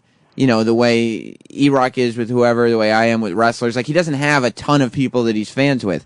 Just Bruce. It's Bruce. It kind of starts and stops with Springsteen. Yeah, that's why I said I don't think he has number 2. Bono's way up on my list, and I didn't realize it's the 20th anniversary of Octung Baby, but Roland turned me on to that documentary, The Making of Octung Baby. I loved it, Roland. It's really good. I fucking loved it. And then there's a whole bunch of covers that are coming out by a whole bunch of people, including, I know, Sam, you like Jack White. Love Jack White. He does, which one does he do, Roland? Love is Blindness, I think? Yeah. I think he does Love is Blindness, but somebody online turned me on to it on Twitter saying you got to hear Nine Inch Nails. Nine Inch Nails did, oh, fuck. I don't have the info in front of me now, but anyway, I listened to that cover, and then it turned me on to a whole bunch of current artists doing songs from Octung Baby. For music fans out there, I would search it out today. It's awesome. Is it an album? Is it like the soundtrack to the documentary or something? No, it's just a different album. It's like Anniversary. When did it come out? I think it came out like either last week or early this week. Oh, so it's new. Brand new, yeah. Cool. Which song did, I think Nine Inch Nails did Mysterious Ways. I think that was it. Yeah, I'm not sure. Yeah, I'm not too sure. Do you have it? I don't have that one yet. They changed it around to, I liked it, but there were other songs on that I liked better. Jack White's version is pretty damn cool. Yeah, I want to hear that. I mean, I'm not a giant, U2 fan or whatever, but I'll listen to anything Jack White does. Yeah, I love Octung Baby. I just forgot. It's been many, many years, but that was the album they came out with after Rattle and Hum because the band felt like they were in trouble, that they were going to lose their core audience, and they had to come up with something. It's just amazing that U2 was ever in a position where they felt like they were in trouble. Yeah, and one was the good about them breaking up, not about like saving Africa too, which is funny. I was shocked by that because in the documentary they discussed all that. I was a huge fan of Rattle and Hum, but I guess it fell flat, and people really hated the movie, hated the concept. I didn't realize that because I really, really enjoyed it. But the band, showed that they didn't have much personality, when the cameras were rolling. Bono is pretty animated, but the rest of the band, they're pretty chill and pretty shy. Yeah, I love the scene where they're all in the truck just staring at each other, not saying one word, and they're like, "Come on." Oh, I know, the cameras were rolling, and yet they were in a van going to a gig or something, and the guy had to basically say, "Look, we're trying to make a documentary here, so you guys gotta talk, do something." And they were just beyond stiff. It's a good documentary. I'm a huge fan of music documentaries in general, but yeah. Well, The Edge was good in that. What's the guitar documentary? It's the same director. It Might Get Loud. Yeah, it's the same director, Davis Guggenheim. Oh, really? That was great. That documentary. Yeah. Well, I love the honesty of Edge. Basically, where you look at him like, God, he comes up with these amazing sounds, and he casually goes, "Well, actually, all it is this," and he's playing like a real basic riff, and then he's like, "And then I turn on a couple of machines here, and this is how it sounds." That was awesome. Just seeing him do the riffs, and you didn't even recognize them until he starts stepping on the pedals for all the effects. Yeah, Jack White was great in that movie too. That was my favorite scene. Was when he just made the guitar out of whatever. It was like out of a nail and a board. A Coke bottle. That's what it was. Hey, officially, I'm not mad at the Springsteen picture. I'm home. Yeah. Thank God. Well, thank you for calling in. See you guys tomorrow. All right. Bye. Yes, Opie. Well, I'm glad that I'm sorry that Opie's ride home was unpleasant because of the situation. That was a long time ago, though, wasn't it? Yeah, almost. It was a year ago. Yeah, almost. But yeah, I still cry. It really is unbelievable that you. No. What about like we talked about Opie? I would pass on like Bill Clinton to left of me. And hang on. Yes, after Opie and Anthony live. Why did you hang up on me? I was done talking to Opie. I didn't know you were going to pick up. You didn't plug his Facebook. Yeah, it was my turn to talk. You notice how quiet I was when he was talking? Well, I didn't even hear. You weren't on the phone at all. I didn't know that was part of it. I know. I was letting him talk music. This is Club Soda Kenny, of course, on After Opie and Anthony Live. Kenny, do you go to Steven Singer, don't you? Hey, Sam, you remember my line yesterday that everybody, like some people think bombed? Well, I mean, what, you mean like the question I just asked that you didn't acknowledge? Yeah, the why Bill Tetley line. Yeah, I remember it, Kenny. A lot of people complimented me on that line. Can I talk about Steven Singer like I was about to? Well, listen, he can wait. What's the play? Yeah, bring people up to speed, E-Rock. What's this line that Kenny's talking about? Who needs a Y? With a last name like Dick, how bad could it be? Come on, it's got to be funny. I know who needs a Y. Bill Tetley.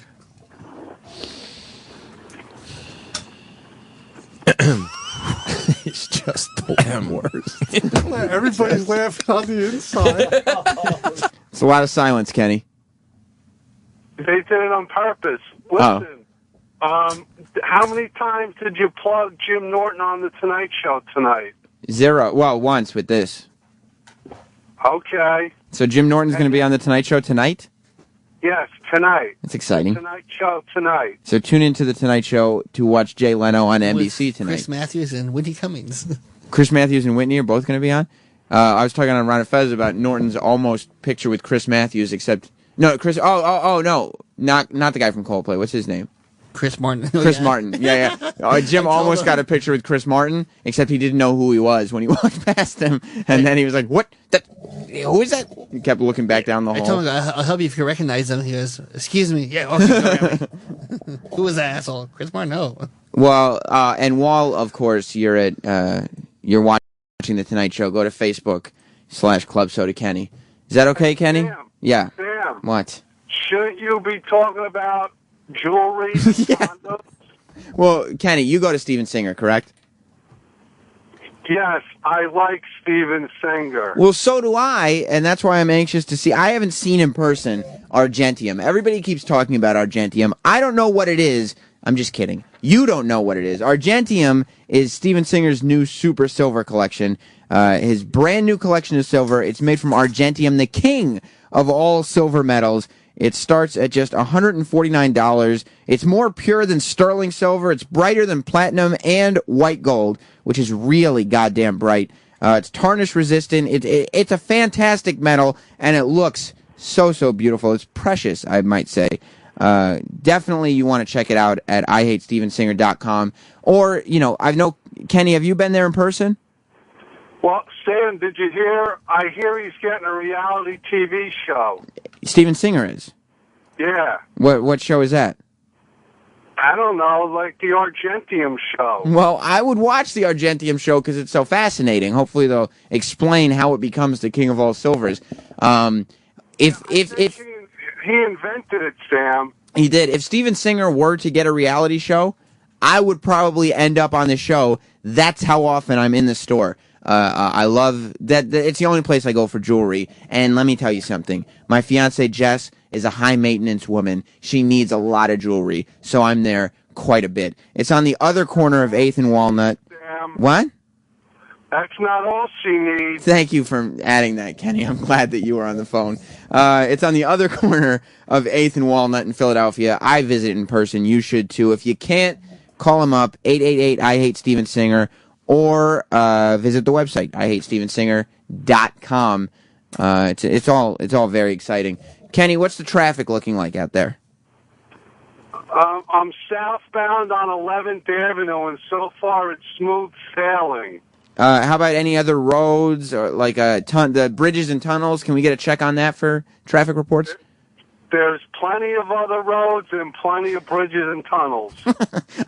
I wasn't asking as to their existence, just the traffic. Okay, a weather update, because a lot of radio shows do traffic and weather. There's no reason why After Opie and Anthony Live shouldn't get to do that as well. Sam, do you know Sirius XM has traffic and weather channels? Yeah, but I don't want people to tune out. I'd rather them stay tuned to this show and get everything they need from After Opie and Anthony Live. Yeah, but they got all they need. All right, well then I appreciate you adding to that. Yeah, because if they're stuck in traffic, they can listen. That's a great point. You're not good at picking up on winding down the conversation cues, huh? No, I got another half hour to kill in the car. Well, what did you think of Andy Dick on the show yesterday? Well, Andy Dick was on the after show because he got bumped. Well, he didn't get bumped from O&A, but he was late. He was about 20 to 40 minutes almost, right, Roland? Wasn't he about 40 minutes late getting here? About 35? Yeah. 35 minutes late. By the time he hit the studio, it's 40. 40 minutes late coming to the show, so we had moved on to other things. Unfortunately, it was my mom who, for those of you who are concerned, had a very happy birthday and appreciated a lot of your tweets. But Andy Dick was on the after show because I guess some O&A fans were talking shit about him. Kenny, what did you think of Andy Dick's appearance yesterday? Not much. Not much. Anything more specific than that? Or just you will leave it there? Well, I wanted to talk to you and Troy today, but you were too busy to talk to me. You mean off the air? No, I mean this morning. Okay, well, you're talking to me right now. What did you want to talk about? No, well, where's Troy? He's in his studio, I'd assume. Yeah, seriously? I'm here.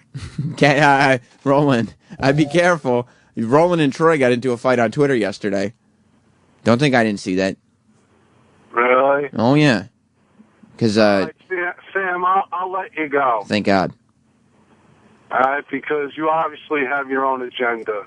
Yeah, I mean, and the agenda is geared towards the audience. And I know the audience would appreciate if that agenda moved forward.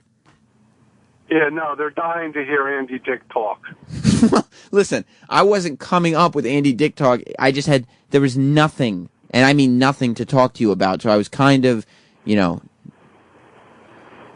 Why'd you bring up Dick? I don't know, Kenny. Why do you think I did? By the way, Puddle of AIDS is saying that 9 Inch Nails covered Zoo Station. If that's a joke, I don't get it, but hopefully that's serious. Okay, well, you never can. It is a first song off the album. Unfortunately, I can't trust the fans at all times, but Puddle of AIDS, I'm sorry that I ever doubted you. All right, Kenny, is that it for you? Yeah, big shout out to the sex man. Okay, thanks a lot, buddy. Club Soda Kenny on Facebook. All right, I'll talk to you later. Bye. Any repercussions from the fight you had with Troy on Twitter, Roland?